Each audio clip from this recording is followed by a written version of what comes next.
The god demon war 1,000 years ago. One day, demons suddenly breached the front line and attacked humanity. To fight for survival, humanity counterattacked, sparking a brutal, endless war. Blood stained the ground red, while waves of monsters surged like a tide, gradually pushing humanity into a weakened state. Then a mage appeared. He rode a black dragon, sweeping across the battlefield, casting earth-shattering spells that annihilated hordes of monsters. His dominance made the beasts tremble in fear, while humanity hailed him as if witnessing the arrival of a god. However, at the climax of the god-demon war, that mage mysteriously died. The chosen one, the power-obsessed, the one who resists the lure of corruption. I have swapped him. A strange whisper echoed, signaling a change about to occur. Back in the present, in South Korea, on a subway car, passengers stared at their phone screens, anxiously watching a live boxing match. The announcer's voice rang out, full of heat. Ladies and gentlemen, a warm welcome. Today's major event, the 17th title defense of the world champion, is about to begin. At the venue, the atmosphere burned like a furnace. The crowd roared wildly, cheers drowning out every sound. The announcer continued, voice soaring. From the blue corner, the challenger steps out. He has a hulking frame, muscles rippling like bronze, standing tall in the ring. The crowd screamed with excitement. A few sniffed in disdain and raised hands to show their contempt. The MC went on. And now, from the red corner, the challenger with an unbeaten record, 37 fights, 37 wins, a world champion with a perfect knockout rate, Kim Jin-ho. Kim Jin-ho tore off his robe, revealing a body hard as steel, his icy face radiating an unbeatable aura. The MC quickly interjected. Note this. In recent fights, Kim Jin-ho barely moved his legs. We interviewed Patrick, the challenger, who predicted a leg injury. Maybe today he'll exploit that weakness. After all, Kim Jin-ho is over 40. If the leg injury is real, a new champion could be crowned today. No sooner had he finished than the match began.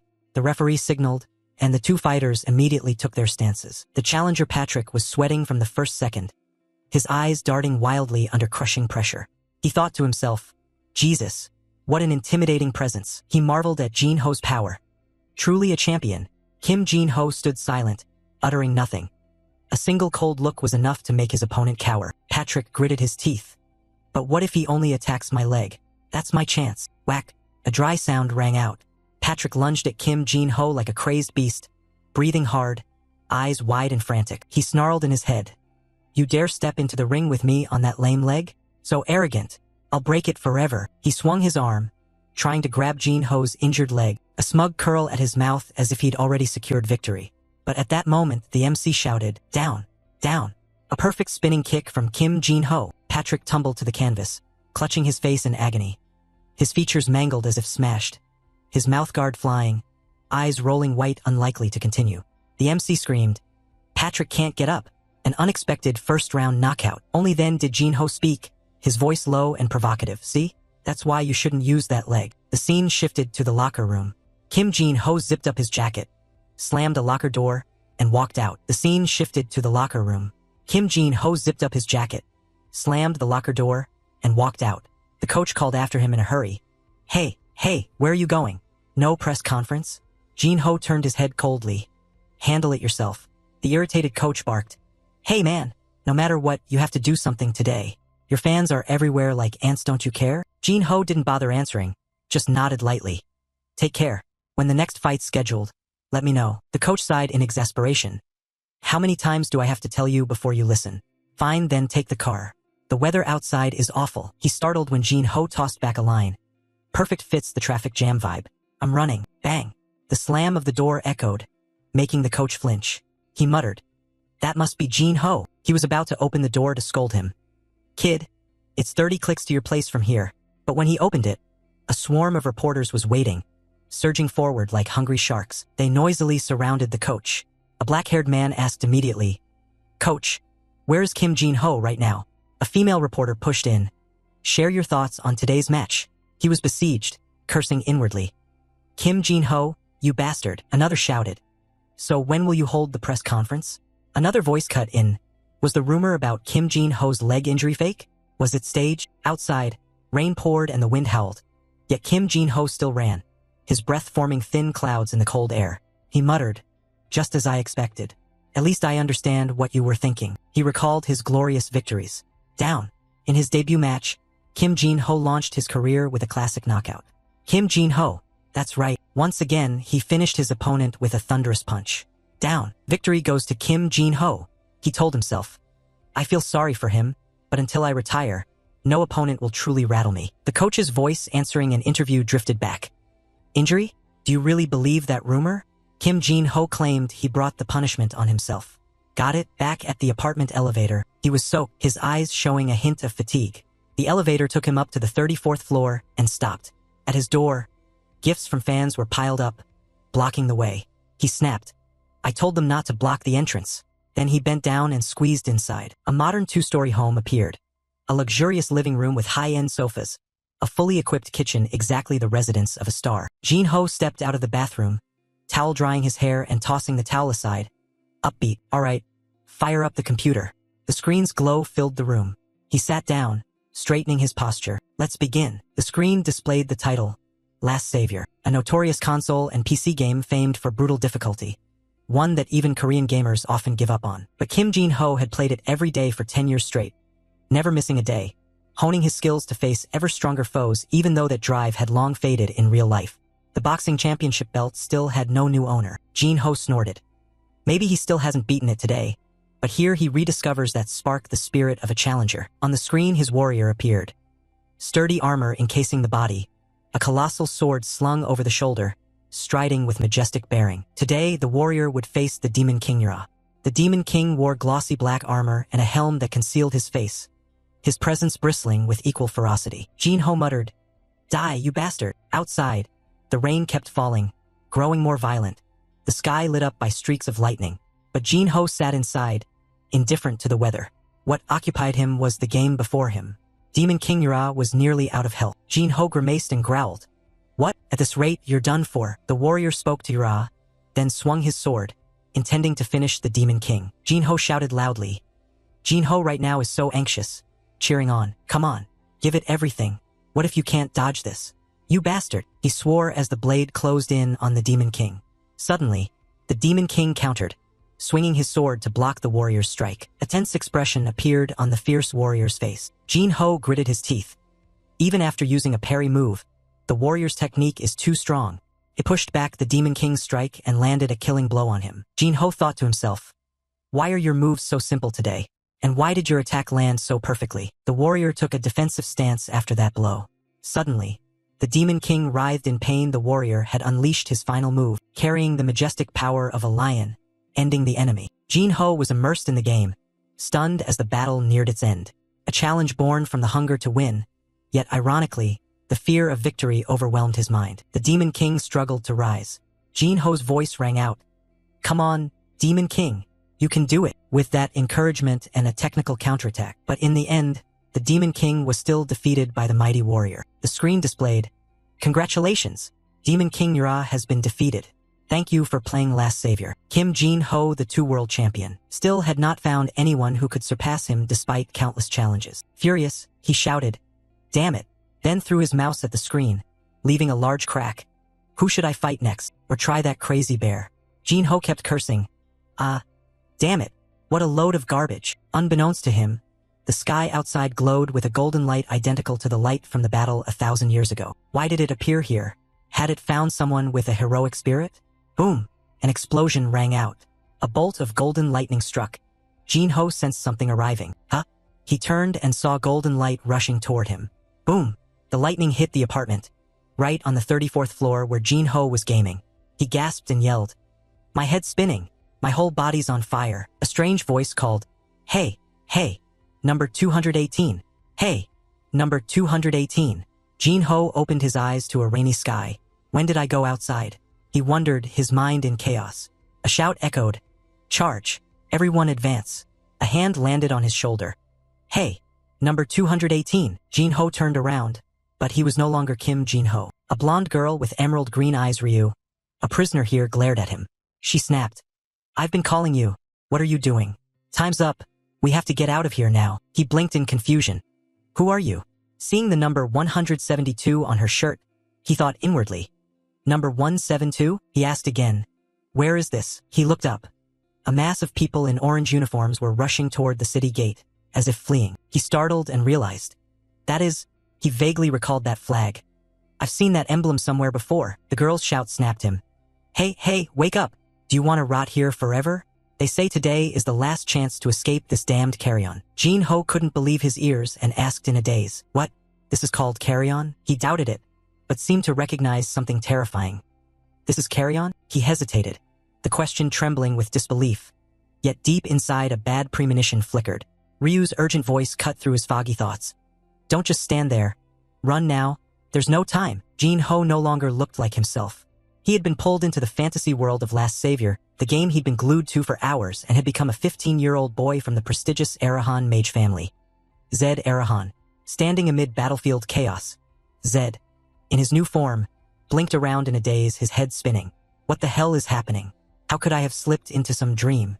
In front of him, prisoners clustered in groups, straining to pull huge ropes tied to the towering city gate. They pulled and shouted rallying cries full of resolve, as if to lend each other strength in this desperate effort, all for a single goal. Escape the damned carrion prison, a place even birds wouldn't bother to stop by. Encouraging shouts echoed over the wind. Almost there. Come on, a little more. Zed tried to dig through his memories to understand where he was and what had happened. No, this feels too real to be a dream. Or was I sucked into the game world I lived and died in? A hurried voice barked at the crowd, including Ryu and Zed. Move faster. Run. Don't hesitate. Zed remained lost in the storm of thoughts, his mind a tangled mess. Even these prisoners feel that real. Everything radiated mystery and big questions, but he told himself, whatever else, first find a way out of this hellhole. Suddenly Zed stopped and turned to Ryu with a decisive look. Wait. Stop for a second. He grabbed Ryu's wrist tightly, trying to hold him still as he was dragging Zed forward like a whirlwind. Yanked back mid-flight, Ryu spun and shouted angrily, Hey, you crazy bastard. What the hell are you doing? I haven't finished talking. Zed cut him off without giving him a breath. Can't you see? If this really is carry-on, things wouldn't be this messy and sloppy. It's too sloppy, too illogical. Ryu hurriedly replied, breathless and urgent. That's because Warden Clark isn't here. Zed frowned, eyes cold. Warden Clark? Who's that? Yes, exactly. Ryu affirmed confidently. He slipped out in a hurry just now. This is our once-in-a-lifetime golden chance. But just as he kept babbling, Zed suddenly grabbed his collar with both hands and yanked so hard he nearly knocked him over. Calm down, then run immediately. He dragged Ryu along the ground, heading the other way, deliberately away from the gate and the crowd that was panicking like a broken beehive. Ryu thrashed violently, screaming like he'd been provoked. What the hell are you doing? You crazy lunatic? Zed didn't argue, his face ice cold. Fine. Assume that's true. If what he says is right, then this situation might make sense. But the instinct of someone who's been a champion tells me, never set foot through that damned gate. Ryu shoved his hand hard away in frustration. Let me go right now, you bastard. The crowd of prisoners cheered in unison, ecstatically excited. The gate's about to burst open. It's almost time. At that moment, the sky split with a blinding lightning strike, tearing the air as if prophesying some looming disaster. The crowd shoved and jostled, surging toward the gate like ants scattering from a broken nest. Meanwhile, Ryu kept struggling wildly, shouting like a madman. No, you can't do this. Let me go. I have to get out there. Other prisoners smiled radiantly, their eyes glittering with fierce faith in the day of freedom, the day they'd escape lives of miserable captivity. But then everything suddenly turned into a nightmare as they faced the horrific scene before them. Their eyes bulged in terror, fresh blood sprayed everywhere like a fountain. An arm was hacked off and fell with a thud to the ground. A prisoner collapsed, clutching the severed stump, screaming in heart-wrenching pain. The crowd all screamed at once, their voices trembling when they recognized the figure blocking the gate. Warden Clark. It turned out he hadn't fled as rumored, but had set a deadly trap and waited for the moment. The instant the prisoners dared open the gate, he would swing his sword and slaughter them without hesitation. Clark stood there with a malicious smile on his lips. Hehehe, you stupid bastards. He brandished his sword, pointing it at the prisoners, and roared to his men. Slaughter every last one of them for me. Ryu gasped, her voice trembling with shock. Huh? Warden Clark is here? Zed didn't bother with pleasantries, his tone ice cold. Are you blind? Look, this is an obvious trap. Shut up and run now. Clark and his henchmen immediately sprang into action, swinging their swords in a relentless killing spree, showing no mercy. The prisoners panicked and bolted, desperate to save their lives. Help me! Pitiful cries rang out everywhere, but no one could be saved. Without strength or weapons, they were like sheep led to the slaughter. The rain continued to pour, each drop soaking in blood and highlighting the tragedy of the place. Clark stepped forward, stomping through a puddle now dark with blood, and gave a curt order. Gather all the survivors and line them up neatly for me. Yes, Warden. One henchman barked in a commanding voice. Stand in line and don't you dare move an inch. The lucky survivors were herded and forced to line up straight like soldiers. On the ground, motionless bodies lay scattered, faces contorted in agony. Ryu and Zed were pushed to the front of the line. Ryu froze, staring at the gruesome corpses before her stomach churning like a storm. His face went pale and then he vomited violently on the spot. Hands clamped over his mouth to stop the flow. Tears streamed down his cheeks, mingling with an uncontrollable horror. Suddenly, a guard lunged over, his face full of murderous intent. He grabbed Ryu by the hair and snarled, "I told you not to move." He turned to the others, threatening, "From now on, anyone who so much as twists an inch, I'll kill without mercy." Zed glanced at Ryu, thinking to himself, "They're so weak a kid could knock them out. If another bloodbath happens at any time, it wouldn't be surprising. Then I have no choice but to take a desperate gamble." Suddenly, Clark appeared right in front of Zed, towering like a mountain, his ferocious presence overwhelming everything around. Zed blurted out, his voice unconsciously trembling, "I was lucky to get away. But wait, do I not have the courage to run?" Clark sneered with contempt. "Ha! You damned mages. You're nothing but cowardly rats.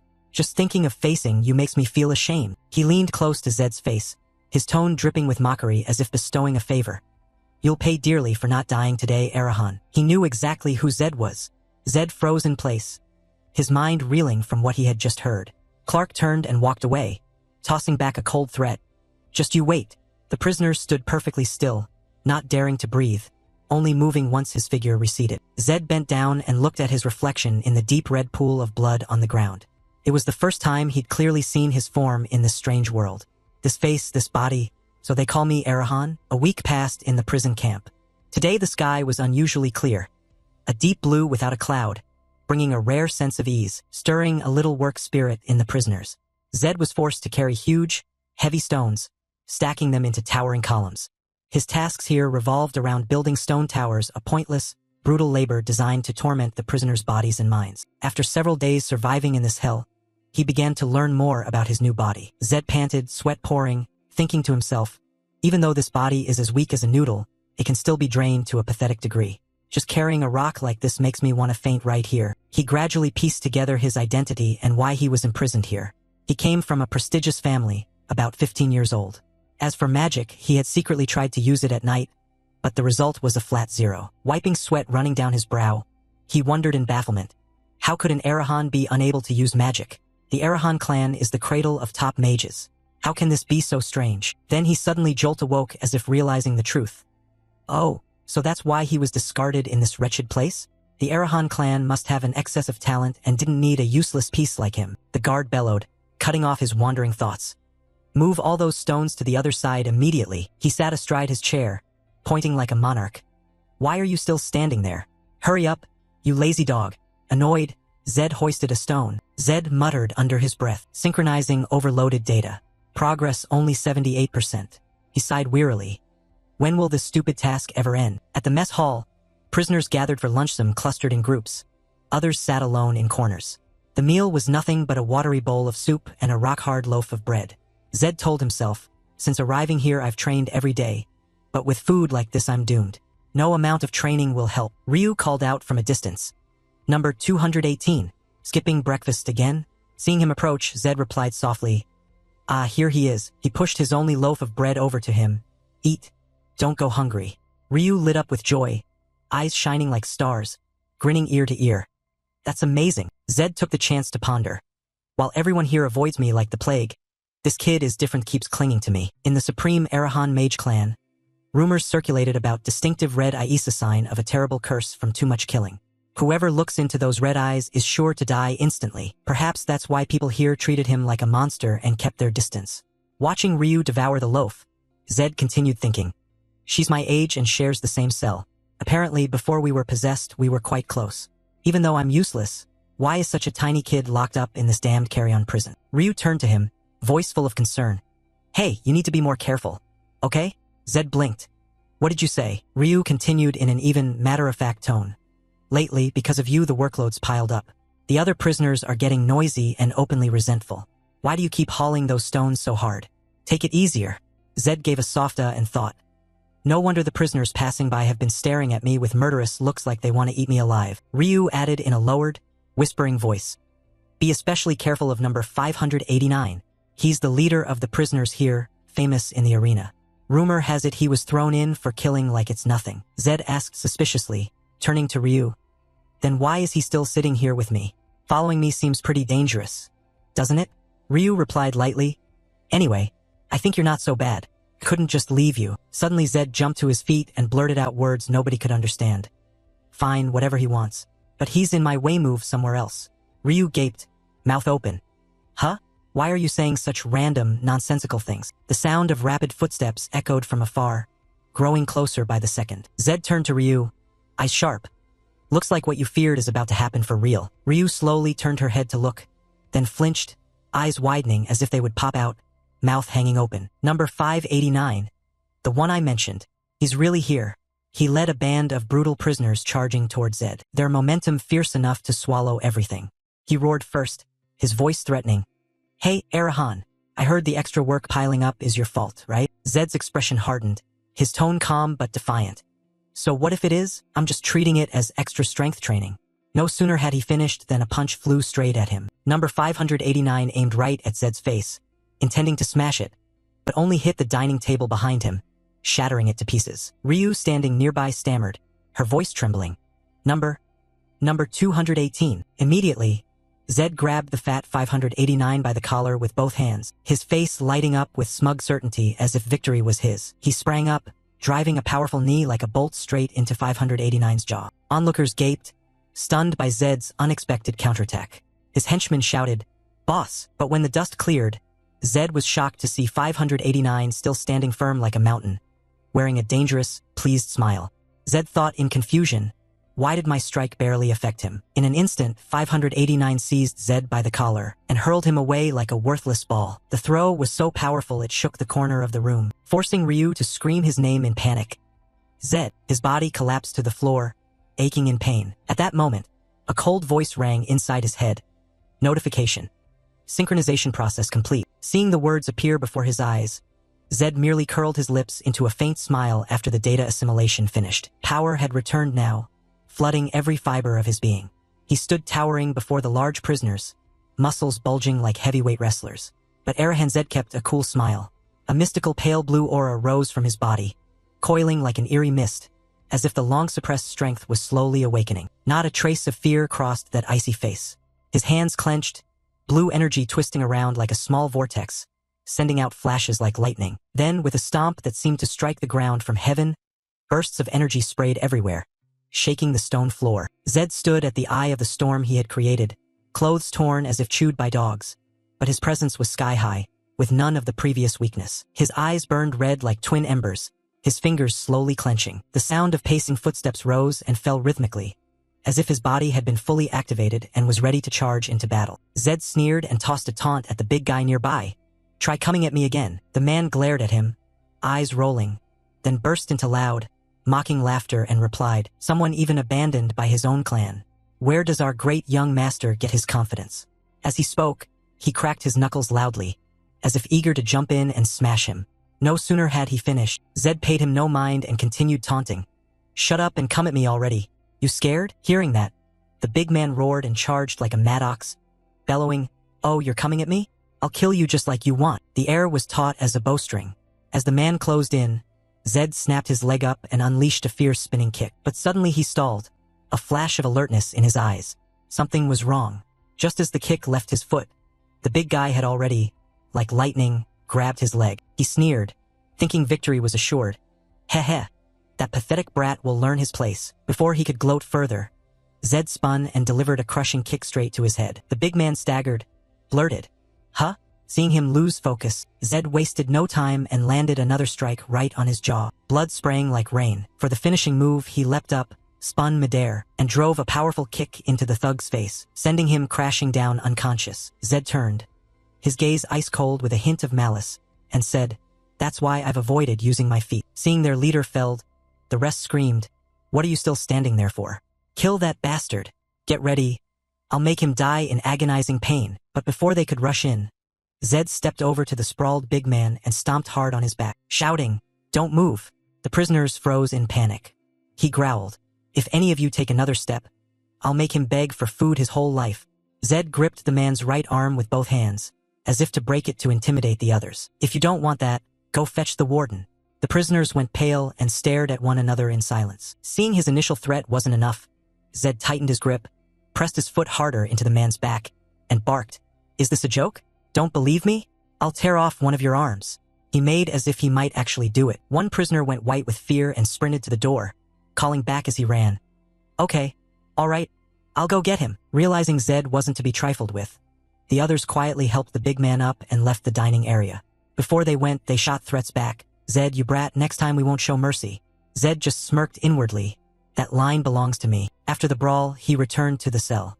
Prisoner 172 stood there, eyes bright, excitedly asking over and over, "Hey, when did you learn that? That's seriously impressive." But then he looked at Zed and, seeing the once scrawny frame now noticeably taller, asked, "Were you always this tall?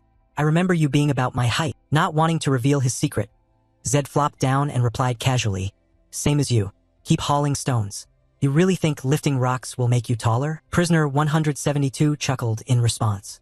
After synchronizing his strength, Zed quietly pondered, "It seems this assimilation process turned my real-world stats into in-game stats. Still, compared to my actual body, it's like a kid's." He opened his status panel to check quickly. The most important thing right now is the actual stat sheet. This is Zed's real-world power fused with the in-game body. I've wanted to see this for a long time. After staring for a moment, he snapped to attention and thought, "Wait, hold on. Is this real? Mana is 0? Damn it, he's supposed to be a mage, right? He's Arahan. How the hell is his mana 0? Zed stared at the status sheet in disappointment, muttering, "Why did they give me such lousy stats and then transfer my consciousness here?" Still, only he could see that panel. Prisoner 172 watched him, pointing and grinning dumbly, asking, "What the heck are you doing?" Within the four walls of the cell, Zed lay back on the bed, hand over his brow, muttering, "Looks like you've been abandoned by the Bampunera clan. Well, that's nothing new for an Arahan. First, calm down and slowly check everything." Luckily, strength, agility, stamina, and perception are all maxed at 100. Even though I was penalized for stunting growth, with this skin and bones body, how am I supposed to make use of max stats? Zed lay there analyzing the body that had been assimilated, wondering, is there a way to increase power faster? Maybe physical training is a route. But the rations here are pitiful, and why are there so many strange attributes I've never seen before? Plus, they're all S-rank. Poison immunity, immortal brawler, these things clearly come from a game. If mana weren't 0, I'd be absolutely broken, not just for show. After thinking a bit, Zed sat up excitedly. "Alright, I'll figure this out slowly. Anyway, there's still a way to fix the mana." Suddenly from outside the guard bellowed, "From now on, everyone whose number I call, step out immediately." Zed hadn't processed it yet when prisoner 172 sighed. "They're at it again. Number 114, number 456, number 890, number 2918, step forward." Those called shuffled out, faces exhausted and resigned, heavy iron cuffs on their hands, lined up like soulless corpses. Zed looked around and asked, "Who are those people?" Prisoner 172 answered, "They're death row inmates, out for their last meal. Yeah, before they die, you can eat whatever you want." Zed snorted inwardly, thinking, "Oh, got it. Here we go." Then he turned and asked, "By the way, what's your name?" Prisoner 172 replied, "My name? Now that I think about it, I've only called you by your number." He stood up and smiled innocently. "Ryu, wanderers like me have no clan. What's your name?" Zed nodded, "I'm Zed Arahan." Finally, they knew each other's names and chatted like old friends. After a while, Zed asked Ryu, "Do you want to get out of here?" Ryu blinked. "What did you say?" "What do you mean?" Ryu continued, "I won't stay long. I have things to do." Zed nodded. "Oh, really? Have you figured out an escape plan?" Ryu thought for a moment, the only exit is the main gate, and the warden holds the key. So does that mean we have to take him down and grab the key?" Hearing Zed, Ryu's eyes widened. "Are you insane? The warden may be retired, but he's a 5-ring knight." A quick intro to Warden Clark. He's the embodiment of a knight filled with hatred toward mages in the world of Isla's Savior, where knights and mages despise each other like cats and dogs. Hearing Ryu, Zed pondered, a retired 5-ring knight. "I don't know if I could beat him now." Then he added, "But there's another way. Just steal it from him." Ryu sneered and explained, "Don't you know? Wanderers learn pickpocketing before manners. But there are always tons of eyes around the warden. Chances are rare." After Ryu's analysis, Zed thought a moment, then curled a smile. "I see. I'm starting to think of a way to escape from here. Under the blazing sun as always. The prisoners kept their heads down and worked at the guard's command. He shouted, "Start working. Then, by order of the warden, from today your labor load will increase significantly. Everyone stop walking run." Hearing the increased workload announcement, the prisoners froze and shouted, "What? Take it slow. How many more times do we have to do this? Keep the load reasonable." One shouted back. The warden immediately growled, "Are you defying the warden's orders?" The prisoners continued to grumble. "This is ridiculous. Can't they just sit still?" Before he could finish speaking, the warden drew his sword and pressed it to the man's throat, startling him. "Huh?" he snapped. "I'm merely relaying orders. If you have a problem, take it up with him yourself." The man trembled, sweat pouring down. "What the hell is this? Isn't this going too far? What's the reason for this county?" "A reason?" The warden glanced at Zed, then turned away. "You still don't know who's at fault here?" Understanding the hint, the prisoners turned to glare at Zed, faces full of murderous intent. The warden cleared his throat. "Ahem, I need to step outside for a smoke," and then he left. Sensing trouble, Ryu warned softly, "Zed, this doesn't look right." Zed turned. "Stay away from me." He understood inwardly, that bastard Clark, he stirs up riots because he can't act himself. Is he planning to use the prisoners to kill me? Don't tell me it was the same thing yesterday. A so-called official knight resorting to such cowardly tricks. Hearing Zed, Ryu dashed off, looking back at him as he ran, face full of worry. This time, even the guards are involved. I won't let it slide like yesterday. I can't let Zed die. When the warden left, the prisoners slowly advanced. One shouted, "We have to kill that bastard. Otherwise we're as good as dead." Zed gave a cold, bitter laugh, voice icy. "I understand what you think. It's just that this situation couldn't be avoided." The prisoners surged forward, shouting, "Humph, you still acting like an Arahan? Kill him now." Typical behavior of a glorified punk. As they closed in, Zed delivered a devastating kick to the nearest man's jaw, sending him sprawling unconscious. He growled, "But I'm not going to die like this, am I?" Seeing their comrade fall, the man next to him shouted, "Has this bastard gone mad?" Zed fought harder, taunting, "Right on time. I need somewhere to vent my anger." "Perfect." The prisoners roared, "That lunatic thinks he's about to die so he's gone rabid? I'll kill him now." Zed clenched his fists, assumed a fighting stance, smiling broadly, his spirit soaring. Nearly a dozen men rushed him at once, but he dispatched each one as easily as snapping a cookie. The more he fought, the more exhilarated he became, muttering, "It's like my dream coming true. I used to dream of this back in the fighting cage. I wish they'd all attack at once instead of one by one." As he fought, he taunted, "Yeah, this is exactly it. This is the thrill of a champion fighter's power 1,000 times over." To Zed, these men were nothing but punching bags for training. He said as he knocked out 2 more in an instant, "I mean, give it everything you've got and rush me hard." His eyes blazing red, he ducked a sneak strike from behind, then countered cleanly, taking down each man in a flash. Ryu hid at a distance, watching Zed fight, exclaiming excitedly, "Whoa, what the hell am I witnessing right now?" Suddenly a big guy behind called out, "Hey, come over here a sec." Ryu turned, face a little panicked. The prisoners kept surging in one after another, but were all felled by Zed. He shouted, "What the hell are you doing? Keep coming at me all at once." Zed sank deeper into the fight. Yeah, exactly like that, the exhilaration of dodging an attack, the thrill of landing a solid blow, his eyes cold as steel, a murderous smile on his lips. "Yes, I'm addicted to that feeling. That's exactly why I chose the path of martial arts. More of it." Blood sprayed everywhere, spattering his face, but it couldn't stop Zed. Now he was like a bloodthirsty killer. From afar, someone shouted, "You, Arahan, you'd better stop causing trouble and just die." Seeing they couldn't take Zed down, 2 of them grabbed Ryu as a hostage to force him to give up. Zed turned around, face full of fury, eyes ice cold. "Can't you see, you bastards?" But that didn't make him hesitate. Zed cracked a sinister smile and said, "Hey, you scum. You've made a huge mistake now. Now you've truly brought disaster upon yourself." Zed stared at the prisoners, his eyes glowing red like fresh blood, his voice icy as he spoke each word. "Trash, listen up." At Zed's roar, the lead prisoner sneered contemptuously. "Ha! Besides that mouth of yours, what else have you got?" As he spoke, he tightened his grip on Ryu's neck, choking him until his face went bright red, nearly passing out. "Consider yourself honored that I even bother to watch you. After all, I'm a second-ring knight," he crowed with pride, then suddenly leapt high, the knife in his hand flashing as he lunged straight for Zed. "And you, pitiful Arahan, not a drop of mana in you. You're just courting your own destruction." As he landed, he swung the knife viciously at Zed's head, swift as a cut. But before it could reach, Zed spun, his gaze razor-sharp. In an instant, he vanished from the man's sight. The man was stunned. Huh? Where did he go? His missed stab buried into the ground, sending up a cloud of dust. Before he could recover, Zed quietly appeared behind the big man holding Ryu hostage. A thunderous punch landed. The man collapsed unconscious, sprawled like a slaughtered pig. Zed remained cool, turning to ask Ryu, "You okay?" Ryu gasped, nodded, "Yeah, thanks. I'm really sorry." The second ring knight, seeing his comrades down, panicked and shouted, "What did you do? You can't use magic, can you?" Zed stood there with a faint smirk, replying, "Ha, that wasn't magic. It was." Before he finished, he spun and unleashed a bone-shattering kick straight to the knight's head. The kick was so powerful the man's neck seemed about to snap. He flew several feet and hit the ground like a sack of garbage. After clearing out the prisoners, from a distance Warden Clark and the guards approached. Warden number 218, standing stern with a face as cold as ice, spoke up, "Explain yourself." Before Zed could speak, Ryu blurted out, "Wait, number 218 is the victim here." Zed turned, slightly surprised that Ryu had stepped forward to defend him. He continued, "They took me hostage trying to kill him.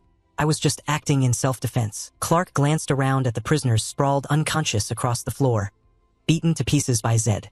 He muttered, "You filthy scum." After a moment, Clark turned to Zed, his voice low, "Let me ask you something. Have you unleashed your power?" Zed shrugged, expression nonchalant, replied, "Who knows?" Immediately, Warden Clark emitted a dense, dangerous black-purple aura that spread everywhere. Everyone felt the terrifying pressure, collapsing as if crushed by gravity, unable to stand. The prisoners trembled, their bodies convulsing. One muttered, "I can't breathe," but only Zed remained standing, completely unaffected. Clark stared at him in surprise. "You're not affected by the leader's aura?" Not everyone can withstand the aura of a first-tier 5-ring knight. Around Zed, a blue glow enveloped his body, visible only to him. Clark wondered inwardly, what is happening? It turned out Zed's S-rank trait, Noble Soul of the Champion, had automatically activated, fully resisting Clark's pressure. Zed snorted and muttered, "Is this some kind of mental immunity trait? It's really an absurd ability. After all, in my world, I'm someone who's reached the top. There's no way a half-baked amateur like you, a 5-ring knight, can control me." Seeing Zed still standing despite not releasing his mana, Clark blurted in shock, "You can still stand even without releasing your mana? That useless idiot isn't enough." He drew a deep breath and forced himself to unleash his full aura. The ground split open as power erupted violently, sending the prisoners and the other guards sprawling, gasping for air. But Zed remained unshaken and proud. With the system's dominant trait, Clark's ability was completely useless against him. That's an S-rank trait, not something to joke about. What are you planning to do? Seeing Zed unhurt, Clark froze again. What is this? What happened here? The prison guards, unable to withstand the warden's power, trembled and pleaded, "Warden, please stop."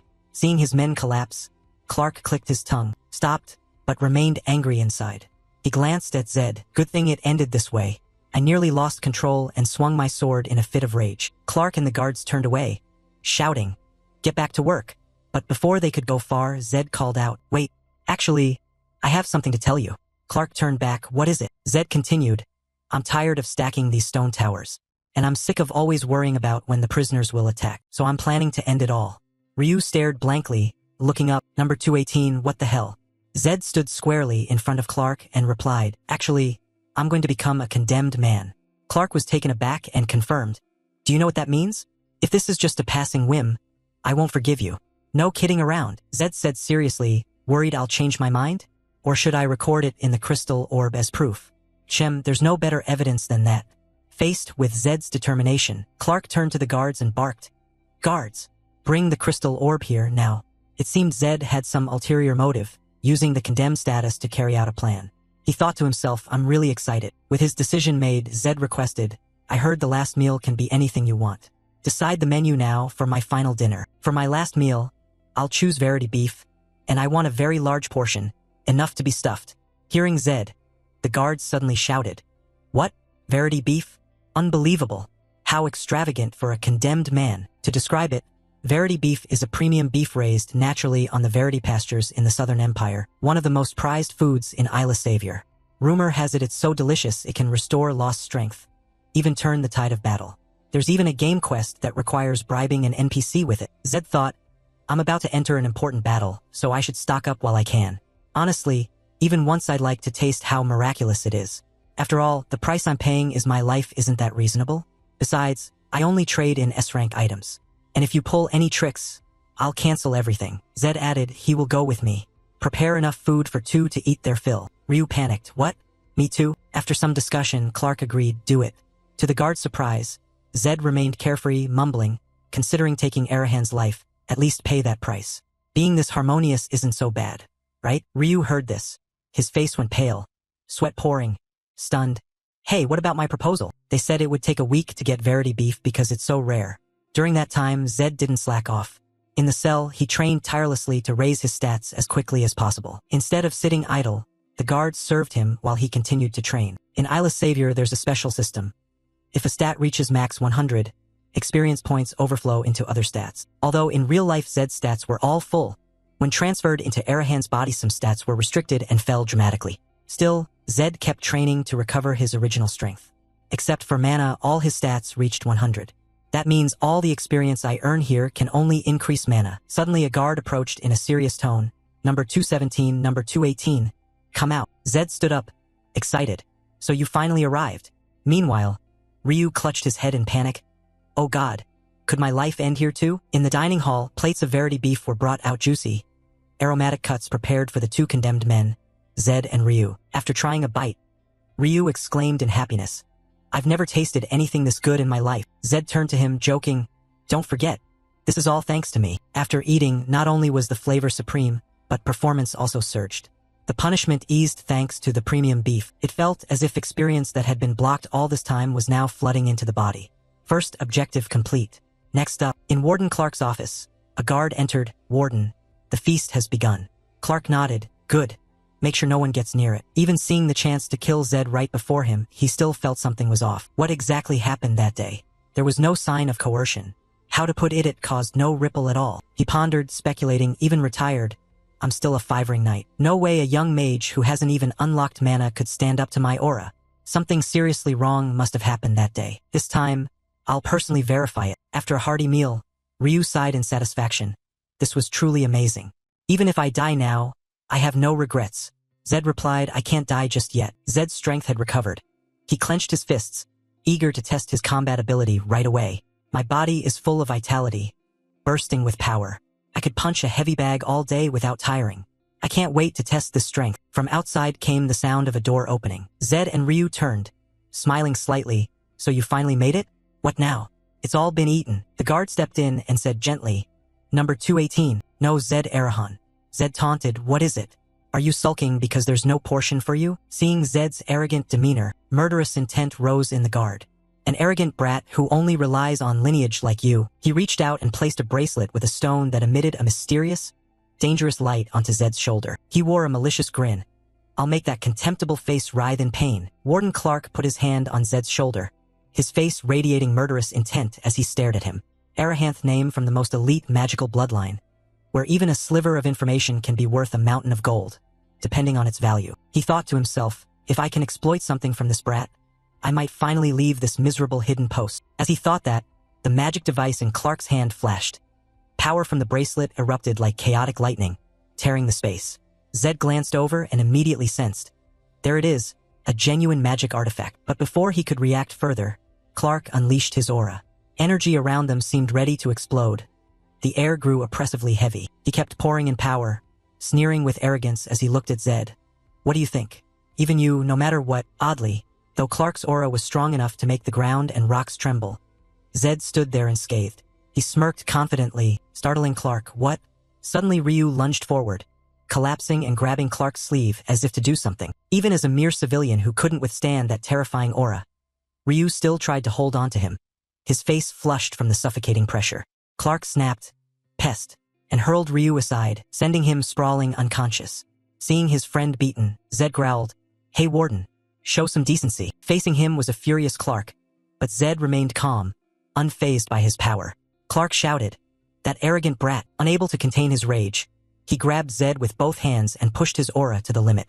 Around them, a violent purple light flared, as if to crush everything. But Zed only sighed and casually shoved Clark's hands away with both palms as if brushing off dust. You told me to stay calm, right?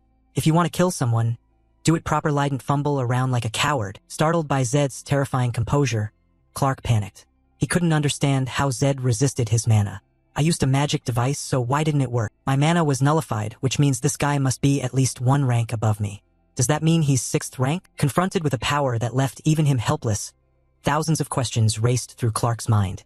Impossible. How can this be? Wait, he stared into Zed's blood-red eyes and guessed. Could this be the Arahan bloodline's power? 5 ring is a realm you train for a lifetime to reach, yet even an apprentice mage couldn't force him to submit. Having thought this, Clark slumped as if all his strength had drained away. The magic device in his hand sizzled, reached its limit, and then died out. Seeing that everything seemed over, Zed asked, "Are you done with all that useless posturing?" Clark didn't answer. After standing in thought for a while, he turned and left, saying coldly, "The death sentence will be carried out tomorrow morning. Even you, great as an Arahan, cannot ignore the law decreed by His Majesty the Emperor. Enjoy your last night." In the warden's room, under the dim candlelight on the table, Clark sat there, hurriedly jotting notes into a book. He pondered, "I still don't fully understand everything, but this could be valuable intel for the active knights. Record the events of today. Record the events of today." His eyes were tired, exhausted after pushing his mana to the limit and using the magic device. "Still, I have to finish this report." No sooner had he thought that than he collapsed face first onto the table, his hand dropping the pen mid-stroke, unconscious before he knew it. Back in the cell, Ryu had just regained consciousness. Seeing this, Zed asked, "You awake? How's your body?" Ryu replied weakly, "Yeah, I feel nauseous, like I'm about to vomit." Zed scoffed and praised, "But you've really got a talent with your hands." Ryu grinned complacently. "Heh. See?" As he spoke, he held up the key he had stolen from Clark to show off. "What do you think of my skill?" Zed nodded. "Well done. For an ordinary person that could be dangerous. But this guy was surprisingly resilient." Ryu explained, "It worked because he was focused on you. But are you really okay?" Zed replied confidently, "I'm perfectly fine." Hearing that, Ryu looked at him puzzled. "Weird. There's definitely something I don't know." Seeing Ryu suspicious, Zed dodged. "Raise those stones some more." By the way, Zed opened his status panel. His stats had increased significantly. Strength, agility, stamina each rose by 10. The results are amazing. Just as promised, tasty and nutritious. He could clearly feel his body different, taller and more muscular than when he first arrived.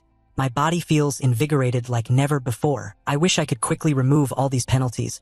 But I guess that's not possible." With that, Zed turned to Ryu. "Hey Ryu, we need to leave tonight. As soon as you recover, we go." Ryu asked, "Do we have to go now?" The warden could notice at any moment. Zed replied confidently, "Don't worry about that. He's probably knocked out by now." Ryu, surprised, "How can you be so sure?" "Of course I know." Zed scoffed. "That bracelet he's wearing is such a precious item that I can't even remember its exact name. But it definitely amplifies mana in an instant and simultaneously leaves the body in a severe state of exhaustion. By now, he's probably collapsed somewhere." As Zed predicted, Clark had passed out. His prison escape plan became increasingly simple, especially since the warden showed up at the banquet with the key and then abused the magic device. "My plan just got a lot easier." After they both recovered, Zed said, "Let's move." Ryu, fearful, "Is this really okay?" Zed coldly, "If you're afraid, stay behind." Hearing that, Ryu cried out, "What? You're my ally, you should stick by me." "But without the cell key, what do we do now?" Zed heard this and told Ryu, "Step aside for a moment." No one knew what he planned. Suddenly, Zed unleashed a thunderous kick at the cell door. The blow was so powerful the gate shuddered violently and slowly collapsed. Ryu stood behind, stunned. He didn't expect Zed could do that. This kind of strength, are you really a mage? What else is there? The other prisoners saw Zed and Ryu escaping and shouted, "He's breaking out. Alert the wardens. Catch him." Zed and Ryu sprinted full force toward the main gate. While running, Ryu warned, "Zed, ahead." Zed looked straight ahead and saw the wardens already blocking the main gate. One of them yelled, "At all costs, we must stop them here." The others replied in unison, "Understood." Seeing the path blocked, Zed didn't hesitate and shouted to Ryu, "Don't stop. Keep running." Ryu ran, sweat pouring. Got it." Zed advanced, and a warden stepped forward, swinging his sword straight at him. Zed twisted to dodge neatly and delivered a crushing palm strike to his face, sending the man flying backward, colliding with the wardens blocking the path, throwing their ranks into chaos. Seeing this, another guard lunged forward in anger, but before he could act, Zed struck his throat, leaving him gasping for air. Pressing forward, Zed charged straight into the remaining group. They shouted, "Kill him!" The wardens braced, swords raised to form a defense. Zed flipped and drove both feet into the face of the man in front. The man, stunned and in pain, dropped his sword. Zed's power and speed terrified them all. After landing, another guard still hadn't given up and rushed forward, face hostile. Zed dodged the sharp blade swinging down, leaned with agility, his eyes calm as he controlled the situation. Seizing the moment, He unleashed a devastating spinning kick at the man. Overwhelming strength and formidable combat skill caused the wardens to fall one by one. Zed propelled himself into the air and delivered a killing blow to the head of the man on the ground. The others kept rushing in, panicked but powerless against his strength. The more he fought, the more bloodthirsty Zed became, breaking into a dangerous, exhilarated grin. Damn it! Show some enthusiasm when facing your enemies. Closing in, he unleashed a flurry of kicks, knocking two men away at once. Watching Zed's display, Ryu stood aside, stunned. This is insane. When Warden Clark woke up after overusing his mana, he stepped out, dazed, seeing his men defeated. One guard regained consciousness and, trembling, said, Warden, I'm sorry. Number 218 has escaped. Hearing that, Clark frowned, his face full of anger, and shouted, Capture him immediately. Under the cover of night, in the village of Morata near the prison, Zed and Ryu hid inside some wooden crates in an alley. Hiding, Ryu watched and said, I think he completely lost our trail. Zed asked, Where are we exactly? Ryu explained, This is a small town called Morata, the only village near the prison. Zed nodded, So the guards will come here first, right? Ryu rummaged through an old crate as he spoke. We have no other choice. The other towns are too far, but if we blend in with the locals we might be safe. Zed replied, I'll go along with your plan for now. But what are you really looking for? Ryu pulled out a few shabby old outfits and handed them to Zed. These are perfect, put them on. Zed looked them over. These are the kind of rags a tramp would pick up. This place is full of homeless people. Disguising ourselves as beggars is the safest choice. After saying that, they both put on the tattered clothes. Ryu instructed, I'll go get some necessary supplies. You stay here, wait like a mouse absolutely still. Zed asked, But how will you do that without a single coin? Ryu confidently raised his hand as if showing off. Why would I need money? Zed thought, this guy's way of thinking is really strange. Ryu hurried off, adding, I won't be gone long, so don't go anywhere, because you're my assistant. Zed watched him leave, doubtful. Assistant. Huh? An hour or two later, Ryu returned. I'm back. Zed asked, What did you get? Ryu produced colored contact lenses. Put these in. Zed put them on. His blood-red eyes turned a mysterious blue, hiding the signs of the Arahan clan. Ryu nodded. There, that should do it. Red eyes mark Arahan, so be careful. In these southern lands, in the Bahanan clan's territory, blue contacts are trending. For those weird nobles, eyes are just jewelry. Zed pondered and analyzed. Bahanan is a prestigious clan. My former main character was Torres Bahan, also the identity I used for the final ending. In terms of magic, I chose Arahan, and the swordsman is Bahan. As in that world of two hated factions, their eye colors are completely opposite. After disguising themselves, Zed and Ryu moved to a safer spot. Zed said, Anyway, thanks for caring. Ryu replied, On the way back, I found a pretty good place. Follow me, we'll rest there for a bit. Inside an old stable-turned-warehouse, seldom used and hidden in dense woods, Zed and Ryu spent the night. Lying down, Zed sighed. Why on earth did I end up like this? When I open my eyes, it's like I've been thrown into a game. Now I'm hiding in a horse stall to sleep, and on top of that, I'm a prisoner. At least it's a bit interesting, but why does that Ryu keep clinging to me? Zed turned to look at Ryu. Suspicious. He even calls me his assistant. Clark is targeting me. He knows it's extremely dangerous to be seen with me. I still don't know much about Ryu. After all, he's just a street kid who steals for a living. But I need his help now, so I'll stick with him for the time being. Can I really trust him? Despite his doubts, the two decided to travel together for now and then fell asleep. The next morning, the sun rose, and rays of sunlight filtered through the old stable's window. They both woke up. Zed looked around as Ryu complained.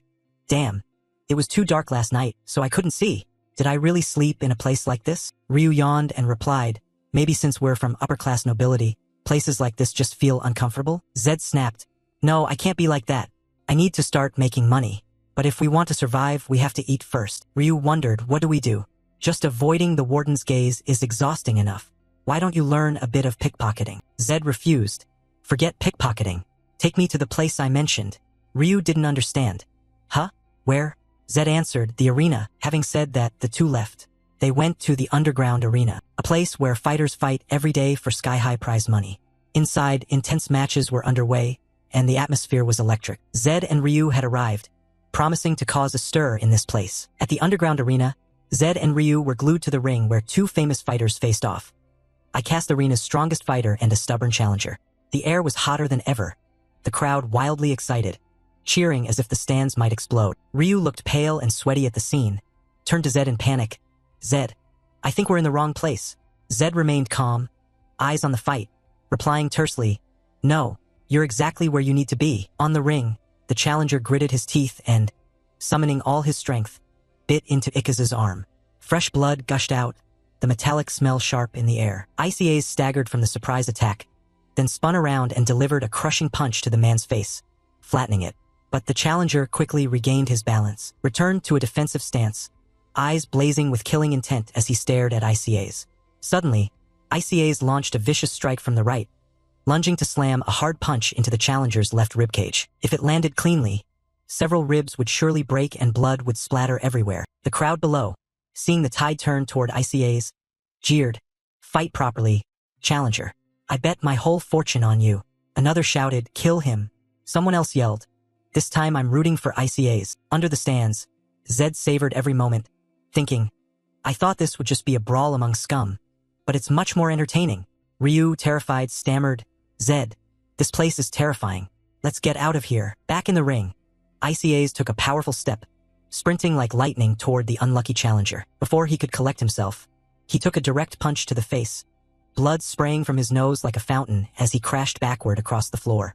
Now only prayers could reverse the situation. ICAs didn't stop, striking relentlessly, giving his opponent no time to breathe, fresh blood spraying everywhere like a downpour. Ryu below trembled, clutching Zed's hand. "Zed, you see? Killing someone here is nothing, and ICAs is way stronger than those carry-on prisoners. Trying to handle him with petty tricks won't work." Seeing Zed silent, Ryu felt uneasy and turned to look. Zed had disappeared without a trace. He stammered, "Zed?" The crowd all looked up at the stands in unison, puzzled. Zed's voice rang out from there as he called loudly, "ICAs." Zed grabbed Ikazu's hand as he was about to rain more blows down on the now unconscious challenger. Blood from Ikazu's hand kept flowing, staining the floor red. Zed opened his mouth. "Can't you see he's already out?" ICAs glanced over, scowling at being interrupted. But Zed remained unfazed, eyes sharp as he ordered, "Relax." ICAs looked bewildered, staring at Zed as if he didn't understand what was happening, his expression dazed. Ryu finally found his friend, mouth agape as if his jaw would drop, silently wailing, "Why did you climb up there? You crazy idiot?" Zed shot a look at the referee. "Hey, aren't you the ref? Have you been bribed? The outcome is obvious yet you let the match continue? Are there no rules here?" Startled by Zed's barrage, the referee stood dumbfounded, unable to respond. "Who the hell is that?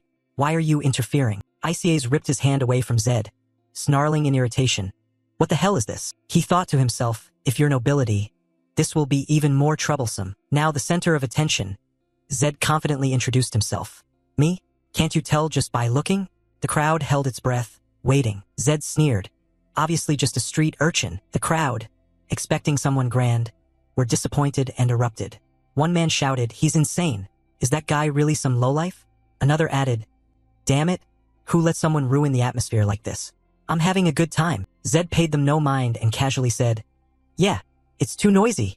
I'll take responsibility." Then he pointed at ICAs and declared, "I'm the one who should fight him, right?" Zed grinned triumphantly. "Just wait till I'll show you something interesting." Ryu shouted, "Zed," then unleashed a torrent of scolding. "How many times have I told you? His power here far exceeds your limits. The whole crowd is on his side. If your chance to win is 1 in 1,000, or even 1 in 10,000, no matter how much I beg the gods or pray to luck, there's no way to beat him. This is completely unacceptable. ICAs is untouchable. No way. Better go pick a different fight." After being scolded, Zed was a bit flustered. He knew Ryu was cowardly and feared he'd get killed, but he just scratched his head calmly. "Put everything on me." Ryu, exasperated, "Are you even listening? Are you gonna keep doing this?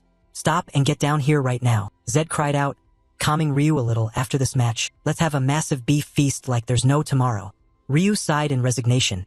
"Don't bring trouble on yourself." The referee shouted, "The match begins. Zed and ICAs will face each other."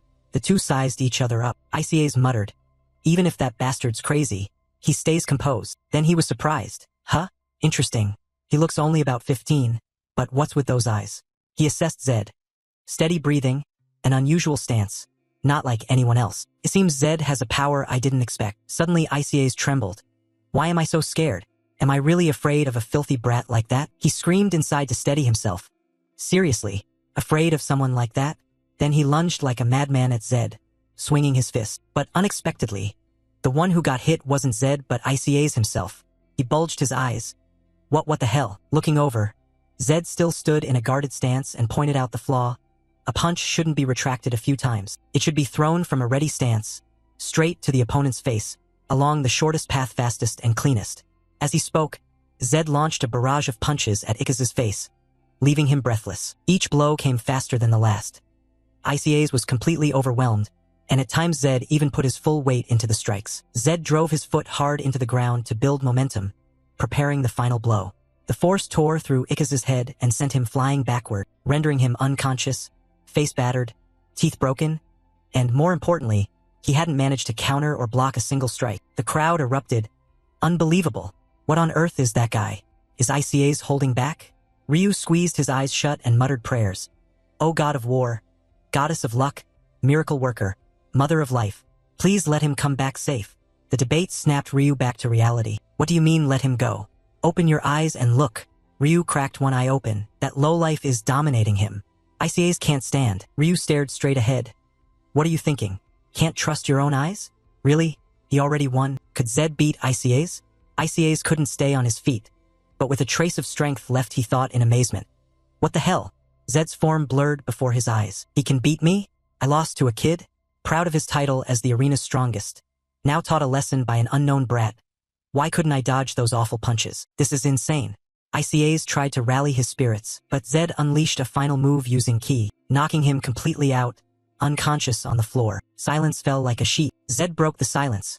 Ref, what are you doing? Shouldn't I be allowed to fight without rules too? The referee snapped awake. Oh, the match is over. He announced the challenger wins. Zed thought to himself.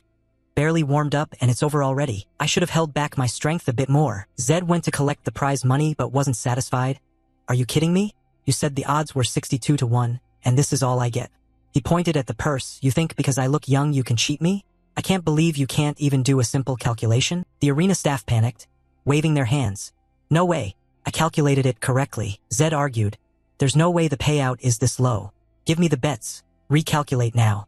Ryu stood to the side trembling, too afraid to intervene. Zed stopped arguing and turned.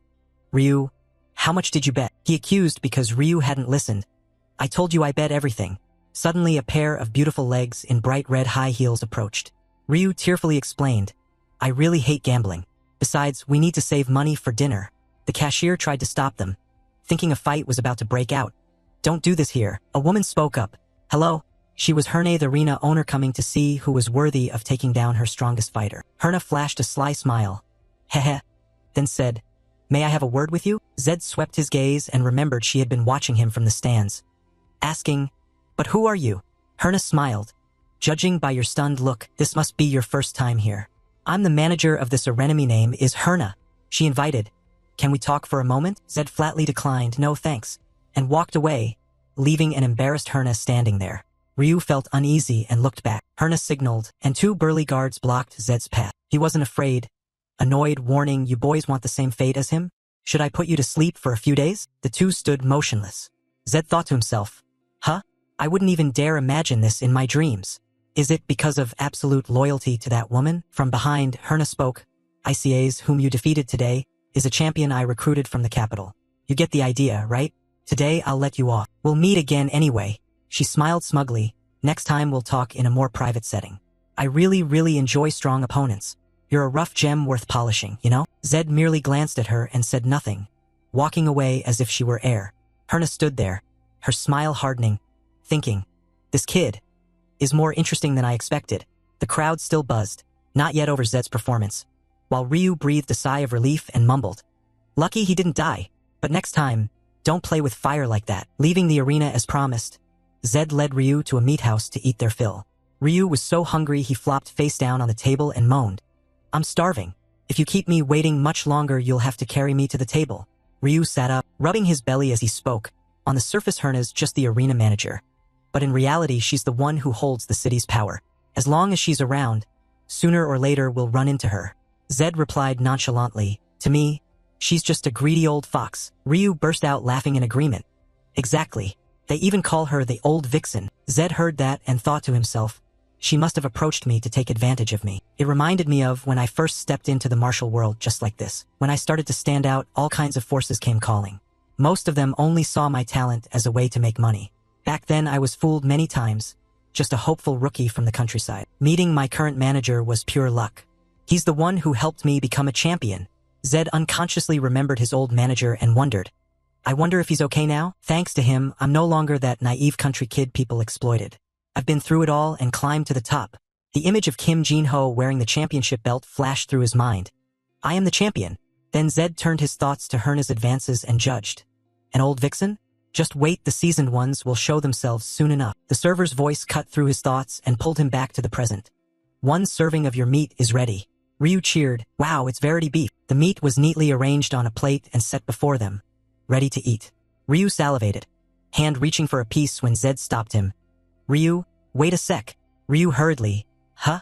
What's wrong? Zed explained, eyes fixed on the plate. This meat is fake. The color and marbling are all wrong. He examined it closely. Ryu, do you see? If this were real Verity beef, the marbling would be finer and the color deeper than this. Ryu was surprised. What? Fake? But what exactly is marbling? He thought it over. Something's off. Even the prison warden takes a week to get it. Zed added, if it could be sourced from a neighboring city, it wouldn't take that long. Besides, Verity is extremely rare, right? They couldn't possibly serve that to every customer here. As he spoke, Zed pointed to the next table. Look, that looks like a lower grade cut. Even one grade down makes a huge difference. First, just look at the price. Ryu, now ravenous, blurted in disappointment. Really? But whether it's a lower grade or Verity, isn't it all the same once it's in your stomach? He clutched his belly and pleaded softly, I'm so hungry. But Zed refused to let it go. If I'm paying for Verity and they serve a fake, isn't that a scam? Besides, we don't have much money. As customers, we have the right to clarify this. Then he waved. Hey, over here. The server, seeing their shabby appearance, put on a look of contempt. You've been bothering Yuziat and leave. Okay? He muttered, so annoying. You only ordered one serving and you're wasting our time. Zed, unfazed, growled. This is fake. I ordered a serving of Verity beef shoulder. You bring the correct dish first? On the surface he was calm, but inside Zed was furious. I hate scammers who sell fake goods and act high and mighty. The server scowled and challenged. Huh? You think this is some street con? Zed snapped. Enough. Call the owner here. At that, the server's true colors surfaced. This brat really has no fear. Zed didn't hold back and retorted. Fine. Let this fearless brat speak. The people at the next table stirred. What's going on? You looking for a fight? The server, afraid of escalating things, relented. Shut up and follow me. Zed and Ryu were led to another room to meet the owner, likely his office. The server brought them in and said politely, Boss, I brought them here. In front of them sat a fat man with a mustache, flanked by two burly thugs holding butcher's cleavers, looking like a pack of butchers. They sneered, You lot the troublemaking customers? Zed didn't bother to be intimidated, straightening up. You're the ones with no manners. You're selling counterfeit goods. The owner laughed heartily. Haha, I have to say I like a bold brat like you. He pointed. But you should know how to read people's faces. Zed said coldly, You may not feel the tension, but you definitely don't understand the situation. If you charge at me, which side do you think will die? The owner flew into a rage, laughing with glee. Heh, arrogant, aren't you? Consider this a life lesson. Prepare to be beaten to pieces. No sooner had he spoken than his butcher henchmen lunged forward with their cleavers. Zed didn't waste words and neutralized them one by one. He landed a punch on the first man's face. The second took a knee to the gut and doubled over. Zed twisted his arm to restrain him and slammed a hard blow to the jaw, then leaped back and struck the back of the third man's neck. The fourth fared no better. Zed moved in to lock the hand holding the cleaver, spun, and clamped down on his wrist, bending and throwing him hard to the floor like a sack of sand. The owner gaped in horror at Zed's strength. His ruddy complexion drained pale, sweat ran down his forehead, and he stammered. Zed stood there, barely winded and still brimming with energy. Around him, the henchmen lay strewn, bruised and battered. The owner shouted in fear. What the hell is this? Ryu stood to one side, watching and celebrating. Serves you right, you bastards. Do you know who this is? He really beat ICAs. That was ICAs. At the mention of ICAs, the owner suddenly remembered the earlier loss and had laughed it off. But is this for real? He asked Zed. So what do you want from me? Zed didn't mince words. Now we understand each other, right? I just want fair compensation. I'm reasonable. He held up two fingers. 2 conditions for compensation. First, return the money you took from us. Second, from now on you will pay for the beef we eat here, and of course at Verity prices. Agreed? The owner was speechless and nodded like a machine. Verity beef wasn't cheap. After Zed left, he blew up in anger. What? Those guys are a bunch of hooligans. On a day like this, night had fallen. A bright crescent moon hung in the starry sky. Ryu flopped back onto the soft bed, feeling the softness spread, exclaiming with delight, "Wow, so soft." He acted like a child, waving his arms and legs. "I've never slept on a bed this soft before. This is the best." Ryu propped his chin and turned to Zed. "But Zed, that was awesome earlier. That's consumer power, just like you'd expect from someone of standing." "Huh." Zed crawled into the blanket, smiling. "Yeah, if bad rumors spread, the restaurant could go under. For someone with no bargaining power, negotiating is pure hell." Ryu recalled the owner's flushed face and burst out laughing. "Ha ha ha. I've never seen anyone go that red before. Anyway, thanks to that, I'm living comfortably." Zed smiled. "All right, go to sleep." The night deepened, the moon lazily slipping away, and absolute silence settled. In the room, Zed had fallen into a deep sleep before anyone noticed, but Ryu still hadn't dozed off. He opened his eyes, hesitated as if thinking something over, then sat up to check whether Zed was truly asleep. Ryu whispered, "Zed, are you asleep?" Zed faced inward, sleeping soundly, and didn't respond. Reassured, Ryu quietly slipped out of bed, moving carefully to avoid waking Zed. He walked to the door and began unlocking it slowly. Zed suddenly opened his eyes. It turned out he had been pretending to sleep to see what Ryu was hiding. A few days later, during the day, Ryu woke up and called Zed, then complained, "I'm starving. When are we going to eat? You never rest, you just keep training nonstop." Beside him, Zed was pushing himself through physical training. Ryu continued, "Mages hate sweating more than death itself. Are you training your body because you have no mana?" Zed wiped his sweat and replied, Pretty much." Ryu widened his eyes. "Pretty much? That was a joke. I can't believe you admitted it." Zed checked the status board for Zed Arahan and thought, "But it really hasn't increased at all. No matter how many times I check the status each day, it's the same. At this rate, I'm starting to think I'm cursed." On the status board, his mana stat remained a flat 0. He reasoned maybe going from nothing to 1 is like creating something from nothing, so it will take a very long time. The first point is the hardest. After that, it should climb faster. Then Zed turned and said, "Ryu, morning training's done. Let's go eat." Ryu perked up. "Where are we going today? Salad? Stewed potatoes?" Zed smirked. "No, let's switch it up and have beef." Ryu lit up with excitement, eyes bright. "Oh, finally we get to eat." He skipped happily to the eatery while Zed walked slowly behind, thinking, "We haven't been to the steakhouse in 3 days. The reason's simple, we had to check their operation to avoid trouble. Most importantly, on our first day we polished off 10 servings, so money's not an issue." He turned and asked, "Ryu, how much gold do we have left?" Ryu answered, "We don't have much now. The cost of living in this city is insane." Zed gave a soft HM and fell into thought. "I've been at this game for 10 years, though I not know normal prices? Spending that much in a few days is like throwing money out the window. Does he think because I'm noble-born I don't understand how the world works?" Zed suspected Ryu. What is he hiding? Greed or gambling? For now, I'll pretend not to notice him skimming money, since there's no sign of betrayal. But I won't let this continue forever.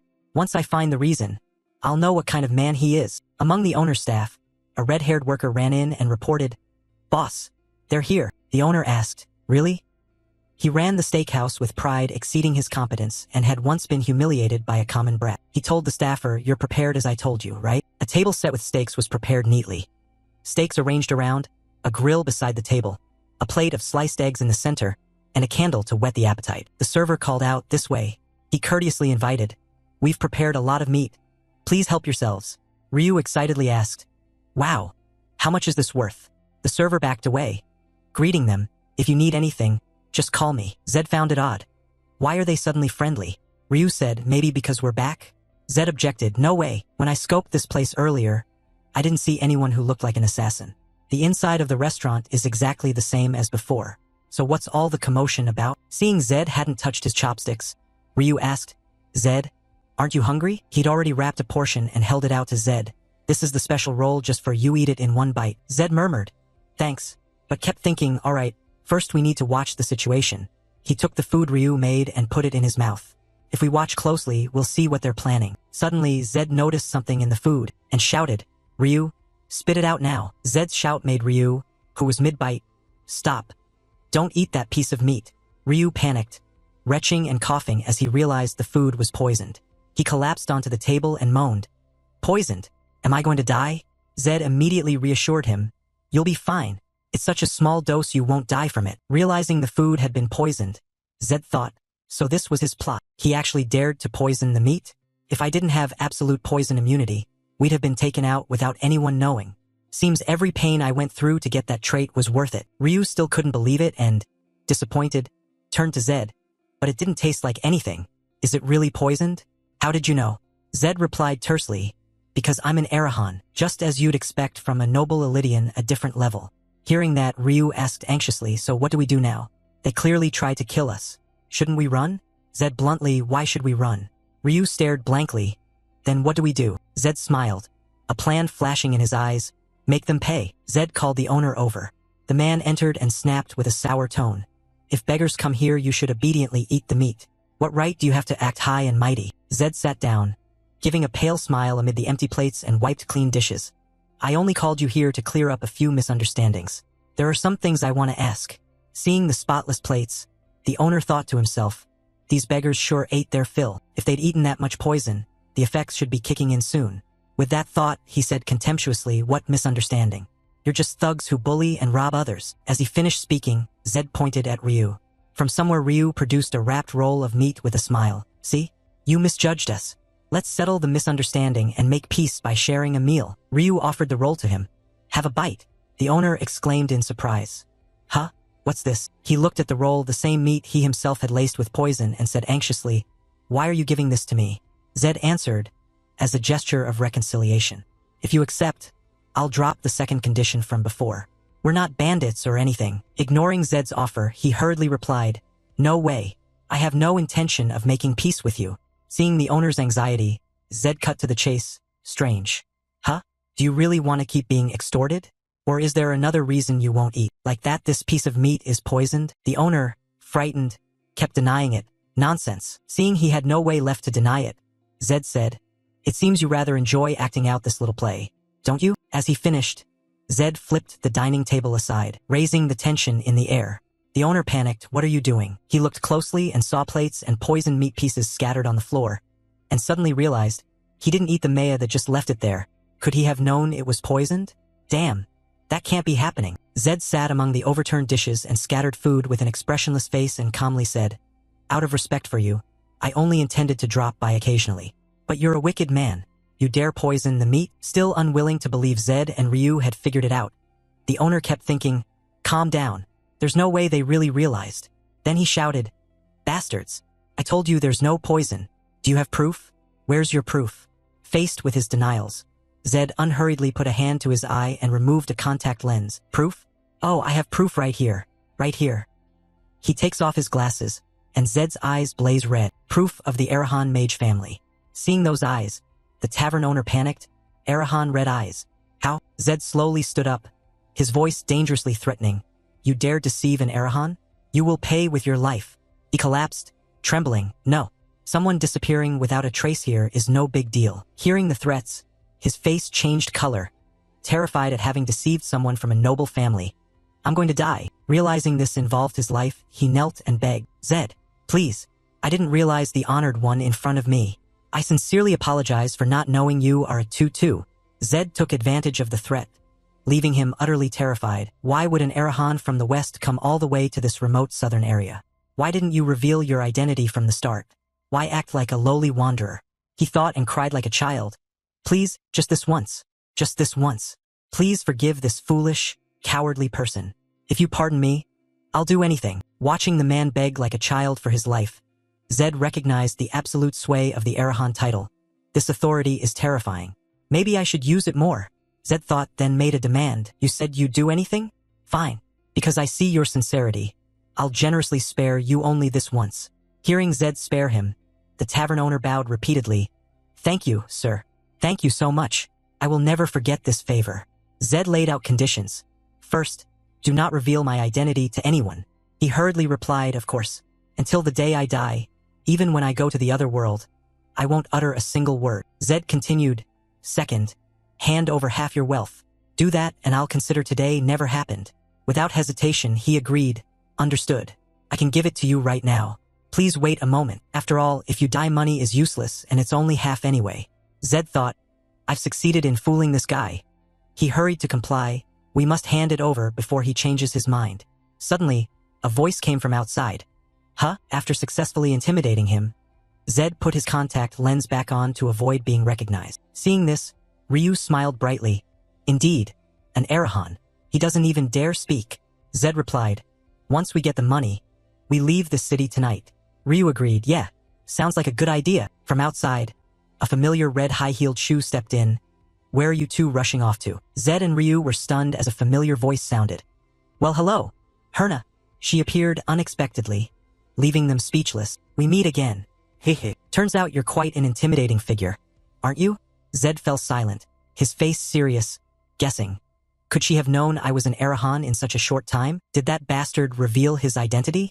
From a distance, the tavern owner kept shaking his head as if to signal he was still keeping absolute silence. No way. He's genuinely terrified, Zed thought. That means there's only one place she could have gotten information about me. If Herna discovers I'm a fake Arahan, I'll lose all the money. We need to change locations fast. Without hesitation, Zed requested, let's go somewhere else. Let's talk privately. Herna replied, fine. In another room, the three sat down. The space was quiet without a sound. Zed spoke first, so why are you here? Do you have business with me? Herna smiled faintly and looked at Ryu. Oh my, you misunderstood. It's not me who has business with you. I'm here today to meet my client. Zed hurriedly turned to Ryu. A client? No way. Ryu.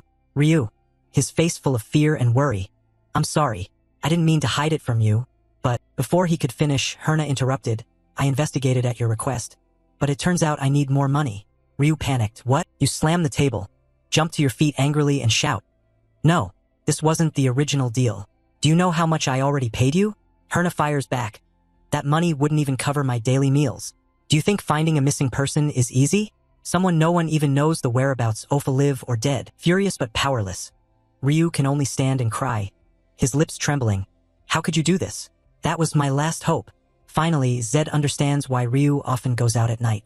I get what's going on here, wanting to help his friend. Zed makes a proposal to Herna. Wait, do this? You said you had business with me, right? Fold this into that. Herna replies, oh, so if I fulfill this client's request, you'll accept mine? Sounds good. My request is simple. She continues. Fight ICAs one more time. That's all. Sensing something's wrong, Ryu yells to stop him. Wait. Zed, this is clearly a trap. Zed doesn't care and immediately answers. Fine, I accept the rematch. Ryu keeps shouting. Zed, despite knowing it's Herna's trap. Zed confirms, so you'll carry out Ryu's request too? Herna licks her lips lightly, eyes full of scheming danger. Of course. I always keep my promises. The moment arrives. Zed and Ryu move slowly toward the meeting spot. Although he knows Zed agreed to rematch ICAs to help him, Ryu walks on sadly. Zed tries to reassure him. Why the long face? You did get quite a bit of money. Ryu replies, I'm really sorry. From the start, I didn't intend to deceive you. Zed answers, I know. Ryu rushes to explain. Actually, I secretly hired that woman. I knew it was foolish, but I had no other choice. Zed gently, I know that too, that you stashed away some money. Ryu, surprised, you knew? Zed nods, yeah, but only today did I learn you went to Herna. So why pretend you didn't know? Ryu asks. Zed replies, because I don't care. I figure the help you've given me is at least worth that much. After saying that, he warns, but we can't let this happen again. From now on, don't hide anything, tell me everything. The thing I hate most in this world is repaying trust with betrayal. No matter how harsh your past was, don't become garbage. Hearing Zed, tears well in Ryu's eyes from being moved. Okay, I'll remember that. Worried Zed will be in danger, Ryu tries to stop him. Don't take the rematch. Take this money and leave like we originally planned. Zed answers, what about your request to find your brother? Ryu replies, you know the truth. That woman just plans to trick us again. I'm not stupid enough to be fooled by Herna. Yet the fact Ryu still went to her shows how desperate he was. In his desperation, he clung to a rotten rope, even knowing it could snap at any moment. Herna is exactly the kind of person who would betray a desperate child. Feeling pity for Ryu's situation, Zed decides, I know, I was originally going to leave, but I've changed my mind. Ryu panics. What? You really intend to take the rematch? I believe in your ability. But this time Herna is going all out to bring you down. Zed grows more confident. That's precisely why I want to fight even more. Ryu is stunned. What? Why? Zed smiles. When I see garbage, I want to clean it up. And beating an opponent when he's putting everything into it is the most thrilling feeling, right? At the same time, at the Carrion prison camp, the guards hastily assemble to prepare to hunt down Zed and Ryu. A guard shouts, all personnel assembled. Good. Move out immediately. Start with the vanguard team. Roger. The warden slammed the table in fury because Zed had escaped right under his nose. his hand crushing the wood until the surface splintered. "You damned sewer rats. They escaped right in front of us. This time I'll personally finish them off." As he spoke, a dangerous, malevolent aura enveloped him, making the air thick and tense. His face showed extreme rage, a terrifying power filled with killing intent and the determination to crush his enemies. Teeth clenched in fury, he roared, "Zed Arahan." Time passed swiftly. 3 days later, the match between Zed and Ickes finally arrived. The two of them stood in the arena, surrounded by countless shouts and cheers from the crowd, and the hulking Ickes was thoroughly enjoying the noise. This made Zed curious. Why was that guy so confident? After everything he'd been through, he still wore that expression? Something's up, he thought to himself. Behind him, his friend Ryu couldn't hide his worry, warning, "Zed, if things get dangerous, promise me you'll stop immediately.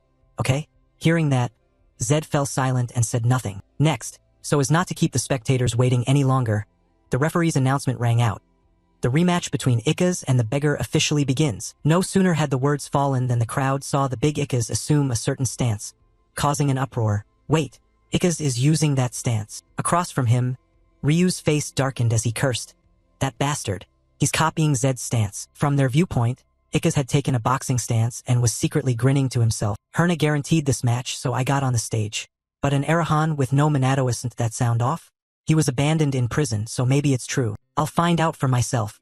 Clenching his fist and driving it toward his chest, Ickes lunged forward with wind-tearing speed and immediately launched a thunderstrike straight at Zed. Seeing that, Zed instantly tilted his head to the side to dodge. However, there was a hint of surprise in his eyes that only made Ickes feel even more smug. He threw his punches in a storm of speed and taunted. "What? Surprised? You think you're the only one who can do it? Once I trained it myself, I realized how useful it is." From Zed's perspective, while dodging the big man's attacks, he had to admit inwardly, I have to admit, that's a bit surprising." Then he threw a punch, striking Ickes' cheek squarely and sending the giant staggering back a few steps. But with his beast-like toughness, Ickes seemed not to feel any pain at all. He even burst out laughing as his suspicion was confirmed. "What the hell? Are you serious? Turns out you're truly a chicken with no mana at all." For Zed, after that punch, he could confirm one thought. It was confirmed. The belt he was wearing was the Ogre's belt. It reduces physical damage by 90%. Because of that, and with 0 mana, this was clearly the worst possible opponent for me. So that's why he was so confident. As for his friend Ryu, he also realized something was wrong and wondered, what's going on?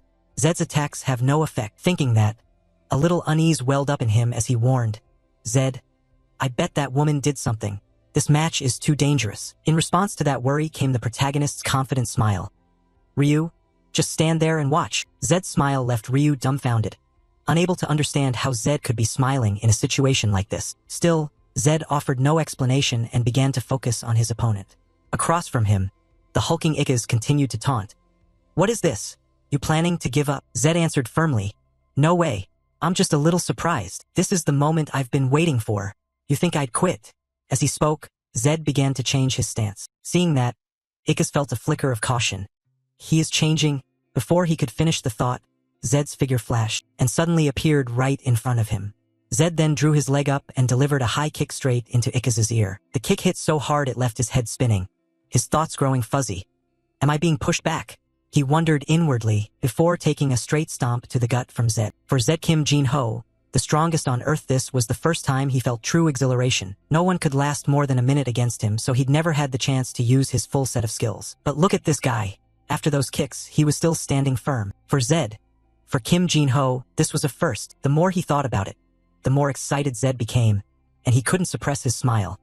"This is a living punching bag made for me." He rushed in again. Judging from Zed's stance, Ickes guessed a high kick was coming and curled his right arm up to protect his face. But unfortunately for him, he'd never faced this style of martial arts before, so he could hardly predict Zed's next moves.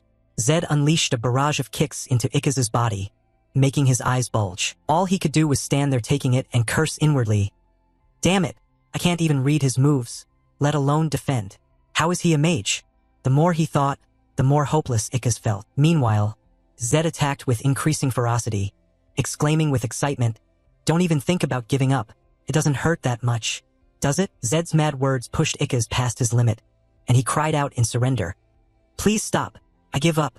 No sooner had he spoken, Zed drove a knee upward, striking him squarely in the jaw. Then, to the stunned gaze of everyone present. Zed followed with a hooking kick aimed straight at the belt around his waist, splitting the belt cleanly in two. At that moment, the belt's damage reduction effect vanished, and Ikaz's face went ashen with pain. He immediately dropped to one knee before Zed, but the protagonist had no intention of letting him off so easily. He called out, "What's the matter?" Not getting up. His icy gaze terrified Ikaz into blurting, "All right, I surrender. The belt is broken. Referee, end the match now." Before he could finish speaking, Zed's foot shot forward, stomping into his face as a warning. Not nearly enough. This isn't over yet.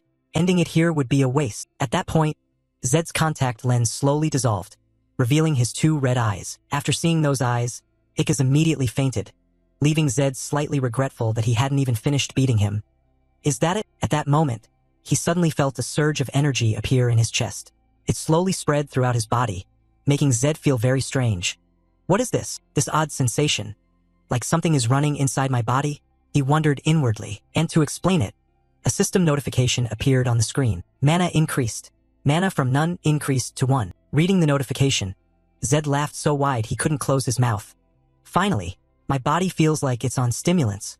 This is better than I thought. Right, this is how it should be. A mage with no mana sounded ridiculous. But wait, why is it so quiet around here? Zed thought as he scanned his surroundings with his eyes. Meanwhile, his friend Ryu rushed up and shouted a warning. "Zed, why did you take your lenses off?" Zed replied with a bewildered look. "Huh, I didn't. Wait, so someone saw my real eyes?" "Obviously," Ryu shouted. Meanwhile, Zed had a guess about this. It didn't seem like they fell off. Did my mana dissolve them? Unaware of Zed's thoughts, Ryu studied his eyes closely and remarked, "Looking again, they seem redder and glowing." Right back among the crowd, after a few stunned seconds, someone suddenly yelled, "Red eyes, that's an Arahan. Run. If you look at them, you'll die.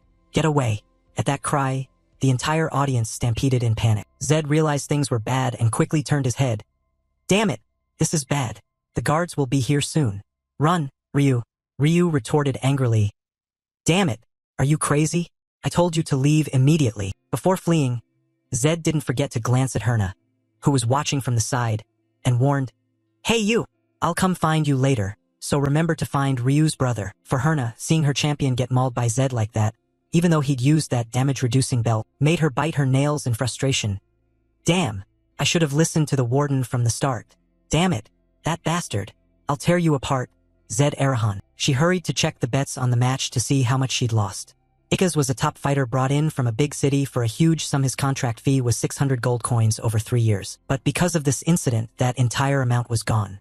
Moreover, the ogre belt was worth 200 gold, and 1,200 gold had been transferred to Carrion's warden, bringing the total loss to 2,000 gold coins. Thinking of that enormous sum, Herna started to lose her mind. She tore at her hair and scolded herself. "Damn it, I should have listened to the warden from the beginning. Oh my precious 2,000 gold coins. That bastard. I'll rip you apart," she shouted, eyes full of hatred. Back to Zed's viewpoint. He had hurriedly grabbed the money and contact lenses and left. However, they hadn't gone far before the two had to hide in a narrow alley, because the streets were filled with the silhouettes of wardens searching for them. With no other choice, Zed and Ryu resorted to their old trick. They crawled into wooden crates to hide, and didn't dare come out until midnight. After scanning the area and confirming no one was around, Ryu finally exhaled. "It's been a while, hasn't it? Wait here. I'll borrow a carriage and be right back." No sooner had the words left his mouth than a footman drove up to them and said, "Miss Herna sent me. She said there's information to relay, so I'll take you to her. Besides, you won't find another carriage at this hour." His words made Zed a bit suspicious. Still, as he said, there really weren't any carriages available at that hour, so they had no choice but to follow him. Once aboard, Ryu leaned in and whispered to Zed, "Hey, Zed, do you think this is okay?" Zed replied with a calm face, "No, this is clearly a trap. Maybe they're waiting to throw us in jail." Hearing that, Ryu couldn't hide his shock and asked, "Then why did you tell me to get on the carriage?" Zed answered, "Didn't we have to deal with this eventually? It's hard to run now." Hearing that, Ryu sighed like a man facing death. "Oh God, am I really going to die this time?" Time flew by, and the carriage took them deep into the forest. In fact, before Zed and Ryu could disembark, Warden Clark from a distance swung his sword at the carriage, shredding it to pieces. Fortunately, Zed reacted quickly and pulled Ryu out in time. Clark then coldly asked them, How did you escape?" Upon hearing this, Ryu scanned the enemy numbers and anxiously asked the protagonist, Hey, Zed, what should we do now? Before Zed could answer, Clark's accusing voice rang out opposite them. How dare you steal my key and run off? You're nothing but a rat mage. Behind him, the sly woman ICAs poked her head out and taunted. Hee, I feel sorry for you. If you'd cooperated from the start, things wouldn't have ended like this. Facing the danger, the protagonist showed no flinch and coldly replied. Even in a million years I'd still say no. I'm not going to meekly wait to die. Clark tightened his grip on his sword. As if wanting to duel Zed one-on-one, he ordered the others, Zed Arahan. Today is your funeral. Everyone, stand back. Seeing that, Zed said to Ryu, fall back. With that, the spectators slowly backed away, leaving a wide clearing for Zed and Clark to fight. Clark laughed. Haha, you plan to fight me in a situation like this. You're bold, Mage, Zed replied confidently. The odds here are 50-50 anyway. Then he silently reminded himself. 50% chance to win. This is my magic to keep from being cowed by stronger foes, and to avoid letting my guard down. Even if he's a level 5 knight, if the odds are still 50-50, I have no reason to be afraid. On the other side, Clark wasn't interested in more talk. He slowly wrapped his sword in a stream of purple mana and growled. Proud even facing death. Good, then I'll go all out from the start. After saying this, his whole body was engulfed in an aura. With a single stomp, Clark surged forward like an arrow, shouting, Die, Arahan. As for Zed, the moment Clark launched his attack, he widened his eyes to watch the opponent's moves closely. He thought to himself, yes, this is exactly what I wanted. I don't need much. I just want to relive that feeling. In this moment, I'm once again the challenger. At the same time, as if to aid Zed, the system announced, Trait, Challenger with Strong Will has been activated. All stats temporarily increase by 10 points. At the sound of the announcement, Zed's contact lens slowly dissolved, revealing his red eyes. Then a massive explosion occurred before everyone's eyes, sending chunks of earth and rock flying everywhere. Ryu, hearing the blast, hurriedly turned toward it and shouted, Zed. As time passed, the dust and smoke slowly began to clear. However, when Warden Clark looked again, he only saw a large slash mark on the ground and no sign of the protagonist, which left him puzzled. At the same time, Herna's warning voice rang out, Clark, over there. Hearing that, Clark quickly raised his eyes to the sky.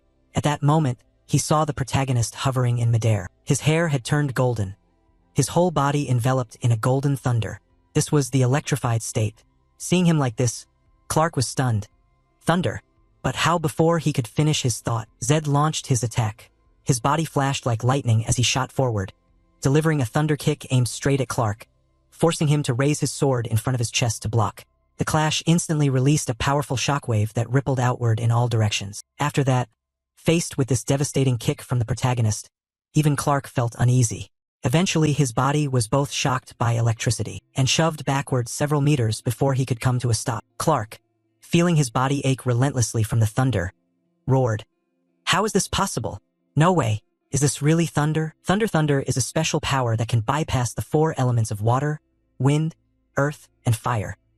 It's a power every mage covets, the one power even the legendary first head of the Arahan family did not possess. That legendary power couldn't possibly be in the hands of this fool.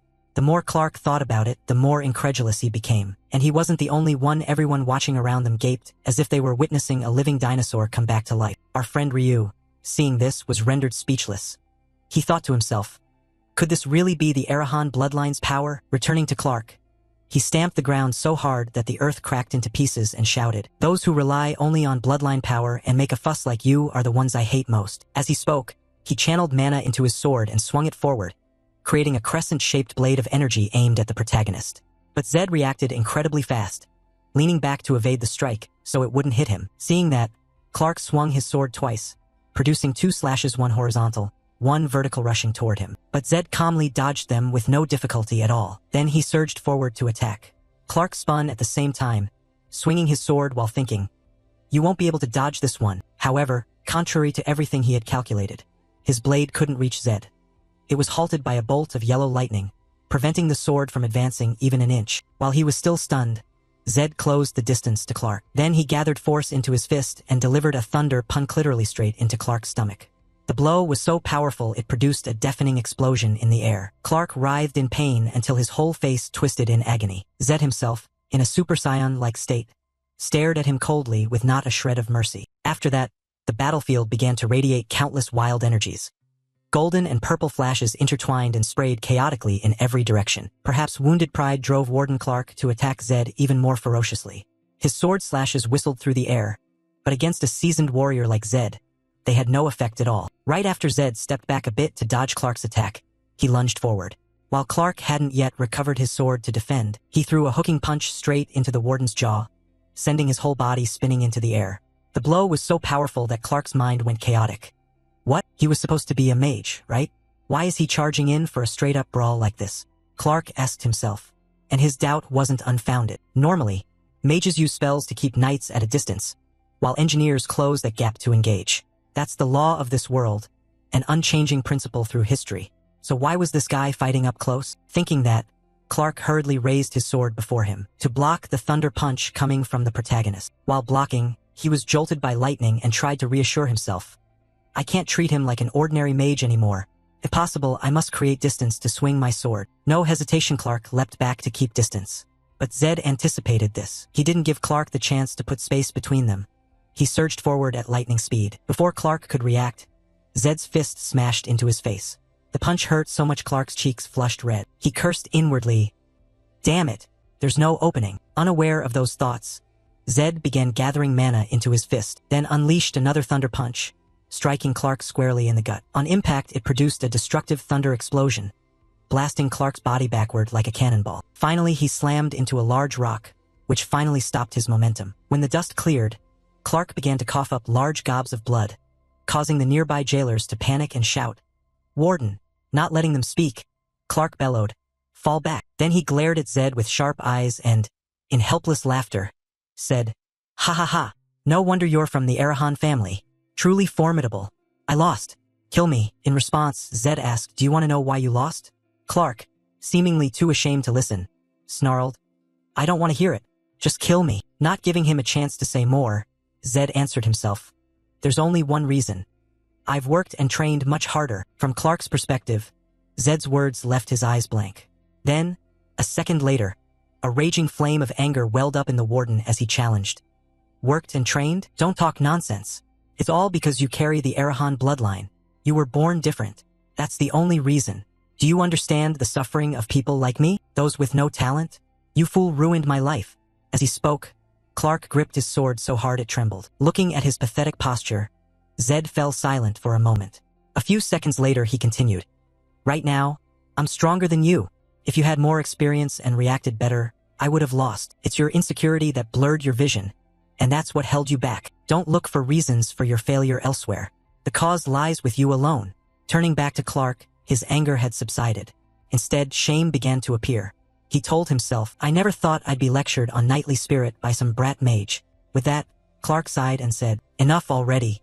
Just kill me. For Zed, Clark's request genuinely put him in a difficult position, unsure what to choose. What a hassle. If I kill him here, the Empire will surely put a bounty on me. But I also can't just leave him here. Just as he thought this, the system issued 2 notifications to Zed. Trait Challenger with Strong Will has been disabled. Skill Transcendence has been removed. As the messages ended, the thunder that had enveloped Zed's body slowly dissipated, leaving him with a touch of regret. So that's as far as it goes? As for Herna, the moment she saw Zed's power vanish, she realized this was a heaven-sent chance to strike, and she shouted to the nearby jailers, What are you waiting for? Now's the time. Kill that Arahan immediately. Isn't that your job? Her sharp voice sliced the air and roused the jailers to awareness. They closed in slowly, surrounding Zed from all sides, but dared not recklessly rush in when they saw Warden Clark still being beaten so badly by Zed. From Zed's point of view, he glanced at the number of opponents and thought, this many enemies could be a big problem. Before our protagonist could devise a counter, a whitening wind suddenly blew in from afar, blurring everyone's vision. With his mana sense, Zed immediately guessed. Someone's casting magic. There's a mage nearby. This is bad. Where's the enemy? Damn it. I have to get out of here now. Zed yelled in his head, straining his eyes to spot the caster. But the winds were too strong. However, a few seconds later the wind gradually calmed and vanished, which surprised Zed, still on guard. What? The storm stopped already? Thinking that, Zed's eyes widened as he realized the scene ahead. In an incredibly short time, somehow all the jailers lay sprawled in pools of blood. Even Herna did not escape the fate of dying. This sent a chill through Zed, raising the hairs on his neck. He thought, They're all dead without even a cry. Even Herna. Could she have been the one who helped me? No, that's not right. If things go south, I could be blamed for everything, Zed observed. Not only the low-ranking guards, even Warden Clark, who was closest to them, fell silent and was killed. Putting that aside, Zed remembered his friend Ryu and urgently called out. Ryu! Hey, Ryu! Are you still alive? Where are you? Say something. In response, Ryu poked his head out from a nearby bush. Seeing his blonde friend safe, Zed breathed a sigh of relief. You're safe. Thank goodness. Ryu climbed out of the bush and stared at the chaos ahead. Then said in alarm, What happened, Zed? Did you make this mess? Zed shook his head in puzzlement. No, I think a high-level mage was nearby. Get out of here now. With that, Zed quickly left. While scanning the ground, Ryu suddenly found a white card and picked it up. Hey Zed, look, there's a card here. It's spotless. Like it was just dropped. Something's off. The two of them had no time to examine the card before hastily leaving the dangerous area. As Zed suspected, the wind was caused by a mysterious mage who was now watching Zed and Ryu depart. Time passed quickly. The scene shifted to somewhere in the forest. Now that Ryu was asleep, Zed looked at the card in his hand and pondered. A white card. If I channel a bit of mana into it. Thinking it, the protagonist began to try putting his energy into the card. Sure enough, the card began to change. Its white outer layer slowly dissolved, revealing an emblem inside that looked like a leaf. Just as I thought. This is a magic card, a type of card used by secret organizations to exchange encrypted messages. And this badge is the Black Flame of the Arahan family. The Black Glass Guard of the Arahan family, they are absolutely loyal only to the Arahan housemaster. Their scale and missions are hidden behind a veil of secrecy. They are the Empire's largest and most elite secret organization. Saying that, Zed flipped the card over. On the back was a symbol representing the number 4. Seeing it, Zed quickly recalled what he knew. If I remember correctly, 1 means accept or agree, 2 means refuse or reject, 3 means negotiate or propose, and 4 means observe or protect. Arahan is protecting me? They abandoned me because I had no mana, and now they've changed their mind? Thinking that, Zed's eyes suddenly widened as he realized the issue. Ah, right, my mana stat after defeating Clark, part of the penalty was lifted, and my mana even increased by 2 points. Does this world have an experience system like a game? Skill Transcendence, a magic that enhances physical strength to a superior level while creating a shield. Just as I thought, it's currently disabled. Maybe my stats are still too low. Do I need at least 5 mana points to activate it? Or 10 points stacking 5 tiers would be great. At that moment, Ryu's voice suddenly rang out, cutting through his thoughts. Hey, Zed. Hearing it, Zed put the white card away and turned to say, Huh? You're still awake? Ryu nodded and replied, Yeah, I can't sleep, Zed. What should we do now? To that, Zed said, What do you mean, what should we do? We'll go to Prilda. You said you lost your comrades there, right? Ryu was still worried when Zed said they'd go to Prilda and voiced his thoughts. But earlier you said they couldn't find the coachman's body. That means the rumor must have spread. And soon the Empire will issue a manhunt. More importantly, we can't get to Prilda without a carriage. Walking is too far. Hearing that, Zed's face involuntarily formed a faint smile. Ah, right. We need to adjust our route a bit. Let's go to Tamaya. Time passed quickly, and the scene shifted to the village of Tamaya, the southern front outpost. Somewhere inside the village, a magic circle suddenly flared to life. Then several figures abruptly appeared within the magic circle. They were a group of knights from the Bahal family. At the front of the group, a handsome knight issued an order. Then we will begin searching immediately. I, Torres Bahal, will hunt down those shameless Arahans and execute them. To explain why Torres was here, we must go back to a time when he was summoned by the Bahal family head. When called into the Great Hall, Torres knelt on one knee and said, You summoned me, my lord. Hearing that, a tall man at the front replied in a deep voice, Yes, you have a new mission. An Arahan who was imprisoned in Carrion prison a few years ago has escaped custody and is now hiding after murdering the warden and many people from the city of Motor. I will have you deal with this matter as the heir of Bahal. Judge for yourself and uphold the family's honor. With those words, the attendant beside him brought forward a scroll of orders to Torres. Seeing this, Torres raised his head, respectfully took the scroll with both hands, and declared, I, Torres Bahal, will give my life to carry out your command. Cut to Zed's location. They were still trudging through mountain passes and streams in the forest.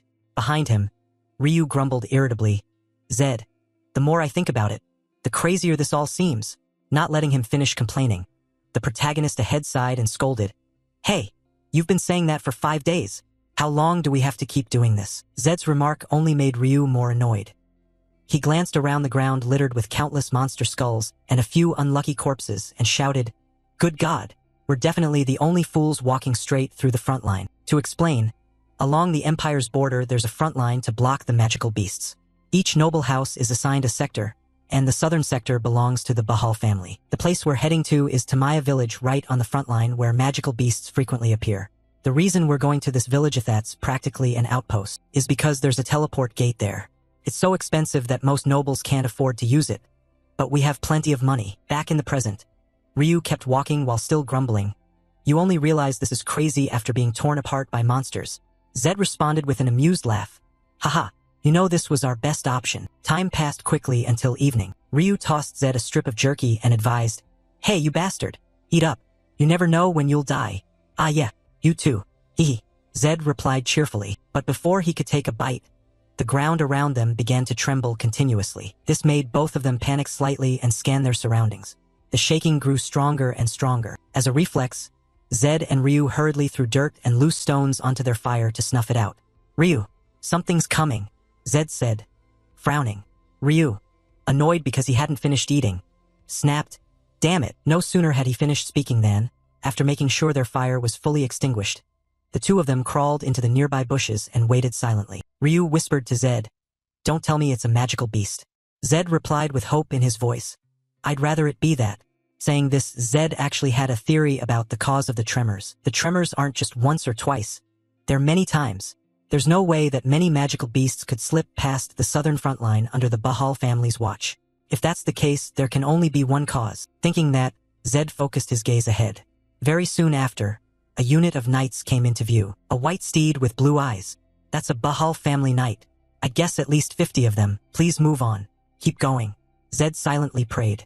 Unfortunately for him, the knights' noses were extremely keen. As they passed the area where Zed's fire had been, someone in the group spotted it and shouted, "We found traces of a camp." Hearing that, the protagonist couldn't help cursing them inwardly. Damn it, the Knight Order requires mages to be at least level 5 to join. In other words, there are at least 50 knights at Clark's level here. If we keep hiding like this, it's only a matter of time before we're discovered. Now run fast. Not only Zed, even Ryu could sense the urgency. He knew how weak he was. If I keep clinging to the protagonist, it'll only increase both our chances of being discovered. So Ryu whispered, "Hey, Zed, you run. You can do it. They might spare me, but they'll definitely kill you, since you're an Arahan. Don't worry too much, they won't actually kill us, right?" Ryu said uncertainly, his small body shaking uncontrollably. Seeing that, Zed shook his head and said, "You're shaking like a leaf. Don't worry, I have a plan." Saying that, Zed focused his gaze on the group of knights ahead. Time passed quickly. Now the Bahal family knights began to spread out in all directions to scour the area for the two of them. However, before the group had to search much, Zed took the initiative. "Search them. Why so slow? I am Zed Arahan." Of course, Zed wasn't stupid enough to hand over his life. He had a plan in mind. Based on that white card he picked up earlier, it means he was being observed or protected. "I'll verify it myself. If we stay put, we'll just die. Better to act than regret it." With that thought, Zed tried to negotiate. "I want to speak with your commander." Before the words left his mouth, the knight opposite suddenly swung his sword. Luckily, Zed kept some vigilance and leapt back in time to dodge. However, the knight's speed was faster than he expected. "Wait, talk for a moment," Zed shouted. But the knight seemed uninterested. In a second, he lunged beside Zed and swung his sword. Seeing that, Zed hurriedly turned his head. At the same time, a magic circle suddenly appeared at the protagonist's feet. Then, when the knight's sword came down, it seemed to be stopped by an invisible shield, unable to move another inch. This made Zed a bit puzzled. Why did it suddenly stop? Not his is. It's been blocked. Then a cold voice began to ring out. "Return." The voice carried a terrifying pressure, causing the knight to panic and jump back. He formed up with the other knights and shouted loudly, "Who are you?" At that moment, in their eyes, standing between them and Zed was the mysterious mage from before. "I thought they were observing from somewhere, but I didn't expect them to be this close. Even with a perception stat of 100, I couldn't sense them. That's the black glass guard of the Arahan family," Zed muttered. Looking ahead, countless cloaked mages in black appeared on all sides, surrounding the knights in the center. Then the lead mage ordered them, "Turn back. If you cooperate, nothing will happen to you." In response, the voice of that knight Torres rang out. "Who dares block the Bahal family's path?" Seeing that, The captain glanced at Torres and said, "You must be Torres Bahal, descendant of Bahal." As for Zed, seeing the familiar figure before him, his eyes widened. Torres Bahal. Memories so familiar they feel like part of my body, the person I've been closest to, who stood by me until the end. I know this isn't the time, but seeing him in person really makes me feel nostalgic. Unaware of these thoughts in the protagonist's heart, the Knight Torres looked Zed over and asked, "Are you Zed Arahan?" Before Zed could answer, the chief mage continued, "Knights, turn back. If you leave now, nothing will happen." Hearing that, Zed guessed they were trying to protect him. But why would the Black Glass Guard go this far? On the other side, Torres quickly deduced the identity of the cloaked mages. "So you are the secret organization of Arahan I've only heard rumors about. You know exactly who I am and still dare to pull tricks like this. The Arahan clan has crossed the line. You will pay for provoking the Bahal family with your heads." With that, Torres raised his sword high, gathering a terrifying surge of energy, as if preparing to unleash a powerful technique. But there was no way the chief mage would sit idly by and let him use that skill. Not a chance. The mage said calmly, "Enough." Immediately, a huge red magic circle appeared beneath the knights, enclosing everyone. They panicked. "It's a formation. When did they prepare this?" As for Zed, a single glance at the formation let him deduce its properties and purpose. That formation is a trap. They can't step out or avoid it. Predicting the exact placement and setting it before the situation occurs, always the case, huh? This mage isn't level 5 or 6, he's a level 7. Up ahead, the mage warned the knights as well. "If any of you lift a foot, it will explode." Torres replied challengingly, "Do the Arahan truly want war with the Bahal family?" The mage answered coolly, "I told you, turn back. Even the head of Bahal doesn't want that." The chief mage's words were calm, but to Torres they were a grave insult. He tightened his grip on his sword and shouted, "You're finished. You dare insult the Bahal family?" As he spoke, Torres' body was enveloped in a fierce aura. This made the watching protagonist inwardly alarmed. No, if this is the early stage of the game, Torres is at best a level 6 knight. This is clearly a battle he cannot win. If an all-out fight breaks out here, Torres and his knights will be wiped out. At the same time, the blue energy covering Torres' body formed into the image of a giant lion's head. It was the Bahal clan's secret technique, the lion's roar. When it manifested, Torres' presence grew even more overpowering, to the point that Zed had to raise his hand to shield his face from the biting gusts. He thought, no, this can't be. That technique requires at least a level 7 mage. Torres, snap out of it. You're going to get yourself killed, Zed shouted in his mind and quickly turned to the black-robed mage. Black Glass Guard, cancel the magic now. Don't you hear me? I said destroy them. In response, the captain looked at Zed with cold eyes and informed him, that's impossible. We only follow orders from the family head. The order I received was to protect you, not to obey your commands. Hearing this, Zed retorted, then just protect me. Why do you want to kill them, the Bahal unit? That's beyond your authority. With your strength, you can complete the mission without killing him. Cancel the formation immediately. And Torres too. You should stop. Across from him, Torres remained steadfast in his conviction. He shouted, shut up, Arahan. You killed the wardens and innocent people in the south. I will make you pay for your crimes. You're wrong. Let's talk. Zed's voice was pleading. Unfortunately, it failed to move the knight in the slightest. Fine. I'll talk to you when you're on your knees. With that, he seized his sword and charged at Zed, heedless of the fact that the formation beneath the knights might be triggered. Yet oddly, after Torres leapt into the air, the magic formation beneath them still hadn't activated. The protagonist felt a quiet relief. It didn't go off. Could the Black Glass Guard have just followed my order? Hardly had he thought that when Torres' powerful strike arrived, producing a tremendous explosion where everyone stood. Stones and earth scattered everywhere. But, just like before, Torres' sword didn't reach Zed's body. It was stopped by a magical barrier. From the protagonist's viewpoint, staring at the sword that had nearly struck him, he broke into a cold sweat and thought inwardly, damn, if not for the Black Glass Guard, I'd be dead now. He shattered 4 layers of the 7-fold wind barrier. It's not even complete, yet it's this powerful? The more Zed thought, the more impressed he became. Then Torres' powerful attack faded after only a few seconds. The knight suddenly collapsed to his knees, coughing up mouthfuls of blood. Seeing that, the protagonist wasn't too surprised. He thought, that's mana backlash from forcing an incomplete ultimate. To witness the lion's roar, what an honor of a lifetime. But was it worth it? With that, Zed slowly stepped toward him and gently asked, feeling any better? Seriously, why did you use a secret technique when you weren't ready? Torres snapped in response, How do you know my family's secret technique? No sooner had he finished speaking than Tora's face turned purple and he fainted outright. This made the knights behind him rush forward in panic to check on him. Sitting nearby, Zed added, "It's mana backlash. If you don't treat it immediately, he'll be in danger." Hearing this, the knights didn't hesitate.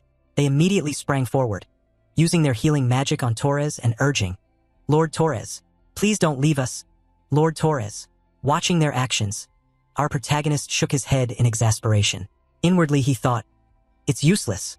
You can't cure backlash if the healer's level is lower than the victim's. If anyone here has a level higher than Torres, there's only one person." With that thought, Zed glanced at the chief mage standing behind them. Then he spoke up with a request. "Hey, Black Glass, heal him." Zed's words caused the cold man to betray a flicker of surprise on his face. He immediately asked back, "You really want me to save that knight?" Zed replied, "Torres is an old friend of mine." This made the black-robed mage even more startled. He challenged, "Nonsense. A knight is an enemy, never a friend." Hearing that, Zed didn't pursue the friendship angle. Instead, he appealed to their interests. "Then I'll ask you majest pragmatic ones. If Torres dies here, Arahan cannot avoid an all-out war with the Bahal family. How does that benefit us?" The black-robed mage raised an eyebrow and asked back, "Don't you realize how his death could benefit Arahan? Besides, this is something he brought on himself. It's unrelated to my orders." Nearby, Torres' condition grew more serious, while the knight's cries intensified. This gave Zed a headache. "Damn, we don't have much time left," he thought, "forced to use his last resort. You caused this, and now it's connected to your mission. If you don't heal Torres right now, my protection assignment ends here. I keep my word. You've been watching me, so you know I'm not one to bluff." Saying that, Zed grabbed Torres' sword and pressed it against his own throat. It even cut him, leaving a wound on his neck. Zed's threat made even the cold black-robed mage hesitate. He growled, "If the family head finds out about this, he will be furious." Zed answered with a casual expression, "That's my burden to bear. Now just heal him." With no other choice, though reluctant, the black-robed mage calmly approached to treat Torres. But the knights still didn't trust them and intervened. "Stop! Do you dare let a mage touch our young master?" Faced with that, Zed wasn't sure whether to call them fools or to blame them for clinging to their honor. He began to put them straight.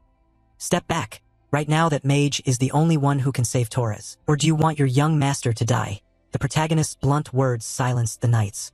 At last, they slowly dispersed, making way for the Black Glass mage. He then used his restorative magic, bringing color back to Torres' face, and his breathing evened out. Seeing this, the knights were so relieved they cried, "The air! Thank the heavens! His mana flow is stabilizing." As for Zed, when he glanced around, he realized that, at some point, the entire Black Glass Guard had withdrawn silently. The only thing they left behind was another white token a short distance away. Time passed quickly as the scene shifted to the outskirts of Tamaya village. By then, Zed had followed the knights back to their encampment and examined the white token, which bore the number 9. He thought to himself, "This is magic token number 9. It means abandonment or survival." Beside him, his friend Ryu curiously asked, "Hey, Zed, were those mages with the Black Glass Guard? Was the token from before there's 2? Zed nodded firmly. "Yeah, basically they said I handle things myself now." Hearing that, Ryu shrugged. "Wow, Arahan's going to lose it. Our solid backing just vanished." Putting that aside, Zed shot Ryu a surprised look and asked, "By the way, how do you know about the Black Glass Guard?" Ryu was more surprised. "How could I not know them? Even kids know that name. Maybe they don't know what they do, but they know they exist." Then Ryu cast a wary glance at the knights nearby and whispered, "Anyway, we should stay hidden for a while. Look, they're on high alert. If anything goes wrong, we're done for instantly." From Zed's perspective, he looked at the knights and observed, "If they were mages and I a knight, I'd be dead already." Knights value honor above all. No matter how wanted someone is, killing the person who saved you goes against everything they believe in. Knights sacrifice their lives for honor. Mages will kill friends if it benefits them. To me, both extremes are irrational, but that makes them easier to deal with because they're predictable. With knights, you provoke their honor. With mages, you offer them gain. At that moment, a knight approached the two and said, "The young master wants to see you. Please come with me." Scene shift to inside the command tent. Torres had recovered. He invited Zed and Ryu to tea and introduced, "This is Minar tea, grown by my family. Its aroma is truly wonderful." Zed gladly tasted it, not worried about poison. After drinking, he nodded and said, "It is fragrant. By the way, how are you feeling?" Torres replied, "Thanks to you, I feel a lot better." Zed waved his hand and said, "I'm not fond of stiff formalities. Let's speak more casually. shall we? You're 17 this year, right? I want us to be more comfortable with each other. Turning to Torres, Zed's casual remark left the young knight silent for a few seconds before he cautiously asked, "So how old are you?" Zed replied, "This body is about 15. Torres answered, "Then I'm 2 years older than you." Zed raised an eyebrow. "Oh, so you want me to call you brother?"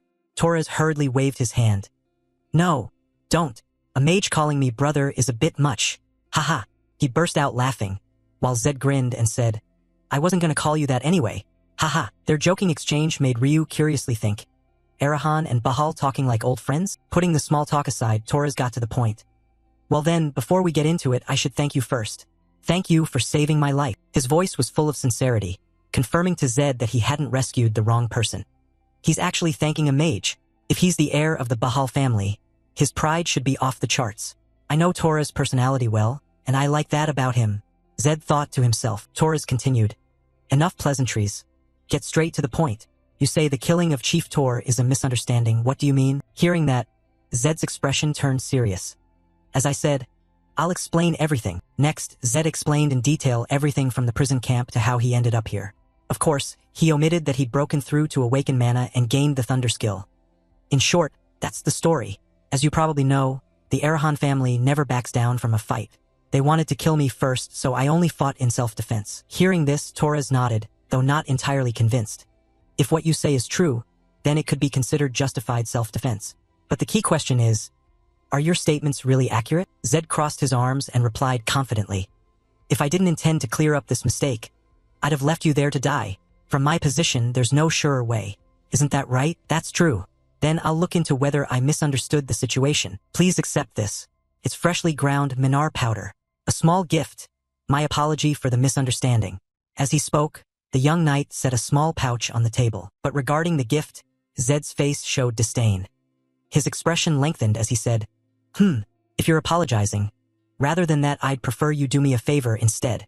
Torres raised an eyebrow, curiosity in his eyes, and asked, "You have a request?" "If it's within my ability, I'll do it." Without hesitation, Zed stated his request plainly. "It's certainly doable. I want you to help find Ryu's lost younger sibling." The remark startled Ryu, while Torres cast a sidelong look and warned Zed, "That brings you no benefit at all. Not very mage-like." Zed shook his head in reply, "I don't care about that. I promised to help Ryu find them." Time quickly passed until the next morning. At that time, Zed was still using the time to train his physique, while Ryu stood silently watching beside him. In his mind, he still remembered last night's events. Who would have thought someone would use the Bahal family's favor just to ask for help finding a lost younger brother of an unknown person? The guy really is strange. After thinking that, Ryu smiled and asked Zed, "Are you hungry? They have bear-tea beef here. Want me to go get some?" Zed nodded and smiled back. "Haha, let me finish this bout, then we'll go eat together." At that moment, outside the tent, Torres quietly eavesdropped on their conversation and felt very puzzled. What is he doing? A mage training until he sweats. A mage from those types who see sweat as a weakness? I've heard Zed Arahan has no mana.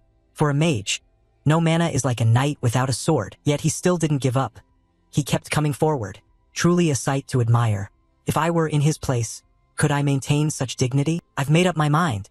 That mage has more spirit than any knight. He'll definitely become my friend, Torres said, clenching his fist. Next, to treat the two famished devils, Sir Torres invited them to try his famous beef.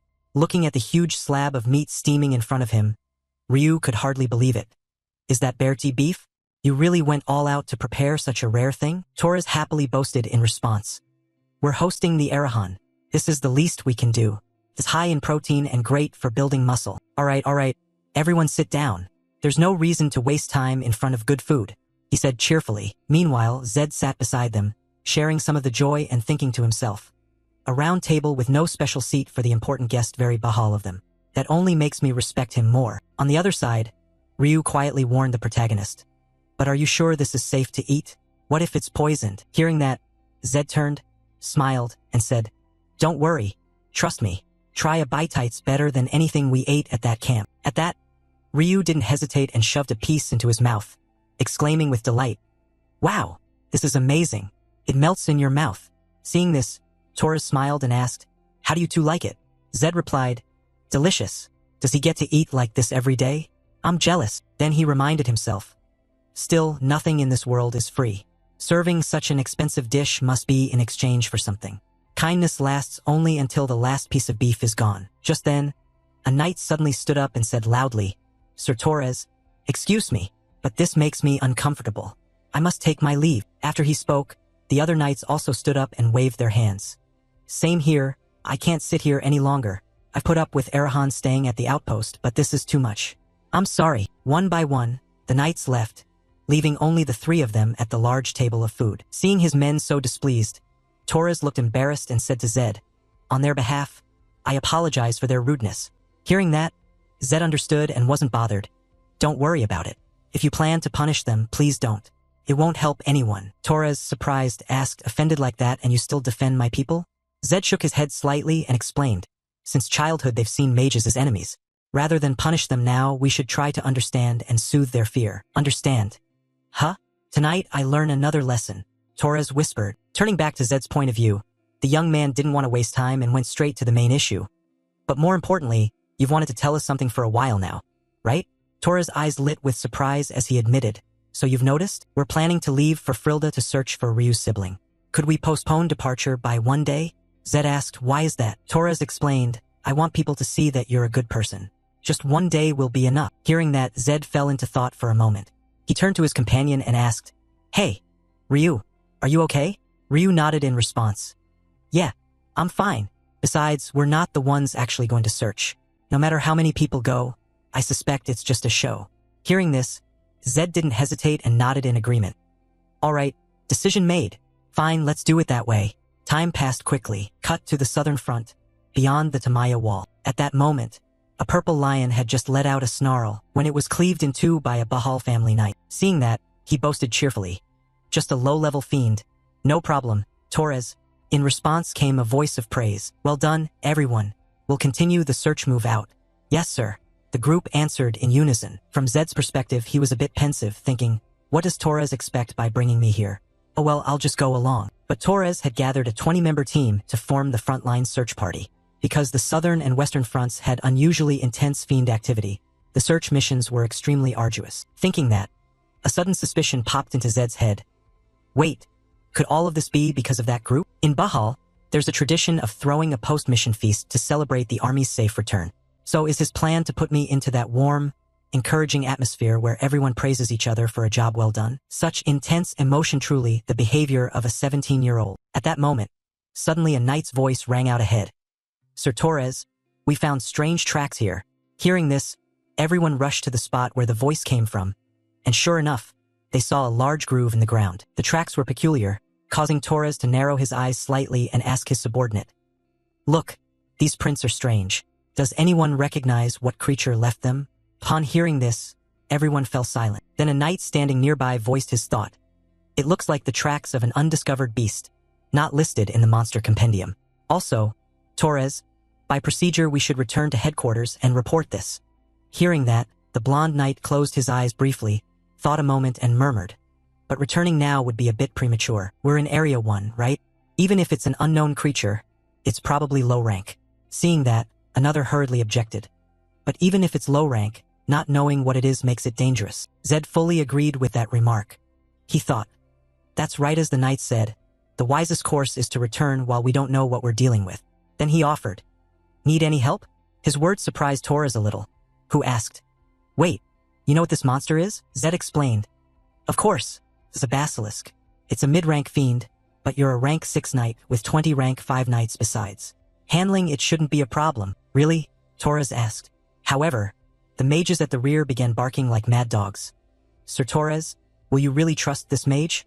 We don't even know of a fiend from the south like this, yet a mage from the west claims he knows it." In response to this challenge, Zed smirked and tried to enlighten the group. "Is there proof that it only appears in the south? Maybe Arahan just has more complete monster records than you." Immediately the knights bristled and snarled, "Arrogant bastard, you're just a half-trained wannabe with no real magic. After Arahan, you dare mock Bahal?" Zed replied coldly, "You who mock are the ones at fault. A member of a unit would dare speak rudely to the heir of a family?" Elsewhere, Torres, unwilling to let the situation escalate, quickly stepped in to restrain them. "Enough, all of you. Shut up unless I order otherwise." After saying that, he turned to apologize to the protagonist. "Zed, I apologize on behalf of my knights. Because of their mistake, I hoped we could get along. But things haven't gone as smoothly as I thought. No sooner had he said this, almost as if to prove the protagonist right, when a deafening scream rang out. At the same time, a giant snake burst up from beneath the ground. Seeing that, Torres reacted extremely quickly, drew his weapon, and warned the group. Everyone, get into battle positions. Spread out immediately. No sooner had he finished speaking than the Cerberus whipped its tail and struck toward his position, cracking the ground into many pieces. Fortunately, Sir Torres reacted quickly and leapt to the side to evade. Then he didn't forget to check. Zed, are you okay? Before he could finish, Zed shouted, Torres, behind you, get out of the way. At that moment, the giant snake opened its huge jaws wide, aiming straight for the blonde man. Thankfully, he had received Zed's warning and was able to dodge in time. TCH, there are actually two of them? Torres said irritably. Next, as if to quickly take care of the two large monsters, he raised his sword overhead, enveloped his body in a blue radiance, and shouted, focus all attacks on the one on the right. Hearing that, the knights simultaneously lifted their swords into the air to prepare a combined strike. Then, once his energy had been fully gathered, Torres swung his sword forward, releasing a crescent-shaped slash that flew with wind-tearing speed. Likewise, the knights began to unleash their attacks, creating countless crescent blades that struck the basilisk on the right, causing it to roar in frenzy. However, despite the pain, their attacks weren't even enough to cut the creature's skin. Seeing this, the knight widened his eyes. Our attacks have no effect? Not to mention him, even Zed was equally astonished. These knights are perfectly trained, but not even rank 5 or rank 6 sword force can penetrate that creature's hide. Across from them, the snake seemed driven into a rage. It began to swing its tail covered in sharp spines forward. Seeing that, Zed immediately knew it was about to attack and warned everyone. Now it's its turn. Everyone, get down. At his shout, the knights hesitated for a moment, but Torres then shouted, all units, by Zed's order, get down. Only then did the knights not hesitate and hurriedly flatten themselves against the ground. However, within the group there was still one fool who refused to obey orders, standing rooted at the front. Why should we listen to a mage? He said angrily, which made Zed snap in anger. I told you to get down, you idiot. Opposite them, the basilisk didn't intend to give the group a chance to react. It whipped its tail forward, firing countless sharp spines like lightning-fast arrows. Luckily, the knights were lying down, so they weren't harmed. If not, they would have been like that tree behind them, pierced into a honeycomb. Looking at the tree, which had turned from brown to dark purple, Torres felt numb all over. The needle spray attack radiated in all directions, yet not a single spike struck the ground. At the most dangerous moment, Zed grabbed the black-haired knight by the head and pulled him down to the ground. Getting hit by one of those is really painful, you know? I just saved your life. Saying that, he turned to look at Torres and suggested, Torres, their next attack will aim low, so dodging will be tricky. Torres nodded. Then we'll just take it down before that happens. Zed continued, Torres, can I leave the left one to you and the knights? Torres responded with some skepticism. What? You expect to fight the other one alone? Do you really know its weakness? Before he could finish, Zed shouted, there's no time. Just tell me whether you can do it or not.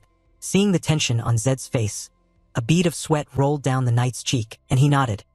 All right, we'll take care of it quickly. Don't you go dying on us. Hearing that, Zed thought to himself, in this situation, who's actually worried about whom? Honestly, he's a remarkable guy.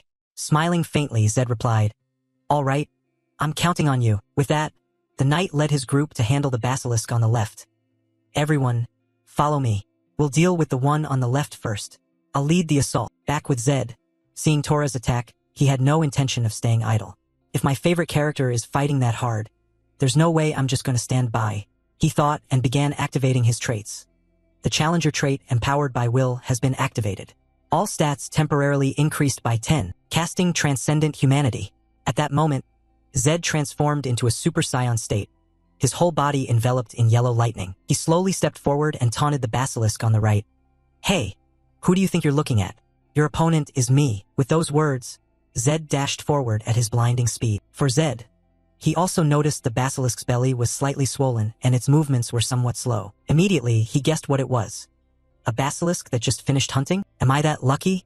He thought as he used his dizzying speed, weaving between trunks and finally leaping up into the air. The reason Zed did that was because this monster had only one weak spot on the top of its head, and he had to smash that spot. With that in mind, Zed landed below and unleashed his thunderous fist, striking straight at the giant snake's crown, causing its eyes to roll back, and finally it fainted, collapsing to the ground. Seeing that, Zed silently prayed inwardly. Okay, please, ites here. The demon breath Demon breath is a key ingredient for forging immortal elixirs. Add a bit of holy water and it can turn into an actual elixir. Normally, elixirs grant random stat boosts, but for me only mana can increase. So basically it's a 100% mana potion.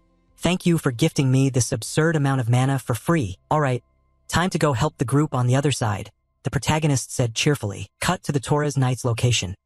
They were still struggling to deal with the giant snake. Torres raised his sword to block the snake's direct charge. However, his body was shoved backward, trembling as if he could be thrown off at any moment. Damn, I've fallen far behind the other knights. There's no time to waste. Before he could react, from afar a bolt of yellow lightning shot down from above, striking the snake's crown and forcing its mouth to gape wide. And of course the one who arrived was Zed. Looking at the lightning enveloping his entire body, Torres' eyes showed disbelief. What kind of demonic energy is that? Elsewhere, the knights who had rushed to help were equally surprised. Huh? How did he get here? Wait a second, is that light actually lightning energy? At this, Torres couldn't hide his curiosity and hesitantly asked, Zed, is that energy really lightning? Yeah, who wouldn't recognize it? Zed shrugged. Those words made Torres even more astonished. How can that be? I thought you had no mana. To answer this, Zed said, I got a mana ring not long ago. Hearing that, Torres' face went blank. What? You finally have a mana ring? The mana ring around the heart is formed at birth. Sometimes the mana channels take a bit to connect, but by age 6 at the latest all channels should be complete. So you mean Zed, about 15 years old, only now has a mana ring? That's like someone born with 9 fingers suddenly growing a 10th. In the Empire's 1,000-year history, nothing like this had ever happened. Even the heavens trembled at Zed's will, Torres thought silently. Meanwhile, Zed quickly grabbed the red orb from inside the giant snake and said to the knight, Torres, can I take this? Torres readily replied, of course, you killed the monster. All the loot is yours. Before he finished speaking, Zed waved his hand. No, this is more than enough for me, but if I flay it and sell the hide, I could at least get a few pounds of premium beef. Saying that, he quietly marveled at his luck. I've been playing this game for over 10 years, and I've never picked up 2 demon breaths at once. Today I hit the jackpot. I haven't eaten, but I already feel full. Time passed quickly, and the scene shifted to the teleportation gate. The knights were still whispering among themselves about what they'd witnessed. Have you heard about Arahan, the one who joined the hunt with the others? Someone asked. Another voice replied, Yeah, I heard he defeated an undiscovered monster with his bare hands. I also heard he unlocked lightning energy. Isn't that energy supposed to be just a legend? Is that really lightning energy? I mean, a mage with no mana suddenly using lightning? That must be a mistake. They say everyone who was there saw it. Even Lord Torres admitted it, so it can't be wrong. That Arahan is truly different from other mages. Right, he even flayed the monster he hunted. I also heard he trains so hard he sweats during breaks. A mage who can flay an entire hide? A mage who actually sweats? The more I hear, the more he seems unlike ordinary mages.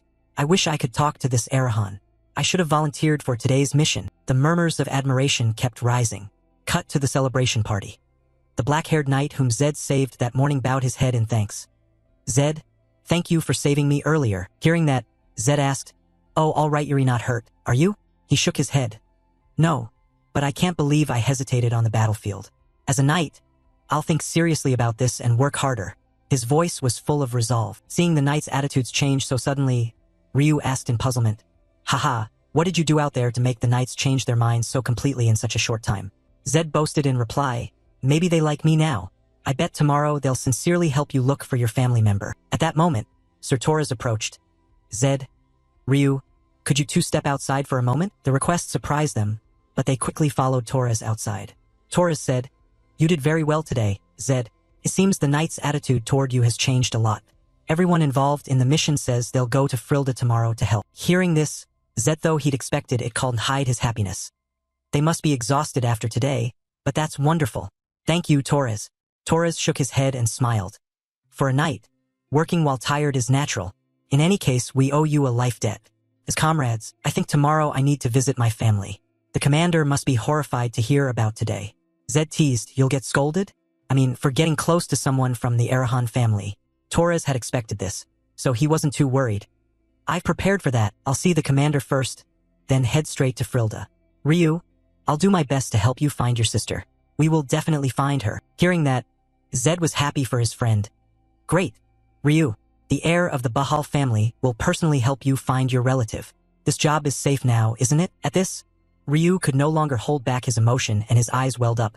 Thank you both so much. They waved it off. No need, we're friends. Time flew, and the next day the scene shifted to the city of Frilda. It's a port city, the commercial center of the south. Ryu began to explain about his relative. Her name is Lisa. She's a girl and she's 13 this year. She has long blonde hair down to her waist and is roughly this tall. She's probably grown since then, Ryu said, gauging his sister's height with his hand. But this information made Zed feel a bit uncertain. Is that all? Let's see. She's pretty cute. Torres made that remark, leaving Zed at a loss for words. In the end he turned and said, so, let's ask the knights for help. After all, that's all we have. We don't know where she went, but she's definitely somewhere in Frilda. Search among the slaves, among their households, and throughout the city. You can investigate to that extent, can't you? The group nodded firmly in response. Yes, sir. Seeing this, Zed suggested, let's start with the merchant caravan you used to work for. Ryu exclaimed, it's not far from here. Zed nodded. All right, by the way, are there any clothing shops nearby? Time passed quickly, and Ryu led Zed to the merchant guild where he used to work. Zed, it's right there. That's the Hamel Trading Guild where I last worked, but they framed me for theft and kicked me out. Turning to Zed's viewpoint, he warned Ryu, okay, they might recognize you. I'll go alone. As he said it, he straightened his clothes. Seeing Zed's new shiny outfit, Ryu stammered, okay, sorry. Wow, you really do look like a noble. I know you're actually noble, but you look different. Putting that aside, Zed briskly walked toward the trading guild alone. The attendant outside hurriedly bowed as he approached. Oh, welcome, sir. Thank you for visiting. Are you looking for something? Instead of answering, Zed asked, is this the Hamel Trading Guild? The gate guard laughed out loud. Haha. Young master, you must be mistaken. This is the slave market. What he didn't know was that Zed had been listening to every word and snapped back. Slave market. Didn't you just ask if I was looking for merchandise? At Zed's words, the guard's face suddenly went cold, and his attitude spun around. Hey, kid, you're not a noble, are you? How dare you pull a con like that, brat? Zed shook his head and continued the act. You're wrong. What if I were a noble? The big man nearly burst out laughing. Haha, you dare scam merchants? Listen, kid, merchants live by sharp instincts. To nobles, slaves are just goods, mere merchandise, and nobles never come alone. The moment I saw you, I knew something was off. This your prank did DeVito send you? Zed stared at him coldly and demanded, are you sharp? Or are you just stupid? At that, the big man could no longer contain his anger. You little punk, you need to be taught a lesson. He raised his fist as he spoke, but only minutes later his face was swollen and he was kneeling before Zed. If you don't want to be hurt worse than this, answer my question right now. Accompanying the words, the protagonist delivered a stinging slap to his cheek, then asked, I thought this building belonged to the Hamel Trading Guild? Why are people living here? The big man obediently answered, ah, the previous owner went bankrupt, so we took over. Zed asked, so who is DeVito? Is he also a slave trader? The big man nodded repeatedly. Yes, he's the owner of the largest slave market in the southern lands. Hearing that, Zed identified DeVito as his next target. So before leaving, he asked another question. One more thing, where did everyone here go? The big man hesitated and asked back. Everyone? Do you mean the merchandise? To reward that answer, Zed slapped him across the face. Merchandise, you bastard. Do you want to say that again? And no, merchandise, the thug shouted, and then a rain of slaps followed, making the big man's head snap left and right repeatedly. After he'd finished beating him, he stopped and began to preach. Slaves are human too. Do you think treating people like objects is right? At the very least, try to be a little decent. It's not hard, is it? Now, show me the way immediately. At that request, the big guy was overjoyed. He hurriedly led Zed inside and pulled the curtain aside. Right here, young master. Looking into the iron cage inside, Zed fell silent. This place was imprisoning people in a place like this. Haha, really? Seeing it made him angry all over again. Then he turned back to the thug and asked, are there any other prisoners here? The thug shook his head. No, these are all the people here. That left Zed somewhat disappointed. No blondes at all and no sign of child slaves. Child slaves are very expensive. Lisa was probably sold or moved somewhere bigger. Next, we need to track that slave trader DeVito. But then, thinking it over, he said coldly, I'll give you one last chance to act like a human. Bring all the coin from the cellar out here, and the keys to the cells as well. With that order, Zed freed everyone imprisoned inside, and shoved the big man into a cell so he could taste confinement himself. Stay put in there for a while. You need to feel what this is like. Time passed quickly. By evening, all the slaves Zed had rescued were chattering their thanks. May you be blessed for this, sir. To someone as lowly as me, this kindness is beyond my dreams. A brown-haired man said this while gripping Zed's hand tightly. The protagonist simply shook his head and said, "No need for thanks. Just rest easy." He thought to himself, "I distributed all the slave traders' wealth to the freed slaves. The knights have taken them to decent lodgings. While dining with them, I listened to each person's life story.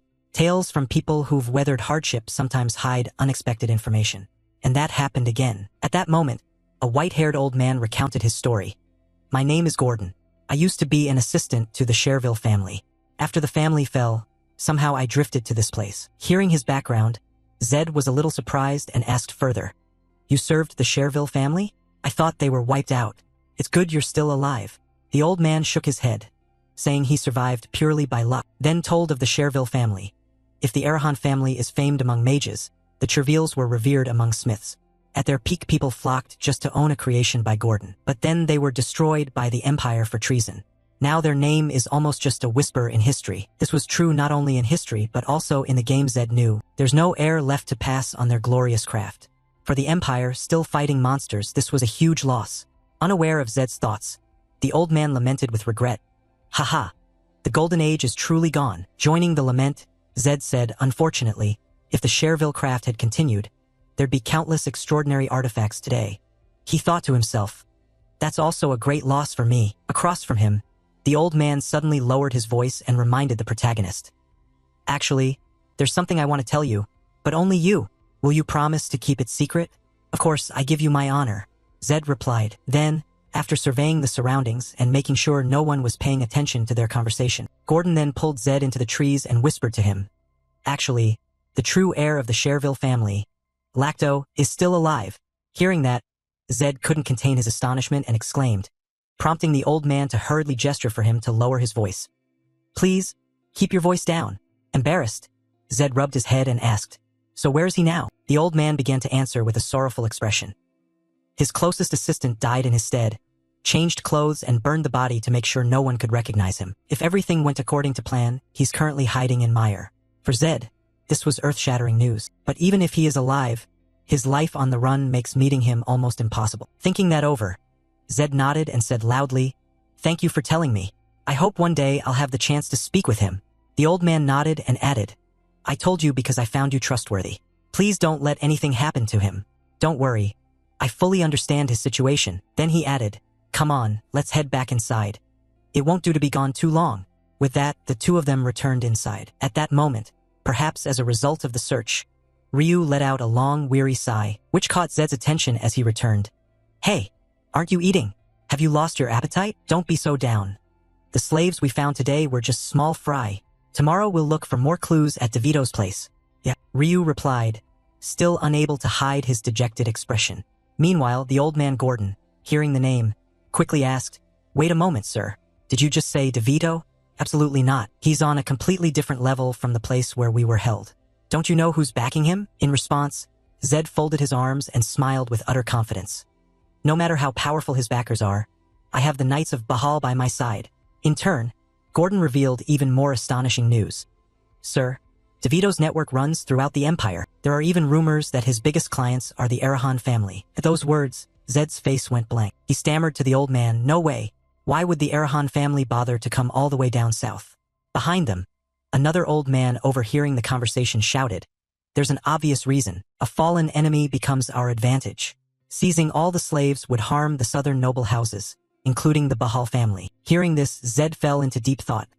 If it's the Arahan family, that actually makes sense. Wait, if that's the case, the Black Sword Army might be protecting DeVito. So this isn't merely about dealing with a slave trader. It could ignite a covert war between the Arahan family and the Bahal family. As for Ryu, with his sharp instincts, he too could see the implications and said, "Zed, if what he's saying is true, then..." Ryu trailed off there, but he didn't need to say more for Zed to grasp the meaning. He thought to himself, "Is Ryu worried I'm going to put myself in danger?" Then he smiled reassuringly. "Don't worry too much. This is for you, but it's also for justice. I'm just doing what I believe is right. No matter what, we still have to deal with DeVito." Time quickly passed, and by the next day, the scene shifted to DeVito's slave market. Zed was there to investigate. Outside, a guard saw him and called out a welcome. However, immediately after that, Zed pushed the door open and walked in as if no one were there, prompting the big guy to rush after him. What are you doing? The brat didn't answer.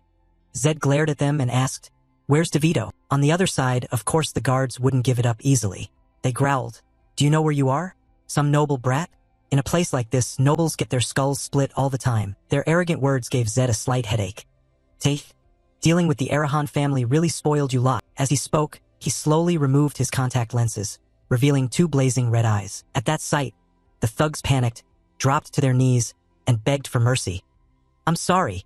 We didn't realize this was a scion of the Arahan family. Farther back, a cloaked figure who had been standing hunched over as if in greeting caught Zed's attention. Is this DeVito?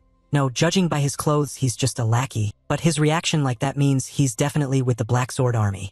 I hoped it wasn't true, but it is. At the same time, from the second floor came a loud, disgusted click of the tongue. TCH, what business does a highborn guest like you have coming to a filthy place like this? I heard you tore up the slave market at the docks yesterday. I thought you wouldn't show your face. Seems you're braver than I thought, or maybe just stupid. As he spoke, he casually grabbed a glass cup from a wooden shelf. Not wanting to waste time, Zed got straight to the point. From today onward, the Arahan family severs all dealings with you. I'm taking every remaining slave. At Zed's words, the slave trader DeVito truly couldn't help himself and burst out laughing. Haha. Sorry for laughing. His attitude made Zed frown slightly. Who scolded? Do I not know my place? You dare look a member of the Arahan family in the eye and hope to survive? A few seconds later, DeVito finally suppressed his smile and replied, Ah, right. So, when will you kill me? Anyway, enough with the small talk. Since you're an honored guest, I won't kill you. Consider this a life lesson. He said this while signaling his men. Immediately, the hounds drew their weapons and surrounded Zed, cutting off his escape. Even the Black Sword Army man at the side clenched his weapon. This made Zed only sigh inwardly. No choice left. Fortunately, there was only one Black Sword Army member here. I don't know how strong he is, but if he's only level 5, I can probably handle it. If I strike first and take him down. Thinking that, Zed clenched his fist. But before he could act, a loud shout rang out. Surround this building. Team 1 and Team 2, storm the building. Kill them all. The one shouting was the Knight Torres, leading his men in a raid. On this side, the merchant DeVito, seeing the raiders, finally panicked and shouted, What is the Bahal family doing here? What's going on? He panicked and collapsed to the ground. Then, immediately after, the head of the Black Sword Army mage was thrown down in front of him. This terrified the merchant, who stumbled back a few steps. Meanwhile, Torres advanced and said to him, Slave trader DeVito, you are arrested for illegal kidnapping, imprisoning the vulnerable, and besmirching the honor of the Bahal family with your filthy deeds in the southern region. As Lord of Bahal, I will sever your limbs as an example, Torres said, beginning to draw the sword at his side. Meanwhile, DeVito, seeing one blue-eyed man and one red-eyed man staring at him with icy faces, grew even more terrified. Those 2 eyes should be focused on hating each other, and now both are fixed on me. It's absurd. Thinking that, he immediately pleaded for his life. Please, sir, spare me. I will never. Before he could finish, Torres's sword sliced across his shoulder, severing one of his arms. For a moment, DeVito stood stunned, not understanding what had happened. Then Torres swung again, and the other arm was forever torn from its owner. Having lost both hands, DeVito realized Torres was not joking at all. Wait, please spare me. Before his plea ended, the sword flashed again, cutting off both his legs. Finally, his head was also delivered to its new home. When it was done, Torres muttered, First floor secured. Beside him, Zed was a little surprised to see them here. Perfect timing. But what about that imperial edict from earlier? In response, Torres sheathed his sword and nodded. Exactly as you heard, the emperor issued a decree to wipe out the slave traders. What a merciful king. Curious about the emperor's decision, Zed asked, So, have they dealt with all the other slave traders? Torres answered, We dispatched night squads to all their locations. This place was the most important, so I came in person. By the way, what are you doing here? Don't tell me you plan to take down DeVito alone, Zed shrugged. Well, first, yeah, there are a few things I needed to check. Regarding Zed's risky decision, Torres chided a bit. Opening your mana at your age is impressive, but your rank isn't high enough to handle things like this alone. Don't overdo it. Then he ordered his subordinates. Go inside, search, and report if you find slaves. Zed folded his arms, thinking about the emperor's decision. An imperial decree? What perfect timing. Still, the Bahal family won't let this go easily. Then he looked at the head of the Arahan family mage. Unlike the others, this one looks resigned. Did he not resist because he couldn't, or because he didn't want to? If the latter, that's a remarkable loyalty to the Arahan family. One by one, the slaves were freed and led outside, while Ryu anxiously scanned the line of people, searching for his sister among them. A soldier reported, "Sir Torres, we estimate about 600 people." Torres nodded and instructed, "Understood. If there's a blonde girl, bring her to Ryu right away." At that moment, Ryu suddenly spotted someone with blonde hair up ahead. He hurriedly called, "Lisa." The person in front turned around. However, it was a completely unfamiliar face. The blonde boy could only step back and return to his place. Meanwhile, Zed began to get a bad feeling. About 500 people have already come out, and she still isn't among them? A disgusting possibility. Young girls are valuable and in demand. It's possible she was already sold. Thinking that, he kept it to himself and simply patted Ryu's shoulder in comfort. "Ryu, don't give up."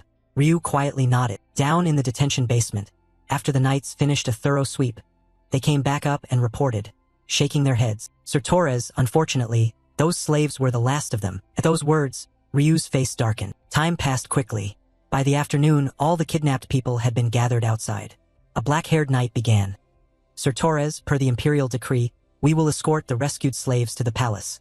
Torres smiled faintly and replied, "Yes, do that. You both have worked hard today.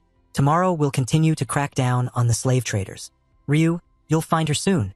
Thank you for your help," Zed added. At the same time, a small figure in a brown cloak approached a white horse, startling it into a frightened neigh, which made the person nearby jump backward. Seeing this, Torres came over, cleared his throat and warned, "Ahem, you shouldn't startle it by standing so close like that. Are you all right?" Saying that, he was a bit taken aback, because the girl had blonde hair and was extremely beautiful. Zed noticed and asked, "Hey Ryu, was there a girl like that earlier?" Up ahead, the girl seemed to have heard both of them, so she turned her head and asked dazedly, "Sir?" Seeing the familiar face of the girl, Ryu burst into tears and rushed forward to embrace his little sister in an emotional hug. Zed guessed aloud, "It must have been the hood. No one noticed her. We almost missed her. But thank the horse for that." The young man said this while looking at Torres, at which point the knight could no longer hold back his tears. Zed teased, "What's wrong? Why are you crying?" "I'm not crying," Torres said, turning his face aside to hide his emotion. That only encouraged Zed to tease further. "Must be something flew into your eye?" "Huh?" Torres tried to hide his feelings and snapped back. "You cold-blooded bastard. How can you stay so calm after seeing that scene? You're the one crying. Obviously you are," Torres shouted as Zed continued to tease. Time quickly moved on, cutting to a celebration feast for the successful rescue. Torres raised his beer and shouted, "Tonight's on me. Everyone, enjoy yourselves. Hooray." The group shouted in unison. As for the girl Lisa, she stared at the piled platter of beef before her, eyes wide in disbelief. Seeing that, Torres handed her a piece and smiled softly. "Eat up, help yourself." Lisa bowed tremblingly. "Thank you, sir." Torres waved it off. "Ryu is my friend, and so are you, so there's no need for such formality. But you can think of that guy as your real brother. He's cold, but he's a good person." Torres said this, glancing subtly at Zed, catching his attention. Zed thought to himself, 40 years old, traveling with a 15-year-old boy and his 13-year-old sister, kind of odd, isn't it? Meanwhile, Ryu tossed his sister a piece of beef and confidently shared, "If you want more, just say the word.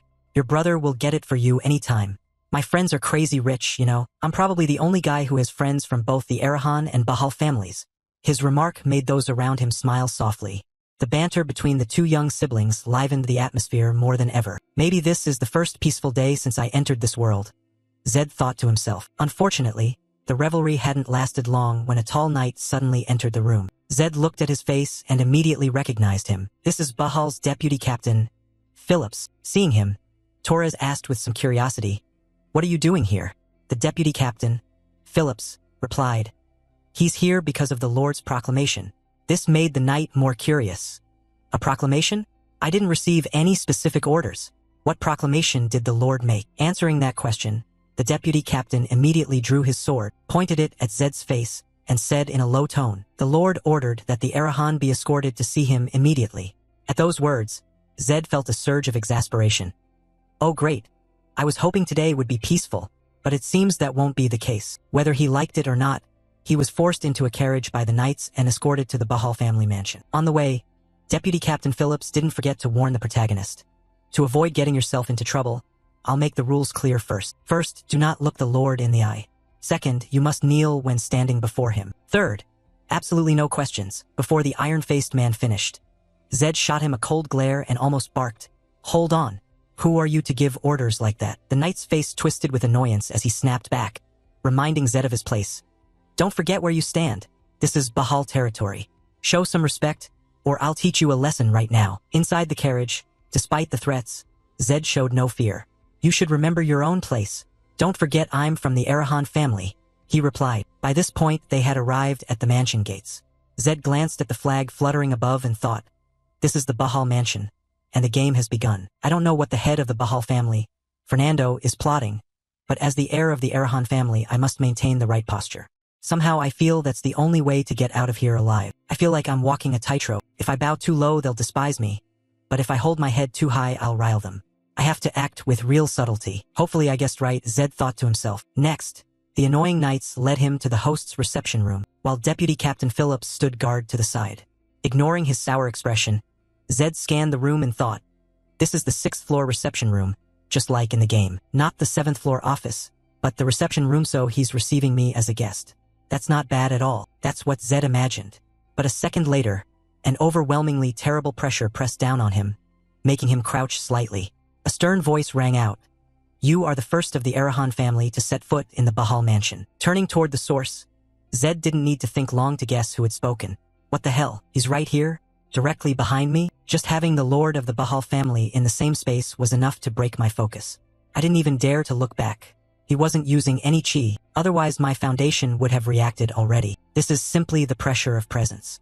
It's the feeling of surpassing a level 10 threshold, a true swordmaster. Ignoring Zed's inner worries, at that moment a large figure swept past him, then calmly sat in the chair reserved for the family head. He was a man with uniformly blonde hair and beard, a massive build like a brown bear. Just sitting there, he radiated a terrifying aura, making our protagonist swallow hard in anxiety. Still, he bit his lip and showed no fear. After a few seconds of observation, Fernando nodded slightly. I admit you're bold, Arahan, but this is the Bahal mansion, behave appropriately. With those words, the terrible pressure grew heavier.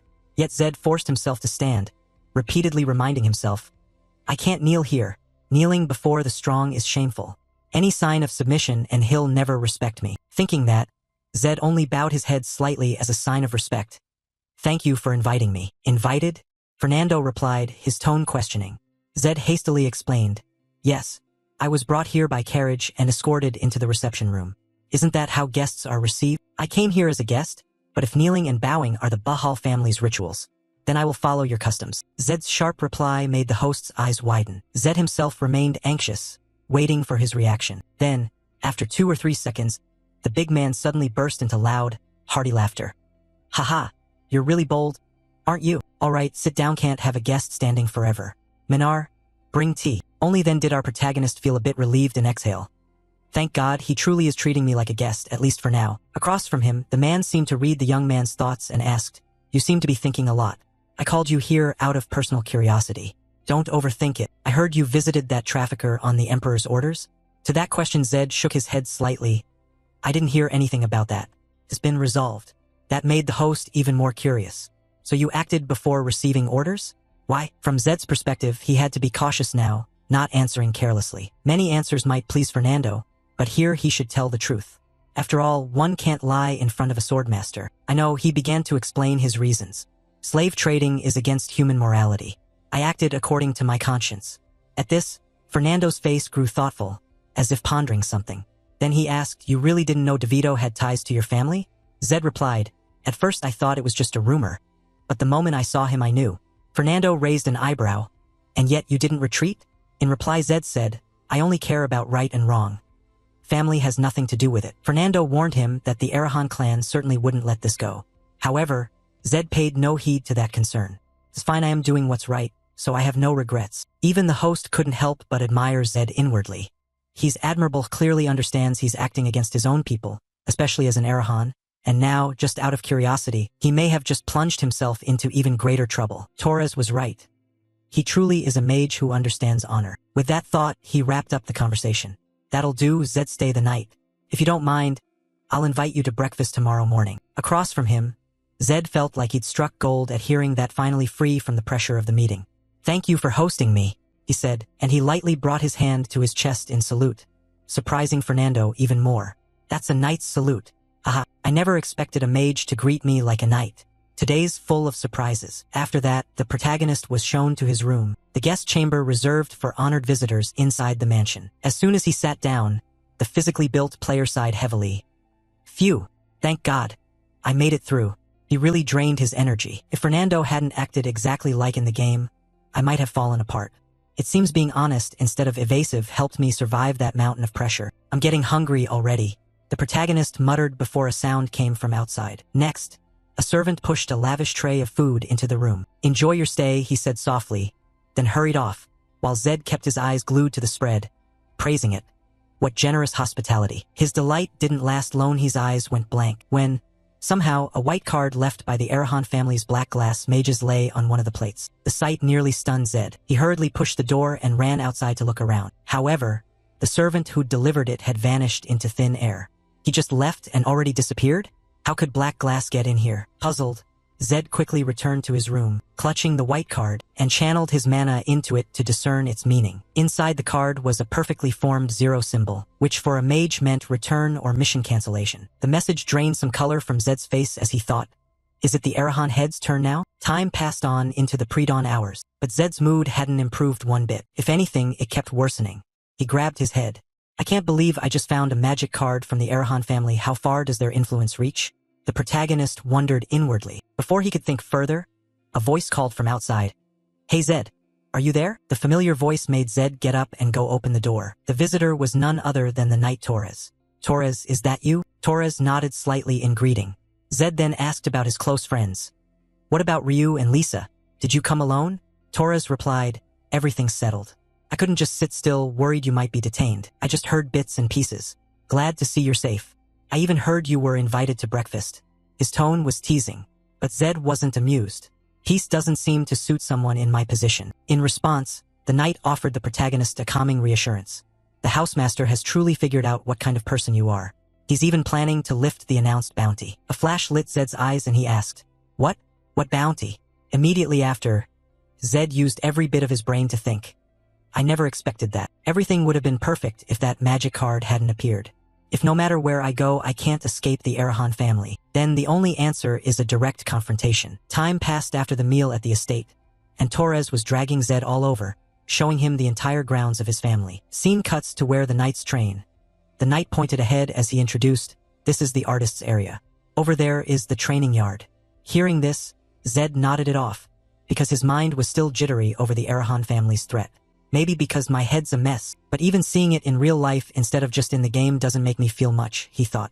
Then suddenly, something seemed to catch Zed's attention. He glanced not far away and asked, What's that? Torres followed Zed's direction and said calmly, that place is a bit special. You've probably heard the story. The Bahal family's white horses choose their own masters. That's where the white horses that haven't yet found owners are kept. To satisfy their curiosity, the two quickly went to the stables. However, Zed found only a single horse inside, which surprised him. As if to demonstrate to Zed why there was only one horse here, the blonde knight reached his hand out directly. But the moment the horse saw his hand, it recoiled as if it had seen a plague, turning its head away to avoid him. Even Torres felt a bit annoyed by the reaction. Normally these bond within 3 months, but this one has resisted for 2 years. It's picky as heck. It's the only one that even refused the housemaster. At this, Zed's eyes widened like a cow's. Where did this horse get the pride to refuse the uncle? How can that happen? I thought they chose the strongest. Torres could only sigh, then explained, it's not always like that. It seems each horse has its own standards. Zed nodded in reply. That's pretty interesting. Turning back to Torres's perspective, he was surprised that Zed seemed intrigued by the horse. You're thinking about other things, yet that white horse attracts you? At that, our protagonist smiled. Bahal's white horses are always cool. That's right. They're not called divine beasts for nothing. Number 80 stake, right? It's not just someone's property. It's a partner, a teammate. That's why we respect its choice. Torres said this while looking toward the horse, while Zed stared straight into the white horse's blue eyes. And instinctively, Zed reached his hand forward as if to stroke its face. However, before he could act, a disruptive voice rang out. Well, look who's here. Isn't that the Arahan family heir? The familiar voice made Zed turn his head slightly. Sure enough, the annoying voice belonged to Vice Captain Phillips. Seeing Zed notice him, he added in a taunting tone. I was thinking Torres might be training, so I stopped by to say hello, but it seems you're here with Arahan. His voice dripped with mockery. and someone like Torres who values honor could not hold back his anger. Immediately, Torres demanded sternly, "He's a guest invited by the housemaster. Show some respect." Across from them, Torres's words were like wind in Phillips's ears. He verbally agreed, but his contemptuous expression didn't retract at all. Of course. So you Zed, why don't you train with us? Right, there's no quiet meditation room here, so that might be a bit much. How about a sparring match? Are you willing to show us a few moves? The vice captain said this with a haughty face and a mocking toss of his chin, his provocative attitude on full display. Hearing the request, Torres's brows knitted as he asked, "What do you think you're doing?" Forgetting that the man was our guest, so the other man had already prepared his justification. "Sir Torres, a friendly match isn't necessarily disrespectful, is it? It'd be a great experience for the team, and for you too, Zed. That's what I think." Torres remained firm in refusal. "Zed isn't ready yet.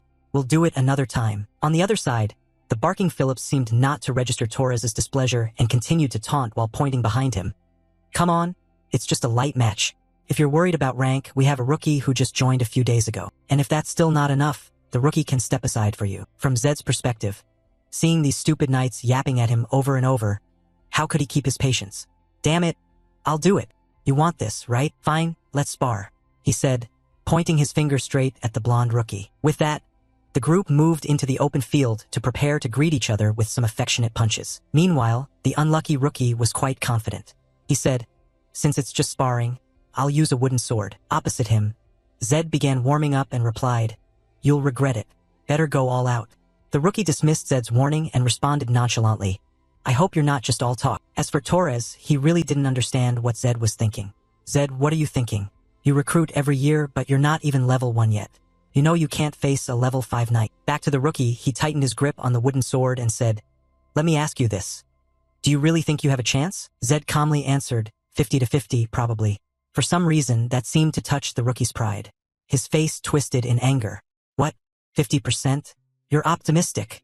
With that shout, he wrapped himself in an aura. At the same time, our protagonist wrapped himself in storm mana and said through gritted teeth, "I just hope to last long enough to heat things up a bit. Ending too quickly would be boring." Elsewhere, Vice Captain Phillips, despite seeing the lightning mana Zed produced, still trusted his subordinate. "So that's the mana I've heard about? Truly worthy of the dream attribute's name. It feels more intense and chaotic than the others. But even so, the mana he gives off hasn't even reached level 2. Generous as you like, this match will end quickly." With that thought, standing outside, he loudly shouted, "Match! Begin!" Right after the command, the rookie drove power into his legs and sprinted forward. However, Zed remained standing completely still, which made the knight a bit curious. What the hell is he doing? He's a mage, but he's not trying to keep his distance. He's not even casting a spell. Wait, could it be that I'm so fast he can't react? If that were the case, that'd be boring as hell. But you can't kill a guest. I guess I'll have to hold back.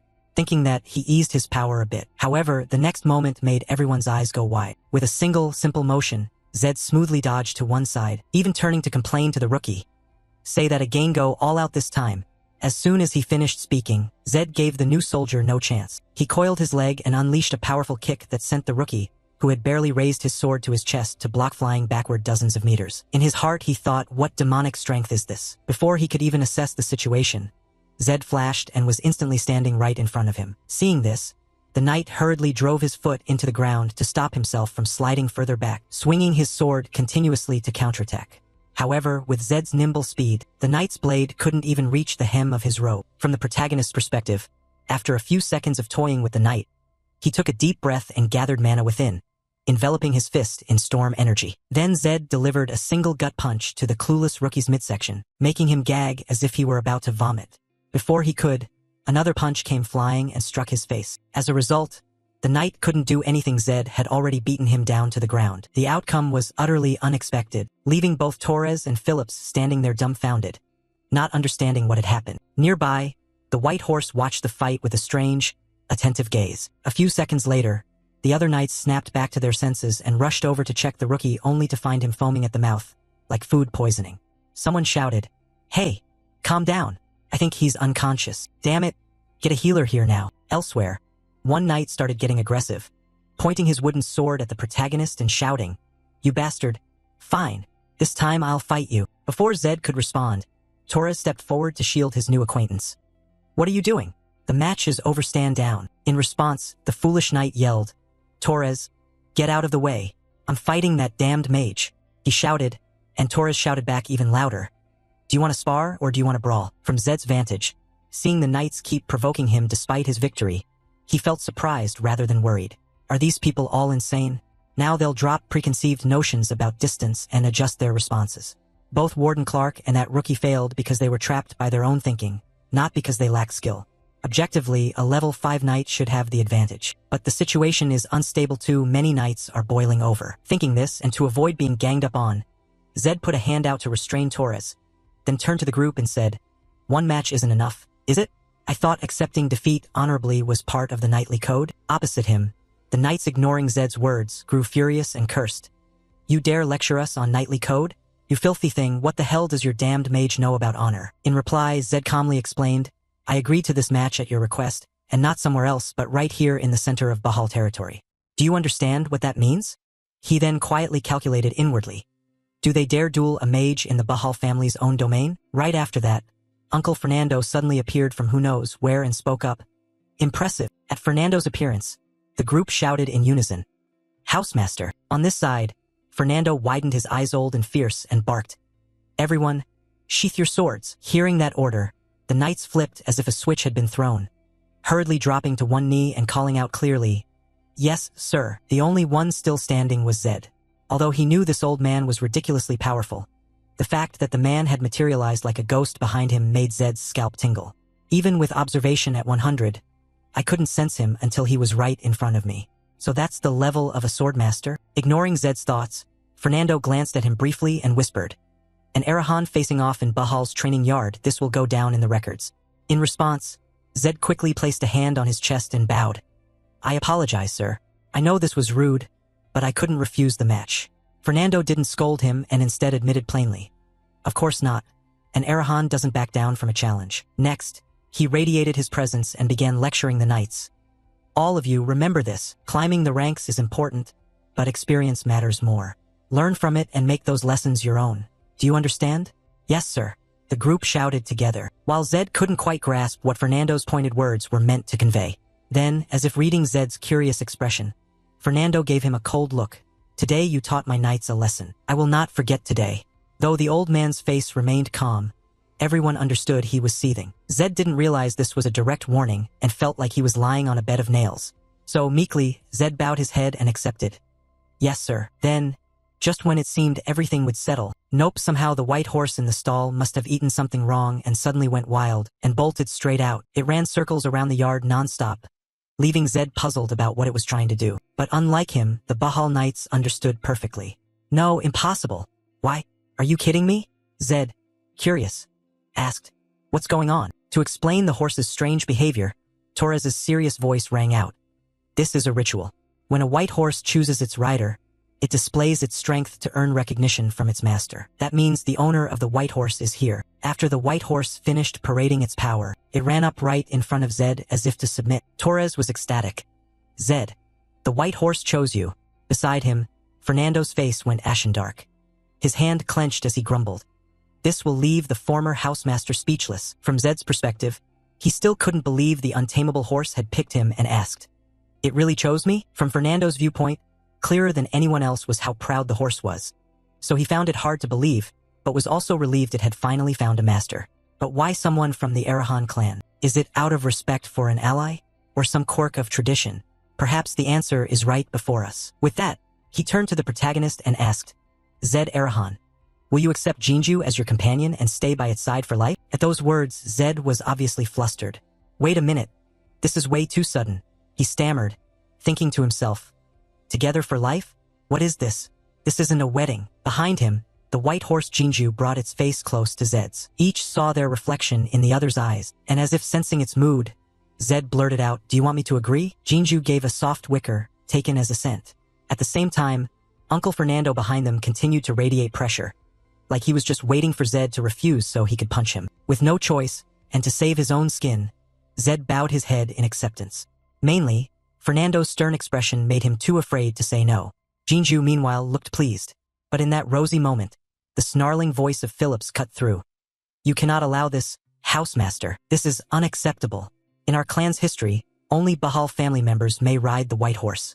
We cannot allow such a dangerous precedent. He spoke while kneeling at a 90-degree angle. Even Fernando couldn't refute that and had to concede. Exactly until now, only clan members have been chosen by the White Horse, because there was no other option. So only kin were selected. Hearing that, for some reason Phillips found the courage to lift his head and directly confront his housemaster. Have you forgotten the crimes the Arahan clan committed against the Bahal White Horse? They mauled those horses like pigs. How can you trust our companion to such beasts? Mages lie as easily as they breathe. How can we possibly trust them? The more Phillips spoke, the more unhinged he became. To settle the matter, Housemaster Fernando promised. Then I swear to you, Vice Captain, if Zed Arahan does not treat our white horse as a comrade, I will personally take his life. The seriousness in his voice made Zed's hair stand on end. Still, Captain Phillips seemed unsatisfied and tried to speak again, but Fernando cut him off. Phillips Robert, I have never doubted your loyalty, but on this matter I will hear no more advice. Faced with that, Phillips, though bitter, had no choice but to accept. Understood. And so time quickly passed until evening. Now Zed was riding Jinju to test the warhorse's speed. He thought to himself, I left because I felt it might be dangerous to keep it here, but this is really fun.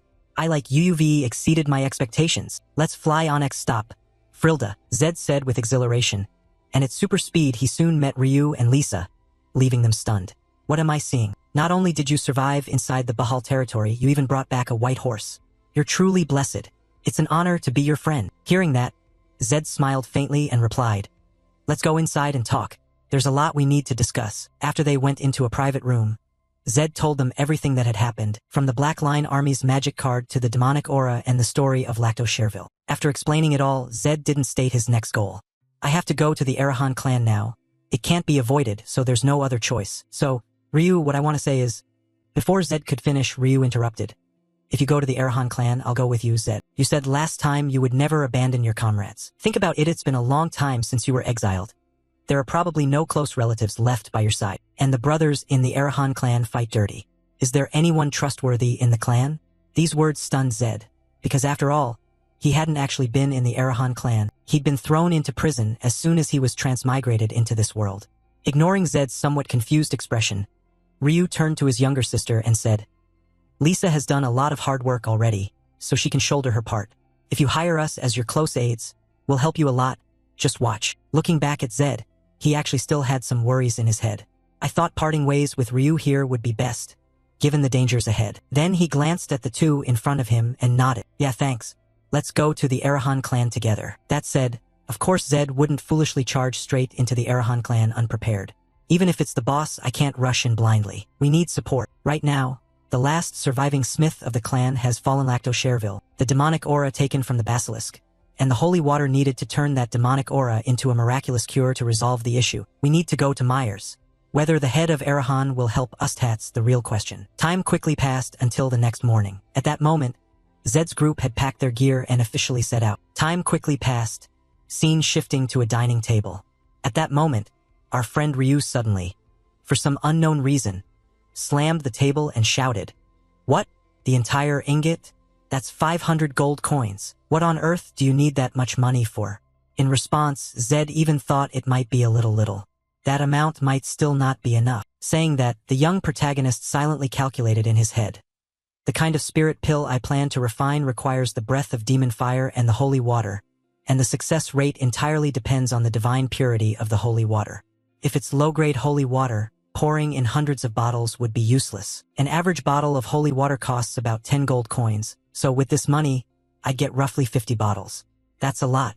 Imagine spending all that and ending up with nothing. That would be cruel. That's why I went to find Myers, because that priest is reliable. Not knowing Zed's intentions, Ryu didn't intend to stop him, but he was a bit worried and warned. You're really taking all of it? At least leave 1 gold ingot as a backup. In reply, Zed turned and said, No need.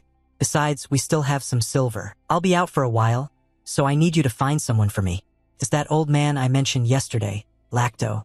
He has 1 eye and white hair. At this request from Zed, Ryu almost froze at such scant information. He protested. This place is full of white-haired people with only 1 eye. Hearing that, Zed turned back, left some silver, and gave more specific instructions. Tell them there's a reward, then gather them all in one place for me. On hearing there was money, Ryu felt the matter could be handled easily. Then we'll find him right away. I mean, we don't need that much money. Explaining his reason, Zed said, no, he's someone on the run. A few coins won't make him reveal himself. Ryu frowned and asked, so how do we find him? Zed answered, exactly for that reason. I'll pay attention to those who don't show up. And he won't use his real name either, so don't call him Lacto or anything like that. At this point, our blonde friend didn't ask more and simply nodded. All right, I'll do my best. So Zed left the task of finding the man to Ryu, quickly grabbed the suitcase filled with gold coins, and stepped outside. As he walked, he thought about the next steps. Originally, I planned to use this money to buy magical components, but after Gordon mentioned Lacto, I changed plans. I'll use this money to craft Ellers and lure Lacto to me to commission him to make magical devices. This is my ideal scenario. If everything goes smoothly, it could significantly make up for my pitifully low mana stat. Thinking that, a commotion suddenly rose ahead, catching his attention. All right, please keep order. Don't push. To the front of the temple, no matter whether you're nobles, merchants, or commoners. First come, first served. Hey, I said no pushing, urged the hurried voice of a guard. Meanwhile, Zed, a bit curious, ran over to eavesdrop. What's going on? Isn't this the temple? Why is it so crowded? Wait, don't tell me news about Johan's divine power has already spread. No way, it's too soon for that. To satisfy his curiosity, Zed asked a brown-haired man in front of him, excuse me, what's happening here? Hearing himself addressed, the man kindly turned and said, they're selling holy water at half price, so everyone's crowding in. At that, Zed's eyes widened and he shouted, wait a minute, half price? With Zed's surprised look, the brown-haired man seemed to guess something. From your face, are you a noble's kid? Or give it to the commoners?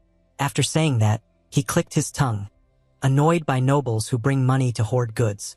He had no idea Zed didn't care about that. Instead, Zed began to worry whether he could buy enough holy water to refine his pills. This is bad. This is big. With that deal, I could turn both breaths of demon fire into spirit pills. But there's one problem. Holy water needs to be infused with divine power, so usually only one bottle can be made per day. Given Johan's indifferent attitude toward money, selling holy water at half price is certainly possible. But selling this many while each bottle takes a whole day to produce feels wrong. Thinking that, Zed began to smell something fishy. After a long wait, it was finally Zed's turn to buy holy water. Inside the temple, a man dressed in priestly robes greeted him. Welcome, son. Zed stared at the man and began calculating in his head. I only saw him in pictures before, so it's hard to recognize him by face alone. Then he decided to test whether this guy was real or fake. Yes, Father Johann, the fake priest, unaware he was being checked, smiled and replied, child, how many bottles do you need? The moment he heard that, Zed's brow tightened, had confirmed the man was an imposter. Must be tiring to keep up the act all day. Huh? The protagonist's throwaway remark left the fake Johann looking somewhat flustered. Sorry, I don't know what you're talking about. At that point, Zed stopped pretending and slammed his hand against the door, shouting, there is only one Father Johann at the Myers Temple, and that is Johann Chris. You are an imposter. Where is the real Father Johann? In response, the imposter quietly reached into his inner pocket and drew a sharp dagger, saying, haha, I really don't know what you're talking about. I am Johann. If you have nothing else to do, then please move along, there are people waiting behind you. As he said, unaware townspeople, seeing Zed standing there, angrily complained, hey, the line's jammed. If you've got nothing to say, move. My child is seriously ill, we don't have much time. Please hurry. Hearing that, Zed glanced at the piled holy water and the stack of gold at one side, then said, you really think you can mess with the temple and get away with it? I'll report this to the provincial army immediately. The fake Johann laughed dismissively. Haha, the provincial army? Go ahead. If I've broken the law, I'll accept the punishment. So unless you want to get hurt, clear out. Don't block busy people's way. He whispered into Zed's ear. With no other option and not wanting to make a scene, he had to return to his lodging and plan his next moves. He didn't even flinch at mentioning the royal army. Could the provincial forces be backing them? The central royal army is strict, but the provincial forces are different theory, more prone to getting entangled in local corruption. This might not be as simple as I thought. There's no evidence, so I'll have to investigate this myself. With that thought, he quickly wrote a note for Ryu and left his room. His goal was to report the matter to the provincial army in Myers. There's a provincial garrison, It has to be there. He thought this as he glanced toward the barracks ahead, and the gate guards, seeing Zed's Jinju horse, immediately guessed which household it belonged to. Wait, isn't that the white steed of the family? I think it is. What brings you here?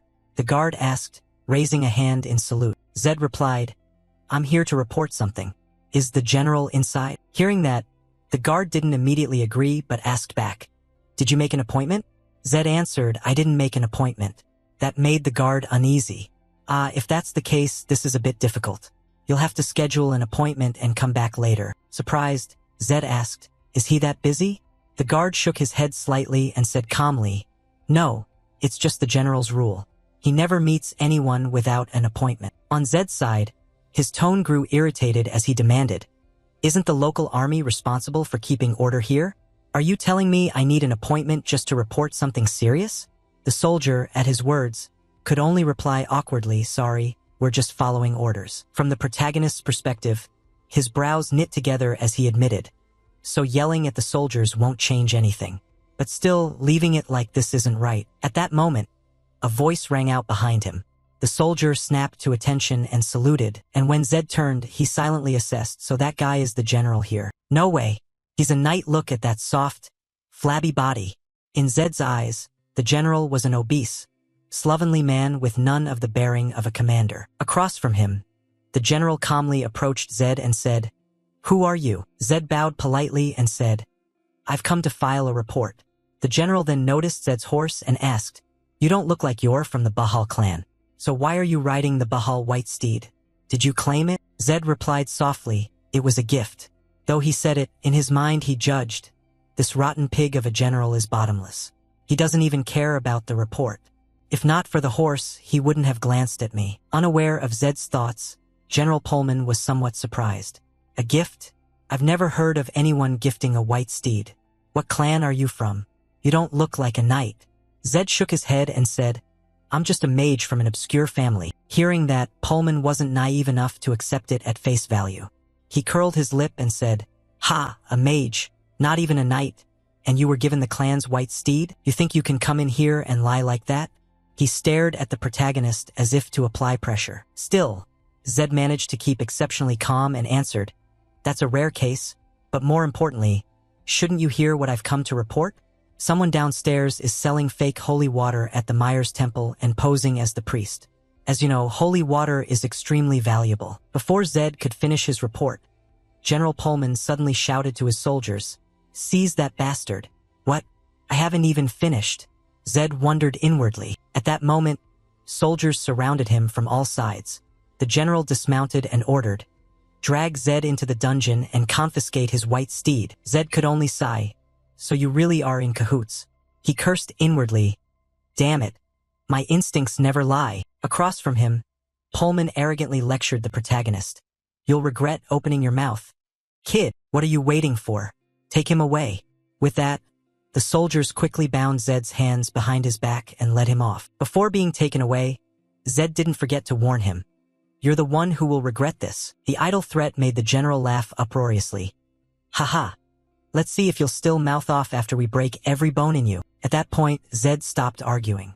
He smiled slightly, as if he already had a plan. Meanwhile, at the Bahal estate, the patriarch Fernando was talking with the knight Torres. The emperor has announced a large reward. Hearing that, Torres cut to the chase and asked, Is our family the biggest contributor? In response, Fernando produced a roster and replied, Yes. Among the imperial citizens rescued from the slave traders, the Bahal family rescued 3,720 people. Next was the Arahan family with 2,580 people. The emperor has always emphasized balance and harmony. Knights and mages rarely encourage this kind of competition, so he truly cares about this mission. The Bahal family's leading role is a meaningful achievement. You will receive a reward as well. The journey is long, waste no more time. Begin preparing to leave. At that, the patriarch's voice suddenly hesitated, and his eyes fixed intently on the list before him. At the same time, a knight entered from outside to report. My lord, a boy has come to the manor requesting an audience. We were going to turn him away, but he said he's a friend of Sir Torres and Zed Arahan, so I came to confirm. Hearing that, Torres turned and asked, Is the boy's name Ryu? The knight nodded in confirmation. Yes, my lord. Do you actually know him? Upon hearing this, our friend Torres grew a little worried, glanced at his lord, and then replied, I do. But why has he come here? Fernando's expression in front of him turned somewhat grave, prompting Torres to quickly explain. My lord, I will handle it myself, please don't trouble yourself. Before he could finish, Fernando interrupted. No need. Bring the boy in. Zed Arahan must have sent him. He said he had something to tell me. It would be better to hear him out. Inside, on a sheet of paper that Fernando had, a note read. The crown praises Zed Arahan's merit for aiding imperial subjects regardless of rank. All noble families are expected to follow this example. Facing Fernando, Ryu was terrified. He trembled as he reported, I am only a lowly servant. I pay my respects to the Lord of Bahal. The Bahal Patriarch sat imperiously on his chair, looked down at Ryu, and asked, Yes, what business brings you here? The blond youth quickly offered his thanks. Then he handed over a red letter. Here's the thing, Zed left a note.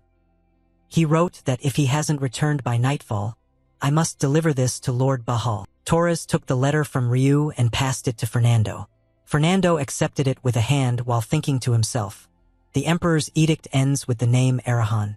Bahal may have won the battle but lost the war. And now a letter from Zed Arahan, the one once praised by the Emperor, though its contents may not be important.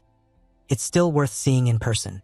The Bahal Patriarch slowly removed the letter from the red envelope. Just reading those lines, he couldn't help but show a look of surprise. The letter recorded several crimes by someone in the church. A priest from the Myers Cathedral has acted in the name of the church and sold counterfeit holy water, exploiting the faithful to swindle the people, betrayers of their duty. Despite warnings, they cling to their posts, suspected of colluding with the local army and taking bribes. Upon learning this, Lord Bahal was very doubtful. So he wrote all this intending for me to read it. Can this really be the work of a 15-year-old? At the bottom of the letter, Zed had instructed, If I do not return by nightfall, Ryu must deliver this to Lord Bahal. After reading it, Fernando nodded and said, Now I understand why he wrote it that way. Ryu remained kneeling, shaking all over as he struggled to speak. Yes, I feared something was wrong with Zed. I know I exceeded my duty, but I dared to come here. I am truly sorry. He sat solemnly on the throne, his voice carrying an awe-inspiring authority. You must have been very frightened, yet you still came for your friend. That is a commendable deed. Hearing this, the boy looked up in confusion and let out a small sound. Though his words were cool, their meaning was warm. The Bahal Patriarch gestured with his golden arm toward the rear and said, It's let ego find something hot to eat. In the meantime, I will write a letter for you, so eat in peace. Ryu watched his retreating back and, deeply grateful, bowed repeatedly while shouting, Thank you. Truly, thank you so much. He froze for a moment, recalling Fernando's words and pondering, just now. He called someone like me respectable. Knights really are extraordinary people. Soon after, Ryu was treated as an honored guest. A servant presented a pastry with a smile and said, Enjoy your meal. He replied gratefully, Thank you very much. As Ryu devoured the delicious pastry, tears suddenly streamed down his cheeks uncontrollably. He was moved, savoring the exquisite flavor in his mouth and thinking, This tastes even better than Vertisan beef. Meanwhile, in a dark, filthy dungeon, the surroundings were pitch black except for a few flickers of light from a small torch. On the floor, blood and sweat were scattered. Petty thugs and guards swaggered and crawled about everywhere. Zed was hung upside down, his bound feet showing streaks of blood and gruesome bruises, his ragged breathing echoing through the cell. It turned out Zed was doing sit-ups while suspended like that. He remained extremely calm and kept training relentlessly. This even made the guard outside respectively wary, thinking to himself, this lunatic. He's been like that for over 2 hours, hung up to be tortured, and yet he's doing stuff like this? Feels like I'm the one about to go insane. Suddenly a man approached complaining, My nose is about to rot off. Recognizing his superior, the guard quickly saluted. General Pullman. Tension. The fat man's face purpled. He wrapped a cloth around his nose and demanded, What the hell is he doing? The guard reported solemnly. We don't really know, sir, but he's been like this the whole time. The previous shift said he was handed over in the same state. Pullman understood and said, So, he's been doing that for hours? The guard glanced back at Zed training and continued, Yes, roughly he's tougher than he looks. Pullman then ordered the soldiers to open the cell door. Zed was lowered and bowed to the ground, flanked by 2 guards, while the general's voice rang out. Depending on your answers, I may release you or increase the torture a notch. That white steed won't obey me, did you curse it? He answered him, nonsense. A white steed only obeys the one it chooses as master. Pullman kept the cloth over his nose, raised an eyebrow and sneered. And now I'm supposed to believe a horse had a knight who chose some damn mage? He curled his lips in a mocking smile. You'll see for yourself soon enough. Being taunted like that made Pullman furious. He glared and snarled. You bastard! He removed his outer armor, rolled up his sleeves, stepped forward and declared, it seems the last round of torture was too mild from now on. I'll do it myself. No one has ever lasted more than 30 minutes under my hand. Faced with the general's rage, Zed merely smiled calmly as if anticipating the spectacle, which only enraged him more. Oh, look, he can still smile? Pullman picked a long, sharp dagger from the rack of weapons on the ground and strode toward him, eyes glaring as he threatened. I'm eager to see how long your arrogance lasts. No one has survived what I'm about to do. I'll drive this dagger into your knee and twist it deep to the bone. This is my only chance to make you talk. As he spoke, he jabbed the dagger into Zed's firm thigh, but that didn't frighten him. He only sneered and shouted, get lost. Prodded for so long, Pullman lost patience and bellowed, you bloody brat! He hurled all his strength into launching the long, sharp dagger at Zed's thigh, preparing for a brutal torture. Suddenly a soldier rushed in from outside to report, stopping the dagger 3 centimeters from Zed's thigh. Sir, something's happened. A letter has just been sent to Bahal. The interruption ruined Pullman's momentum. Angrily, he flung the dagger toward the soldier and shouted, damn it! What the hell is wrong with you? I told you not to disturb me while I'm torturing, didn't I? Have I not said that? The guard bowed quickly and hurried to explain. Sorry, sir, but this is urgent. It's a letter from the head of the Bahal household. Enraged, the general ripped the letter from the soldier's hand and shouted, if this isn't important, you might as well be ready to die. Pullman opened the letter and read aloud clearly. What does this letter say? The one you've captured is the owner of the white steed and a friend of Bahal. The gist of the letter sent was as follows. The person you are detaining is the owner of the white steed, a friend of Bahal, and a son of the Arahan family. Because you are suspected of involvement in corruption, immediately relinquish command and await investigation by the Central Army. He mumbled the final lines. If you resist the order, you will face judgment from Bahal. Pullman flew into a rage, ripped the letter to shreds, and roared, what the hell is this? Investigation? Judgment? Do you think he has the right to say that to a general appointed by the emperor? This is all you're doing, isn't it? That arrogant look. This is what you've been waiting for from the start. Still not seeing sense? Even if he is the lord of Bahal, he can't brazenly trample a general of the imperial army. Zed curled his lip in a self-satisfied smile and replied bluntly, he can. The reason is obvious. The general twirled the sharp dagger in his hand, his eyes filled with murderous intent as he said, a reason? Ridiculous. If I kill you and that fake priest, there'll be no witnesses, no evidence, no loose ends. Zed's body suddenly erupted in fierce streaks of lightning, scorching the rope that bound his hands. Zed said coldly, people like you will learn something once you've tasted enough pain. He finished and sat upright as a violent surge of electricity coursed through him, making Pullman jump and shout. Huh? He stood dazed, unsure what was happening, when a gust of wind shot in and a chain wrapped around his ankle. What the hell is this? Even Zed stared in amazement at the strange power that had appeared out of nowhere. Despite Pullman's screams of you bastard, the white chains coiled around his body and slowly began to consume him. Zed watched in shock as the man was crushed amid frantic screams, then sensed another presence and turned to look. It turned out the chains belonged to the mage. He had appeared beside Zed at some point, but he bore no hostile intent. Zed immediately recognized the man in the black cloak and wondered inwardly, a guard, infiltrating among these low-ranking soldiers? How deep does this organization run? Lost in thought, a voice snapped him back to attention. Young master, the commander of the black-clad contingent in the center continued. The Lord has ordered you to return immediately. We will escort you. Please come with us. Seeing them, Zed was startled and asked, since when did they? Damn it, how far does this network reach? He asked the commander suspiciously. Why the sudden summon? The commander replied coldly, that's irrelevant. Orders are orders. Please hurry. Zed hesitated slightly, thinking to himself, not yet. I still don't have the elixir, and I haven't found Larko Cherville. Then he said, "Give me a few more days. I'll return on my own." The commander firmly refused, saying, "No, we are only following the Lord's orders." He looked at Pullman, shackled into a lump on the floor, and thought, "No, I need more time. I have to find a way to delay this." Suddenly an idea struck Zed. "You are the Shadow Guards and don't know Arahan's situation? Returning now would be a death sentence. The Lord surely knows that." The black-cloaked men fell silent and listened as he continued. "Please convey my message to the Lord. If he wants to survive this storm, I need some time to prepare. If after that he still wants me to return, I will go without a word." The commander used a teleportation spell and immediately went to report to Lord Arahan, returning with the message. "Understood. Please wait here." While waiting for his return, Zed rubbed his chin and calculated. Lord Arahan must have been monitoring my every move through the Shadow Guards. The real issue is killing that slave trader Dvito, and when we reach Bahal's territory, I need to have answers ready if they interrogate me about them. Very soon the commander returned and bowed, reporting, "Young master, the Lord has agreed to give you more time. Return to the family within 14 days. That is all the time you are granted."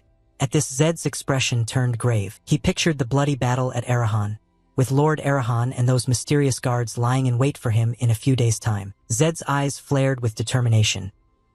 He knew the 14 days began now, so everything had to move quickly to protect himself. Zed propped his hand against his chin, his jade-green eyes staring at the floor. "The clock has started counting down. At least I have an extension. That helps. 14 days, I must act fast." The black-cloaked commander remained bowed respectfully and said in a serious tone, "The case of Pullman and Myers Church has been assigned to you. An investigator will arrive soon. Handle it wisely." Hearing that, Zed replied in surprise, "An investigator? So soon? I thought it would take at least a day." As he said this, Zed looked at the commander and sank into thought. More tricks by the Shadow Guards?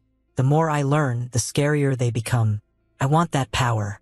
Just when he thought it was over, the commander added, "There's one more thing." Curious, he propped himself up and asked, "What now?" The commander relayed the message. "The Lord wants you to stop hiding the fact that you carry Arahan blood." Zed was baffled and pointed to his eyes, exclaiming, "What the hell? Wait. My contact lens? You mean stop wearing them?" The commander nodded slightly, yes. But Zed couldn't understand and, annoyed, demanded, "Why?" He wondered inwardly, "They threw me in jail and now they want this?" The commander couldn't explain and honestly said, "We were only instructed to deliver that. With your permission, we will take our leave." With that, he and his black-cloaked subordinates used teleportation magic and vanished. Zed leaned on his hand, standing calmly as he watched the remaining dark air dissipate, and said, "Of course they dropped the bomb and disappear like they never existed." About 2 hours later, a silver-haired man named Cox, an Imperial investigator, greeted him warmly upon seeing him and said with a smile, "A young man achieving such feats, exposing corruption within the Imperial Army, what noble family do you come from? The Emperor will surely personally commend your deeds." Without answering, Zed gently removed the contact lens from his eye, revealing the blood-red color of his family's lineage. Recalling the commander's earlier words and thinking, "He told me not to hide my identity anymore." He raised his head and looked at Cox, greeting him formally. "It's an honor to meet you." When Cox saw the true color of Zed's eyes, he flinched. He lifted his head and introduced himself. "I am Zed Arahan, the 7th son of the Arahan family." Cox could hardly believe his ears. After a pause, he asked, "Zed? Are you really Zed Arahan?" Slightly surprised by his expression, Zed still replied, "Yes, that's right." He stroked his snowy white beard and exclaimed, "My goodness, what a surprise!" So the name Arahan written in the Imperial Edict is you. Unlike Cox, Zed had no idea what he meant, tilting his head and wondering inwardly, "An Imperial Edict? What is that?" Noticing the confusion on Zed's face, Cox raised his sleeve and said, "Ah, it seems you don't know." Cox produced a folded sheet of paper and smiled as he explained, "Your name is listed right at the very end. In an edict personally written by His Majesty. The Emperor praised you lavishly." He then pointed with his aged hand to the neatly written line on the paper, the words reading clearly, "The merits of Zed Arahan, who aided the Empire's people, are hereby solemnly commended. Every noble should proactively emulate such conduct." Cox rolled the paper up and tucked it into his sleeve, admitting frankly, "I have long hoped to meet you once, and now fate has arranged this encounter." Still puzzled, Zed asked, "But how did His Majesty come to know of me?" He answered, The Emperor values deeds more than rank or station. I heard that a few of those recently repatriated mentioned you. Hearing that, Zed gasped and realized, wait, Gordon, he said he would repay me, but I never expected it to come so quickly. Gordon's smiling face flickered in Zed's mind, while Cox's voice continued in his ear. His Majesty was pleased to hear of it. This is also a great favor to your family. Zed mouthed the family name to himself, then placed a hand over his heart and said, Investigator Cox, I have a request. I want to resolve the Myers Church case myself to the end. May I? Cox nodded slightly, letting out a long hum before saying, I understand you want to finish what you started. Very well. Hearing that, Zed bowed 90 degrees in respect and replied, Thank you for your understanding. He thought to himself, indeed an investigator from the Army's Central Authority willing to forego potential credit without hesitation. Cox held his hand out and confided, Whether you are an Arahan or not, you are the first person in a long time to thank me. Perhaps I have lived too long. Bring the Central Unit with you. You will confront those who violated Imperial law. If they resist, you are authorized to execute them on the spot. If anything happens, I will take full responsibility. After saying this, Cox placed a hand on Zed's shoulder and patted it lightly. Slightly puzzled by his words, Zed blurted, Your generosity exceeds all expectations. Cox burst out laughing and slapped Zed's shoulder repeatedly, teasing, You really aren't like the other Arahanta polite. I like you already. Zed stared at him in astonishment, wondering to himself as his mouth hung open, Are all the other Ararahans really a bunch of lunatics? Almost immediately, the Central Army's flag was raised high and fluttered in the wind, radiating authority like an intricately embroidered emblem on the banner. The entire army assembled in full before the church entrance, the two units taking their assigned positions in neat rows, with Zed standing as commander at the front. Seeing the commotion, the surrounding townspeople crowded around to watch and began buzzing with chatter. What's going on between the Central Army and Myers Church? Haven't you heard? General Pullman's been arrested. Rumor has it there was shady business with the church herd that priest's a real con man. Those bastards. The commander at the front stomped his foot loudly. Zed pinned the brilliant gold badge to his chest and called out in a clear, commanding voice, To the frauds who've exploited the Empire's people for personal gain, I will count to 3. If by then you don't come out, you'll rot to death right in your hiding place. After waiting a few seconds, there was still no movement from the church. No one stepped out. Seeing this, a soldier impatiently stepped forward and asked, Should we drag them out ourselves? Zed weighed it carefully and replied, Weapons and mana aren't allowed inside an Imperial church, right? Too dangerous. The soldier nodded. Yes, but I don't see any other option. A mage stepped up and suggested, Then should we wait for the authorization paper? He flatly dismissed their opinions, stepped forward, and declared, No, leave this to me. Both of them were stunned and echoed, What? Zed turned back coldly and explained, I don't have much time. I'll handle this myself, so wait here. The soldier anxiously protested. No, what if something happens? He insisted on entering the church but reassured him it'll be fine. The soldier fretted and asked the mage, But he can't use magic. What does he intend to do? Another added, Aren't we supposed to follow him? At that moment Cox approached, holding a blank sheet of paper. The moment they saw him, everyone shouted, Officer Coxdoe, you have the authorization paper? Assume you do. At once the soldiers put hands to sword hilts. One of them said, Now that we have the order, there's no reason to hesitate. We'll go in immediately and arrest all the criminals. But Cox bluntly refused. Nost and down. Everyone looked back in bewilderment. What? He calmly explained, When I gave the command token to Zed, I entrusted him with full authority to handle this case. That is also what he requested. The authoritative token was the badge Zed had pinned to his chest, the command token, the Imperial gold card that can mobilize military forces. The soldiers looked toward him as he stepped lightly into the church and shouted in frustration, But there's an armed group inside the church. We're not intervening. If anything happens, we'll be held responsible. Sir, order us to enter. Zed kicked the church door open with force and entered, while Cox's aged voice rang out. You really know nothing about the Arahan family, do you? Do you know why Arahan is the leading house? Why people fear them? Because they're stronger than other houses, right? Is it just because they're stronger? No, there's something more important. He advanced coldly into the church. In front were the fraudulent priests, each holding a dagger defensively, wary as Zed kicked the door in.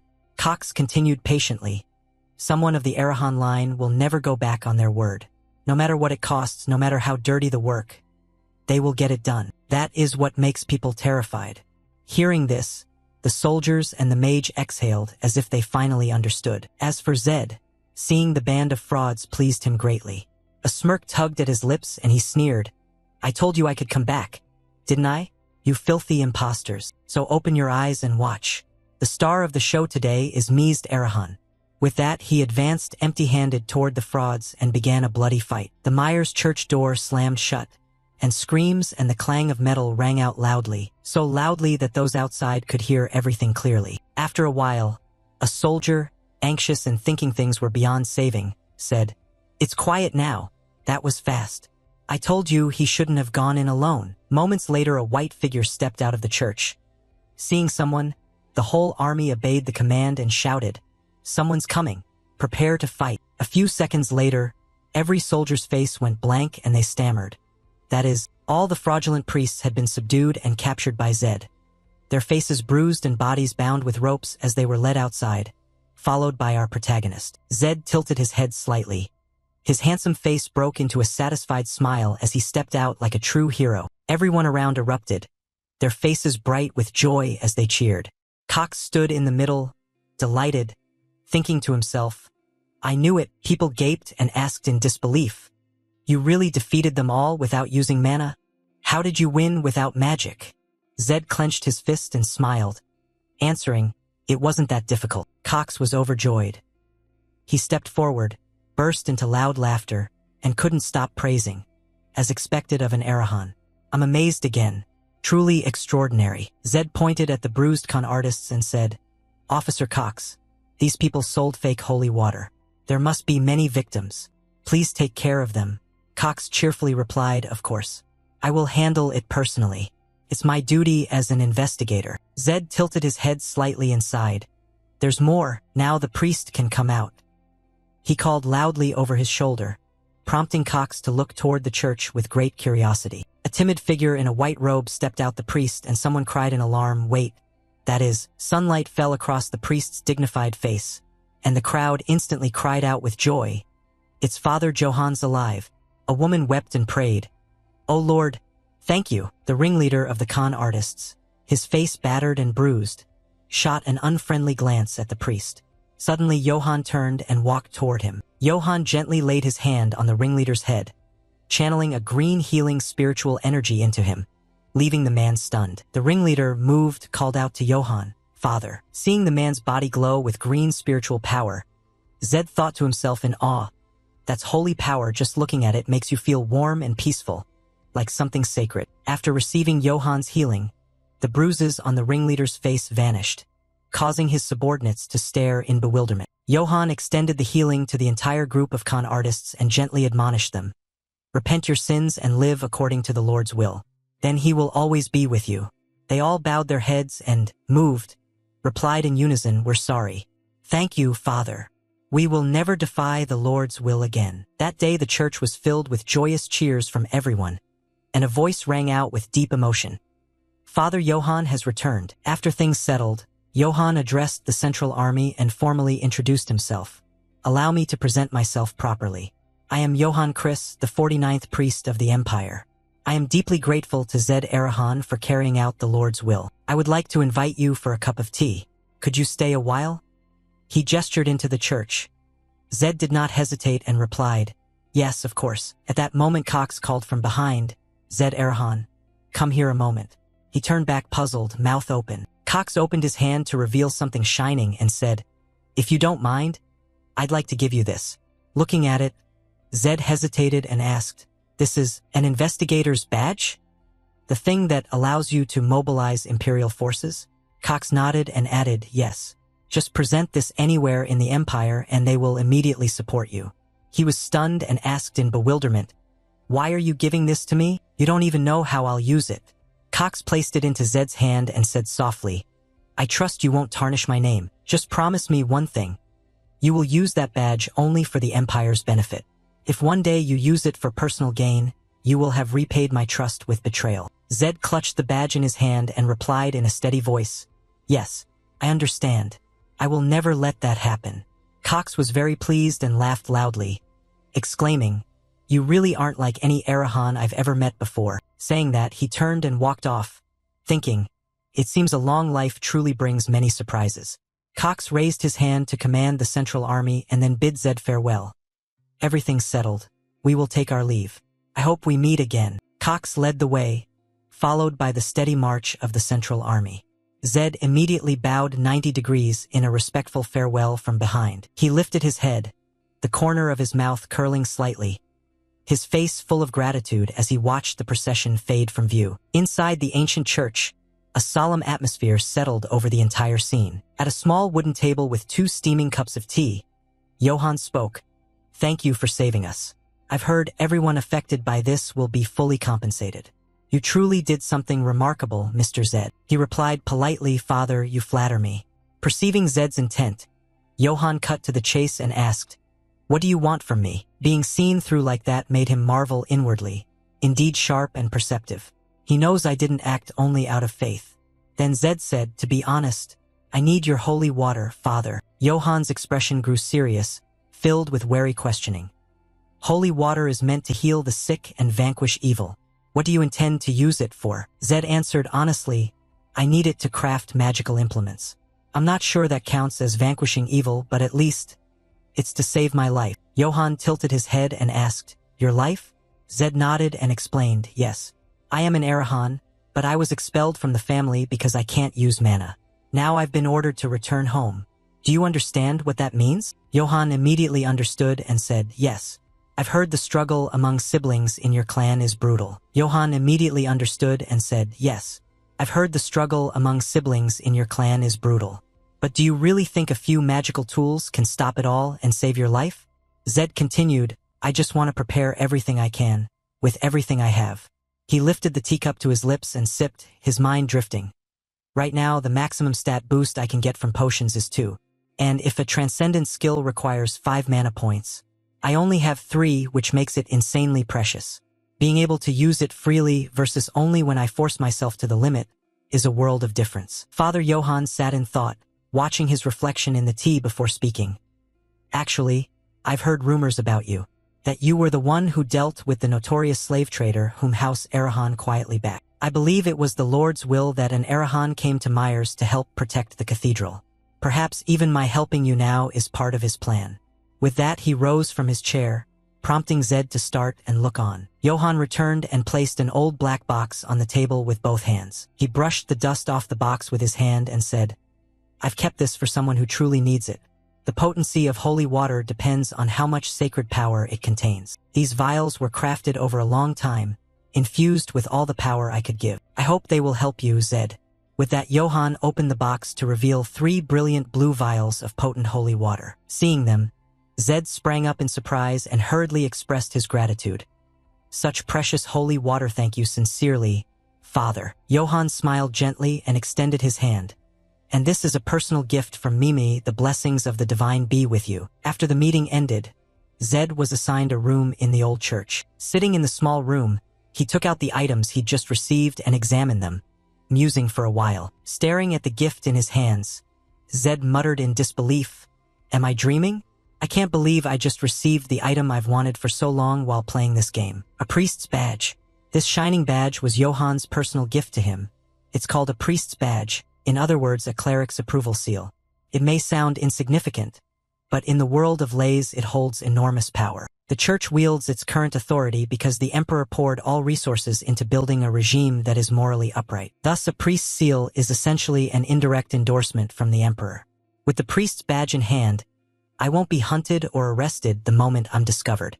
More importantly, no one can take my life on a whim anymore. Zed thought to himself, just this one badge makes me much safer amid the internal conflict. Johann must understand that, which is why he gave it to me. He looked at the 2 items in his hands and said aloud, "The investigator's badge and the priest's badge.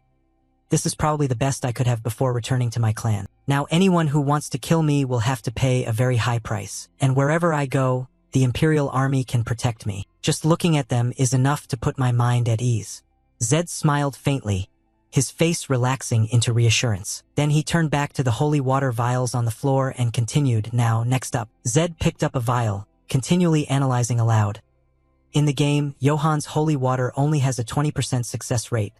But he said this batch was made very carefully. I have 3 vials of holy water and 2 demon breaths. If it succeeds on the first try, that would be amazing. Let's just try. If it fails, I'll find a way to get more. With that, he bit the cork of the vial to open it. Zed slowly poured the shimmering blue holy water into the blazing red demon breath, the 2 distinct hues gradually blending. He waited for a miracle, a bead of anxious sweat forming on his brow. The holy water was gone. The blue infused the demon breath and emitted a few streams of sacred energy. Sensing the change, Zed let out a soft exclamation of wonder. A few seconds later, the demon breath shattered, revealing an exquisitely carved blue glass bottle, its aura radiating a powerful pressure. Staring at the newly appeared item, Zed's eyes widened and his mouth fell open in astonishment. He was overjoyed and shouted at the created item, "ITI actually succeeded on the first try. No more hesitation." Zed tipped the glass bottle and drank it straight, the deep blue liquid flowing into him. Quickly, the system panel flashed a notification. His magic stat increased by +1. Magic rose to level 4.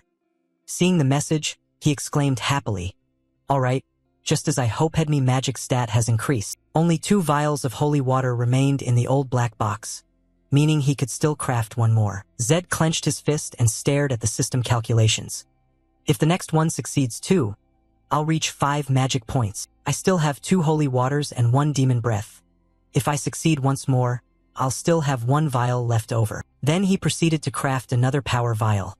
After receiving the holy water, the demon breath glowed crimson like a small sun. Watching it, Zed prayed silently, "Please, please." The crafting succeeded and another deep blue vial appeared before him, radiating a brilliant, sacred glow. He shouted loudly, "Unbelievable! I succeeded again." Zed looked at the empty holy water vial in his hand and calculated. So does that mean an 80% success rate? He really did spend a lot of time making these. With that much sacred power, it's almost like gaining an extra life. Better save one for later. With that, he immediately poured the potent liquid into his mouth. Quickly, the system notified him that his magic stat had increased by +1, bringing his magic to level 5. But this time, the system didn't stop at that message. A new display panel flashed up before Zed. The information basically said a new magic ability was now available. A new skill called Transcendence was added. It greatly enhances the caster's physical capabilities and creates a shield effect proportional to the magic stat. Reading it, Zed could no longer contain his joy. He sat up from the bed, punched the air, and grinned excitedly. His excitement went too far and his foot caught on the edge of the bed. He happily leaned back, feeling the changes in his body, a faint smile on his lips. Zed sank into the soft bed, glanced up at the ceiling and exhaled, muttering, "It feels like all the tension is melting away." That was intense. Earlier, if the requirement for Transcendence had been 10 magic points instead of 5. Damn. He chuckled at that, his face full of happiness.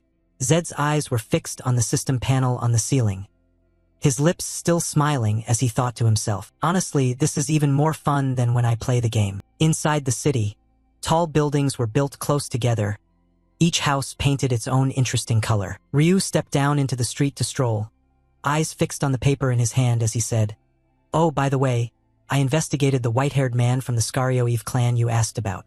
It turns out there are only about 40, not as many as I thought." Behind them, Lisa listened quietly while Zed said, "Yeah, not that many." Ryu added, "Like you suggested, I used money as bait and gathered them in one place. Exactly 34 showed up. So the person you're looking for must be among the remaining 6. He asked curiously, "Do you have the locations for those 6? Ryu turned and answered, "Of course. To be safe, I recorded the exact coordinates for each. I'll head there right away, you'll find them all." Taking the paper from Ryu, Zed couldn't hide his satisfaction and replied, "I like your style. Thanks. This makes things much smoother." Ryu laughed politely, "It's just basic work. I can handle much more complex and difficult cases too, you know? Pretty capable, right?" Hearing that, Zed gaped and regarded him silently for a few seconds. After a moment he said, "Ryu, I know you're smart, no need to keep proving it." Zed's words left him stunned, his mouth opening in confusion. Zed stood in front of Ryu and declared firmly, "I'll take responsibility for you and your sister to the Endiuri, the first teammate I've ever had." Hearing that, both of them were so moved they burst into tears, sobbing and calling Zed's name. He coldly reminded them, Don't get emotional over obvious thinks it's a sickness. Suddenly a woman approached them cheerfully and said, "Excuse me, with those red eyes, are you Zed Arahan?" Zed turned to look at her and asked suspiciously, "How do you know who I am?" The woman, with dark blue-green eyes and a flushed, excited face, blurted out, "What? If someone in Myers doesn't know you, they're definitely a spy. You're the young Arahan who punished the con man and protected Father Johann and the church. The whole city is buzzing about it." Only then did Zed notice the crowd gathering and whispering. He turned to them and realized, so that's why everyone has been looking at me strangely. I thought it was because of my eyes, but it's for something else. Among the crowd on this side, a young man in a blue coat called out, "That's Zed Arahan." The youth beside him, displeased with the casual address, corrected him, "Hey, that person? It's Sir. Show some respect. I heard that just locking eyes with an Arahan will kill you. Is it really dangerous to look at him? They say it's fine if he's a messenger of the Lord. Not every Arahan is merciless." Watching the crowd gossip loudly, Ryu asked in confusion, "What's going on?" Lisa trembled and clung to his coat, crying, "I'm so scared." At that moment, everyone around them shouted at the three of them, "Thank you for defending Myers Church. Our family will remember your deeds for generations." "Thank you." Zed felt a bit awkward and thought, "I thought I'd be used to scenes like this, but honestly it's a little embarrassing." Then he turned to Ryu, pointed to one side, and whispered, "Let's get out of here." Suddenly a bolt of lightning ran across Zed's mind, making him startle. Sensing a deadly aura, Zed turned and looked toward a man in the crowd and realized, something's wrong with that guy. He looked at the man and quickly recognized him. Scarred eye, white hair, none other than Lacto Cherville. Zed's gaze fixed on the figure moving away through the crowd as he hurriedly shouted, "Wait, stop there." He quickly followed Lacto, pushing through the packed people.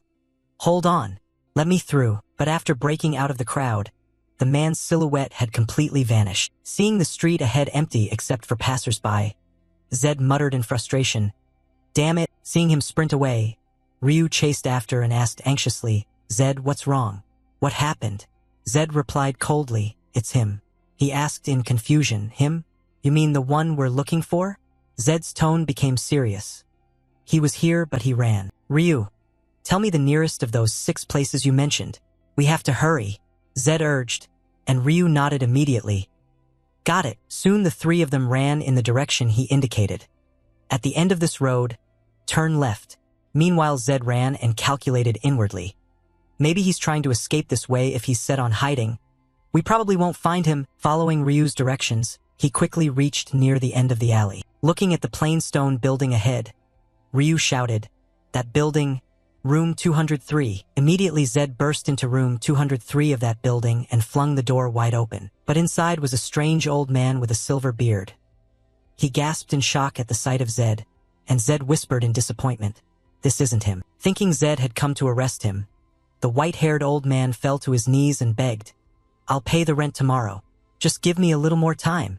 But Zed paid him no mind and dashed straight out the window. Zed jumped straight from the second-floor window and urgently commanded, "Ryu, next location." Seeing him leap from that height terrified Ryu, who shouted, "Hey, you crazy man." He didn't give up and kept searching other rooms using Ryu's information, opening each door wide to check the occupants thoroughly. Next they had to go to a place that was dark, dusty, and filthy. In the hallway Ryu's fearful voice rang out, "Next is over there, basement level 1, the room on the left." Zed gripped the doorknob tightly, feeling an intense oppression emanating from inside the room. Sensing the strangeness, Ryu softly called to Zed, and he ordered in a cold voice without further explanation, "Ryu, you go upstairs." Zed's face grew stern as he fell into thought. "We need to hurry, but what's this uneasy feeling?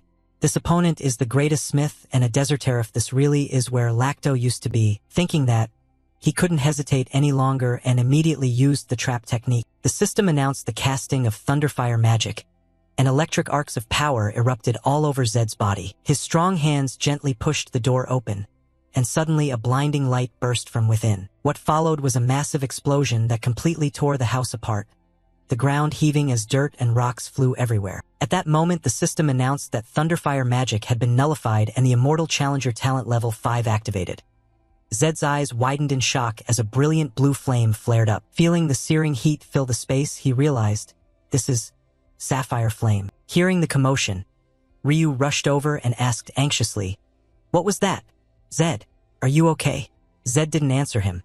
Staring straight ahead, he shouted, "Damn it!" The ruined scene around him and the dying sapphire flames made him think. Sapphire Flame is a high-tier fire. Attribute ordinary fire rarely achieves this kind of destructive power even with artifacts. But he created Sapphire Flame with just a trap? How is that possible? Zed looked up and muttered in disappointment, "Damn.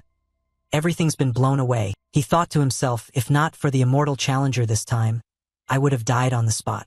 The Immortal Challenger truly is a trait that can ignore instant death damage. He knew it well, having used it often in the game. Simply put, with this trait, no one can take him down with a single strike. I thought at worst it would be a level 4 or -5 explosion. Yet the Immortal Challenger activated. I believed in this trait, but thinking that I died once just now is unsettling. I must catch him. I have to make him an ally. Later, everyone gathered in Zed's room, and Ryu complained, "This is ridiculous. Why are we suspects? We're victims too. This is so unfair." Zed flopped wearily into a chair and said dejectedly, "Anyway, it was only us at the scene. If we can't prove the explosion was caused by a trap, we'll be the perfect scapegoats. Besides, Arahan belongs to a fire-aligned clan." Recalling the ruined room, he thought to himself, just in case. I tried to find evidence among the explosion's wreckage, but everything was burnt. There's nothing left. Ryu, deeply worried, looked at Zed and asked, "So what do we do now? Shouldn't we flee before the Imperial troops arrive? Should I ask for help?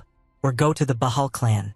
The Lord there seems decent. If we explain, he might help." Hearing that, Zed rolled over and sat up straight, replying, "It's best not to involve Bahal."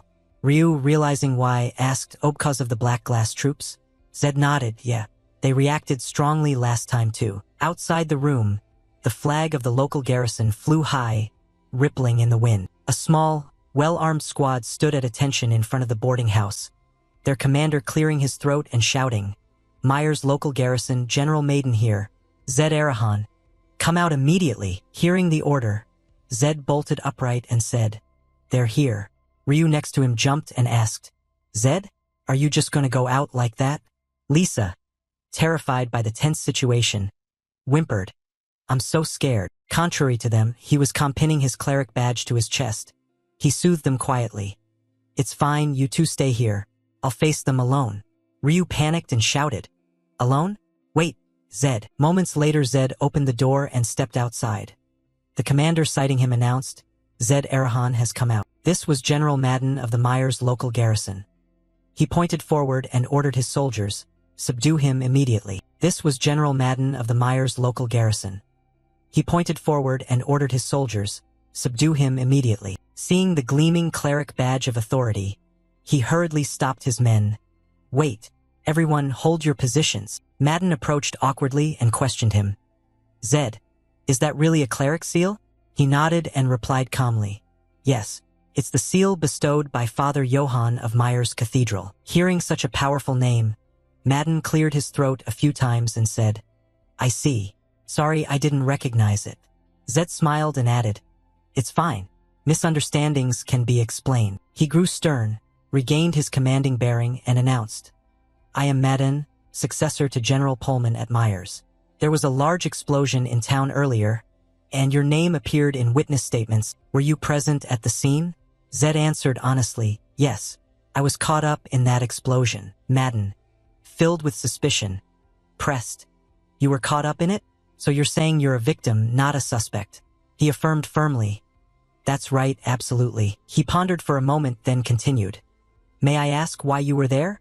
It's just a procedural question, so if you don't wish to answer, that's fine." Zed smiled calmly and recounted, "There's no reason I wouldn't answer. I was looking for someone and happened to walk in, but it had been set as a trap. I was quite surprised myself." Madden, half doubtful, breathed out, I see." Seeing his expression, Zed was secretly pleased. Thanks to the cleric's seal, no matter how suspicious I seem, he can't just label me a criminal. Maybe this is a blessing in disguise. With the local garrison's support, finding Lacto, who's gone completely into hiding, will be much easier. Thinking of that, Zed asked, "General Madden, can you help me?" He flatly refused. "Sorry, but the Imperial Army cannot intervene in personal matters. We cannot abuse public power without legitimate cause. As if expecting that answer, Zed bent to his side, pulled something out and said, "Legitimate cause, huh? Would this be enough of a cause?" Madden cried out in shock when he saw the shiny badge held up in Zed's hand. "An investigator's badge? How did you get that, Zed?" He replied nonchalantly, "I received it from Investigator Cox. I was told that presenting this badge would secure support from Imperial forces, right?" He nodded repeatedly and loudly. "Of course, under Imperial law, we are required to fully cooperate with any request from someone bearing an investigator's badge." Yet in Madden's mind a doubt lingered. A cleric's seal and an investigator's badge. What on earth is this Arahan? Zed seized the opportunity and ordered the troops. "Good. And this isn't just my personal matter, it's related to capturing the person responsible for the explosion. This is exactly a task the local garrison should carry out." Madden and the soldiers stood at attention and replied respectfully, "Yes, sir. Give the orders. From this moment, Myers Garrison will fully support you." Zed. Seeing that, Zed thought to himself, the investigator's badge carries far more weight. If the cleric's seal grants immunity, the investigator's badge grants command. With that in mind, he said, "Then first we should sketch a portrait of the culprit." "Find someone suitable to do that." Madden agreed. "Yes, I'll go find someone right away." Then a sound from Ryu upstairs drew Zed's attention upward. He asked him curiously, "What's wrong?" Ryu shook his head repeatedly to indicate nothing, but inwardly he was thinking, "This guy is really scary." The next morning the suspect's portrait had been drawn and posted on the town bulletin board. The notice read roughly, "Wanted 50,000 gold reward for information. Report to the elm tree outside the south gate. If the culprit is not found within 3 days, the entire town will be sealed and searched." Posted by Zed Arahan. All the townspeople gathered and whispered in turn, "Wow, how ruthless is this guy to put up 50,000 gold. I should try reporting too." Look at the bomber's face from yesterday. Lacto, disguised as someone else, melted into the noisy crowd and looked at the drawing before him, puzzled. Did he mistake me for someone else? No, that can't be. He knows me well. He deliberately altered the drawing. But why? Could it be he wants to meet me? Meanwhile, the townspeople kept discussing the fresh poster. "These wanted notices are plastered all over the town, seems really determined." Another chimed in wearily, "Tsh. If bad luck hits, we might be in for a bloody showdown." After looking, Lacto lowered his head and slipped away from the crowd, thinking to himself as he walked, "Once I meet him, I'll see what he's plotting. I can't even remember how many cities I've drifted through. I'm tired of living as a fugitive. Maybe it's time to end it all. I've lived long enough. Now there's nothing left for me to regret." Suddenly Lacto noticed the crowd and thought, so many people gathered. First, I need to blend in and observe. Out of nowhere, Zed appeared right behind him and whispered, "You really are a professional at disguises." Startled by the voice, he jumped. Sensing Lacto's panic, he gently reminded him, "Act natural. If you draw attention, the soldiers will rush in." He glanced back nervously and asked, "Who are you?" Zed replied quickly, "I'm Zed Arahan. At last we meet." Lacto asked in puzzlement, "Why are you looking for me?" He scanned the surroundings for a moment, then suggested the man follow him. "First, change places, come with me." After they reached a safe spot, Zed removed his hood and said solemnly, "This is my first time meeting you. I am the 7th generation heir of the Arahan family, Zed Arahan." Lacto said nothing. He quietly removed the magic mask, revealing his true face. Seeing that, Zed continued, "I've known your name beforehand, haven't I?" He stiffened and asked sharply, "Kid, if you already know me, why come after me?" Zed smirked enigmatically and answered with a question. "Isn't the reason to seek out a legend pretty straightforward? I've come because I want you to be the exclusive smith for the Arahan family." The blunt offer left Lacto stunned, his eyes widening in disbelief. Games and reality are truly different. The clearest difference is how you equip items. In a game you just double-click, but in real life you have to put the gear on yourself. You not only compare options, you also have to consider comfort and weight. Magical tools sold on the market are made for adults, so there are many factors to consider. No matter how good the choice, if the size doesn't fit, it's useless. So I want to recruit Lacto. He can craft magical tools that fit my body perfectly, and I can get new devices whenever my stats increase, plus auxiliary gear for different situations. I must make him an ally. With that in mind, Zed declared confidently, "War horses are born to gallop, and swords are made to be used. As the last bloodline of the Cherville clan, sir, what will you live for?" Hearing this, Lacto stared at the ground and fell into thought without answering. Zed placed his hand over his chest and said with conviction, "The greatest smith crafts artifacts for the greatest house. So Cherville's craft is passed to future generations and history goes on. I believe that is your appointed mission, sir." Lacto looked at him gravely and, sad and hesitant, said, "Passing down the craft to the next generation and continuing the flow of history. Sounds like a dream, overwhelming just to imagine, but my clan." Zed's next words shocked him. "I know those accusations are slander. I, Arahan, will erase the long-standing false charges against Cherville. With Arahan's help, it can become reality." Lacto asked somewhat suspiciously, "Do you know the whole story about the Cherville massacre?" He answered honestly, "I'm not clear on the details." Hearing that, the man scoffed coldly and replied incredulously, "You intend to help Cherville without knowing the circumstances. How can you be sure it's slander?" Zed pondered for a moment, looking at him with blazing red eyes. The Cherville incident is a side story, one that happened long before the game's plot began, so I could only piece things together from NPC conversations. Even in the records, all that's said is, they plotted rebellion and were destroyed by the Imperial Army. But still, Zed thought, then smiled and said, "Even if I don't know the full details, I do understand the Cherville family." Lacto asked skeptically, "You know about us?" He shrugged, not denying it, "Yes. Cherville is a clan dedicated to crafting top-tier magical artifacts. They had no reason to rebel." He thought to himself, "Besides, the Emperor has reached both the Sword Saint and Grand Mage tiers. He is the supreme being perched atop glory. Under him is the Central Legion, made up of knights and mages. At that level, even if Arahan and Bahal joined forces, they couldn't defeat the Emperor. And the Emperor is an immortal existence, the absolute ruler of this world. So there's even less reason for Cherville to rebel." His eyes filled with sympathy as he said firmly, "Please tell me the whole story about that incident, sir. I'm convinced it was slander." The man squeezed his eyes shut, sighed long and low, and hesitated for a moment. Lacto suddenly remembered something and asked, "Hey kid, do you know the Martin family?" Zed nodded and answered, "Of course, they're the second-ranking family among mages." The man continued, recounting, "Yes, they're also our major trading partner. Martin has always wanted to surpass Arahan." He held out his hand and said, "Right, though in reality that's impossible." Lacto nodded. "Exactly, Arahan truly is that formidable." Trouble began when the Billy family got involved. Zed muttered the name Billy under his breath, his gaze fixed on empty space as he recalled. At first they were mediocre mages, yet suddenly rose Upand. By the end they even rivaled Martin. Curious, he asked, "What happened?" Lacto looked down and said sadly, "There's no time to explain, and there won't be another chance." Hearing that, Zed finally understood and exhaled. "I see." He thought to himself, "I have a rough idea of the situation back then. But one thing worries me. Are you sure Arahan had no involvement at all? If they were involved, bringing Lacto along might be a huge mistake. Because Arahan didn't trade with Cherville, they might have viewed Cherville as a thorn. Cherville supplied top-tier artifacts to other houses. If the Black Lens army also intervened, it would be a perfect crime, leaving no evidence. Knowing how terrifying the Black Lens army is, the more I think about it, the more suspicious it seems. No, maybe I'm jumping to conclusions. Didn't judge too quickly." After lingering in thought, Zed said, "If mages were involved, Arahan could definitely handle it." Lacto asked gravely, "Can you stand by that claim?" He nodded resolutely and replied, "I will keep that promise. So please, come with me."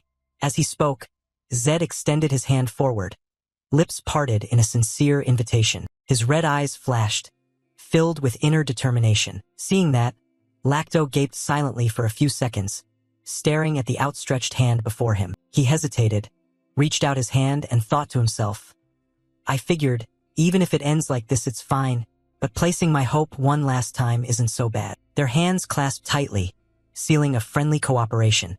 Lacto said, "As long as Cherville's craft and legacy can continue, I'll come willingly." Zed, delighted to have achieved his goal, turned and said, "Then let's set off right away." Now Zed was very happy. He was beginning to gather everything: his first companions. Next would be Bahal's white steed, the investigator's badge, and the priest's seal, along with the last bloodline of Cherville. Everything had been gathered in Zed's palm. He clenched his hand, looked down and silently hoped, What I gained in the south, how valuable will it be in Arahan? Just thinking about it excited him. The corner of Zed's mouth curved into a satisfied smile. Soon after, in the western region, the golden city of Nika. It was a bustling, wealthy city so lavish that one house even gleamed with gold high above. Ryu strolled the streets, marveling at the city's opulence, and exclaimed with delight, "What is this?" Zed's group had traveled a long way together and finally arrived here. Ryu looked around in awe and blurted, "It's blinding. I can't believe a place like this exists." Seeing his surprise, Zed turned and asked, "You've never been to Nika while working for the trade guilds?" Ryu answered honestly, "No, Nika is tightly controlled by the major trade guilds. For the small and mid-sized guilds I've worked for, it's just a pipe dream." Suddenly Lisa's eyes sparkled.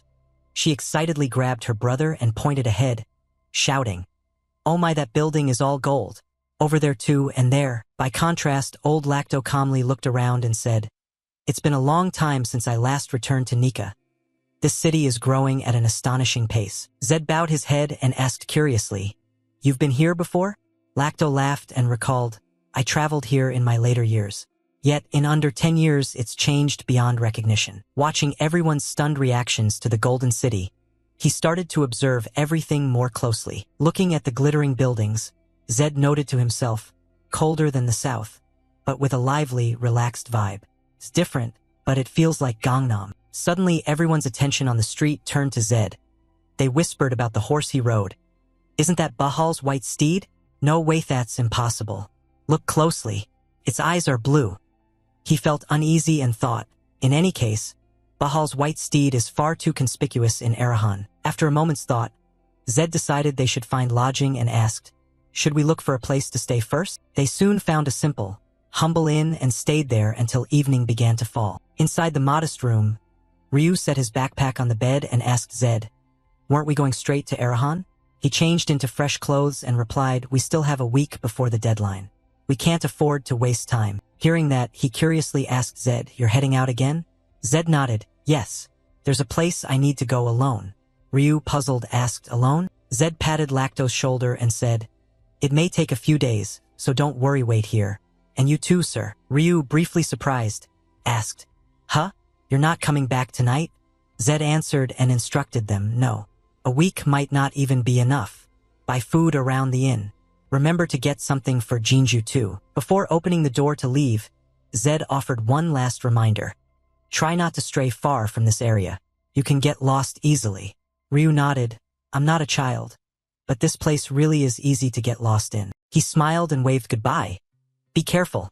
Lisa bowed respectfully behind him. Zed looked at them and smiled in acknowledgement, then opened the door and left the inn. He stepped down into a glittering street redolent of money and luxury, crowded with people strolling about. He scanned his surroundings as if searching for something, silently murmuring, "It feels like the scent of gold and coins is coming from everywhere." But no matter how dazzling a place is, darkness always exists.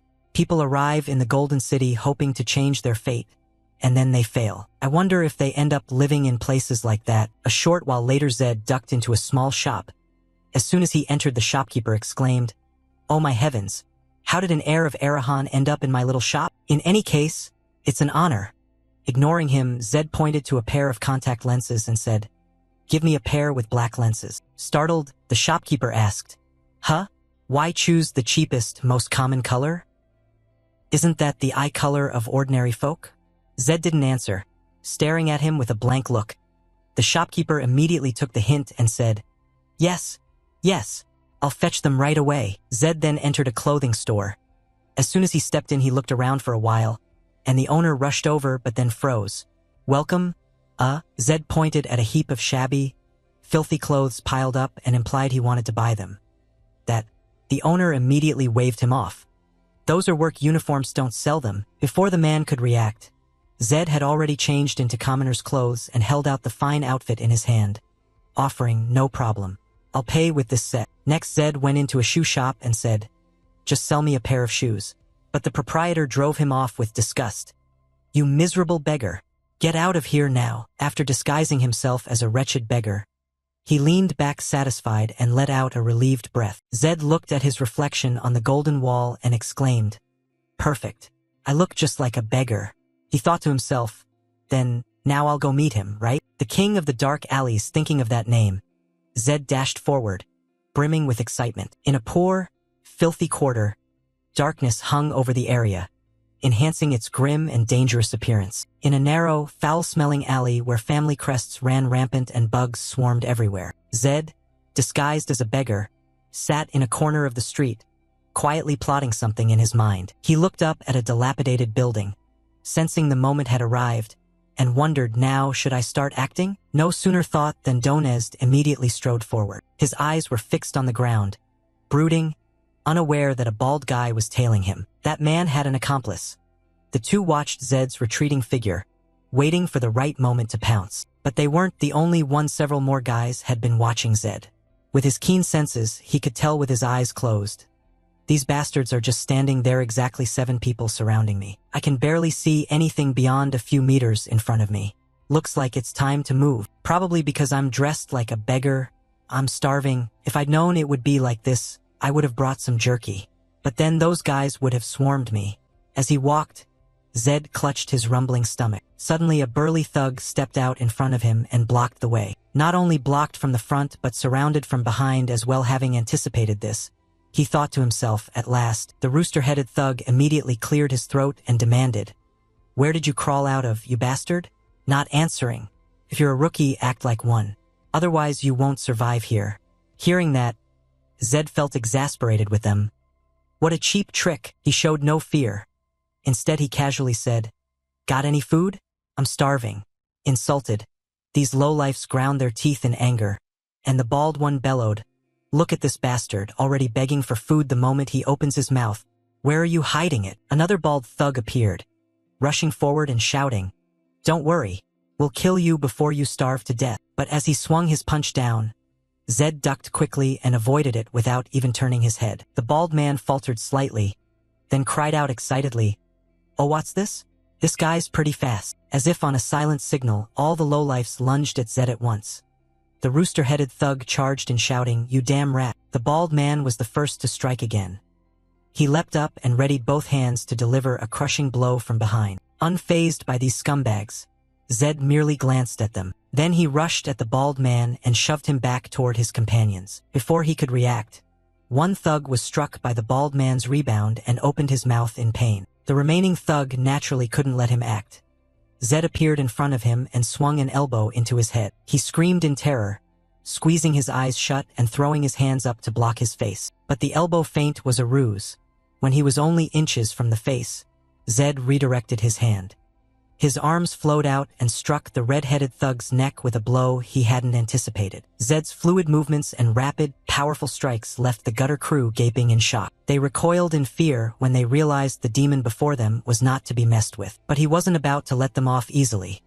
The corner of Zed's mouth lifted in a pleased smile. The dark alley was filled with the sound of his repeated blows, accompanied by the anguished screams of the gutter crew. After a while, Zed had knocked them all out, their bodies strewn unconscious on the ground.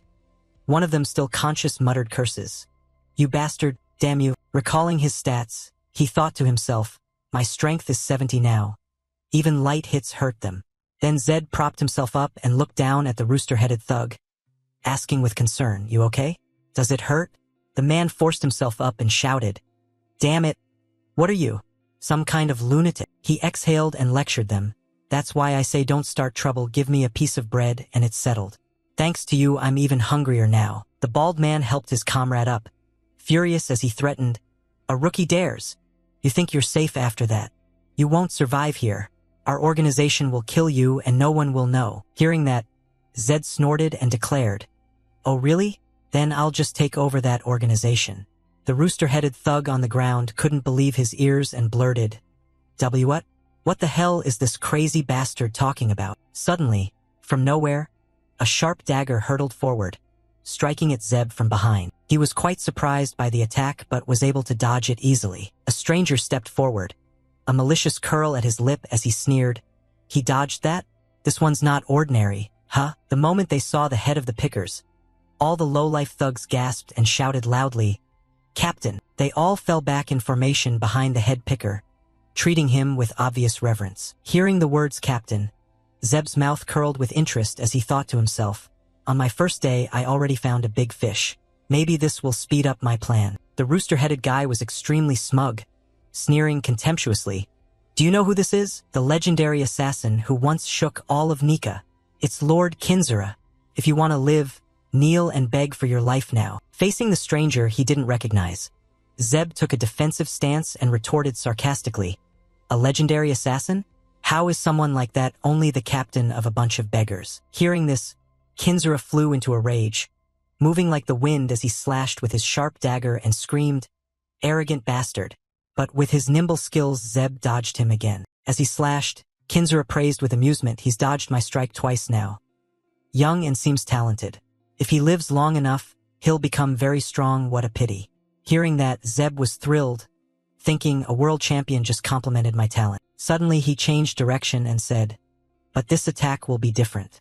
Dark blue-green mana flared across Kinzura's body, thickly shrouding the entire alley. Seeing the bluish energy made Zeb briefly startled as he recognized it as mana.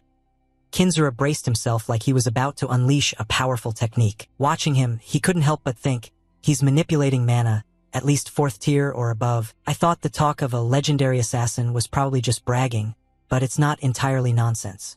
Assassins outside the official ranks have clear limits. Without a hereditary line, reaching 4th tier under those conditions deserves the name legendary. Noticing his odd expression, Kinzura curled a satisfied smile and asked, "You seem pretty surprised. This is what happens when you act recklessly without knowing how vast the world is." With that, he vanished into a blaze of green-blue mana. The air filled with Kinzura's savage laughter as he moved around Zeb, making it impossible for him to pinpoint the attacker's position. When Zeb showed no particular reaction, Kinzura exclaimed, "Not moved at all, or frozen in place. We'll see when I check." He finished and delivered a downward strike aimed at the top of Zeb's head. Sensing the killing intent above him, he realized, above, but a second later, Zeb gaped in astonishment. No, 3 of them. As he suspected, about 3 Kinzura clones attacked him from all directions at once. Zeb nimbly ducked and lunged forward to evade. Where he had just stood, a small explosion erupted, carrying fierce force. Immediately after came the metallic ring of 3 sharp blades. The 3 of them looked toward Zeb as he landed, bewildered, and asked, "Huh, you dodged our coordinated attack?" The one on the right demanded, "Who are you? A knight? A mage?" Zeb said nothing, thinking to himself, triplets? These were the 3 assassin brothers of Kinzura. The one with a scar was Ki, the one with 2 eye scars was Dra, and the one without any scars was G. After watching them, he thought, looking closely, they resemble each other but each has distinct mana. They use mana to mask their presence, which is why I didn't notice at once. Damn.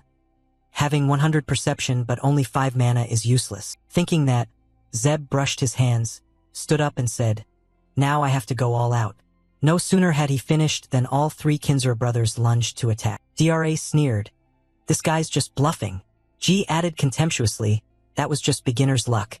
He can't dodge a second time." Zeb's face grew serious as he used the lightning transformation spell, his whole body erupting with fierce golden lightning. Immediately the system announced spell use. With the lightning's power, the black contacts were scorched away, revealing the Arahan family's blazing red irises. The black contacts were scorched away, revealing the Arahan family's blazing red irises. Seeing that, the 3 Kinzura brothers panicked and blurted, "Red eyes? Damn it!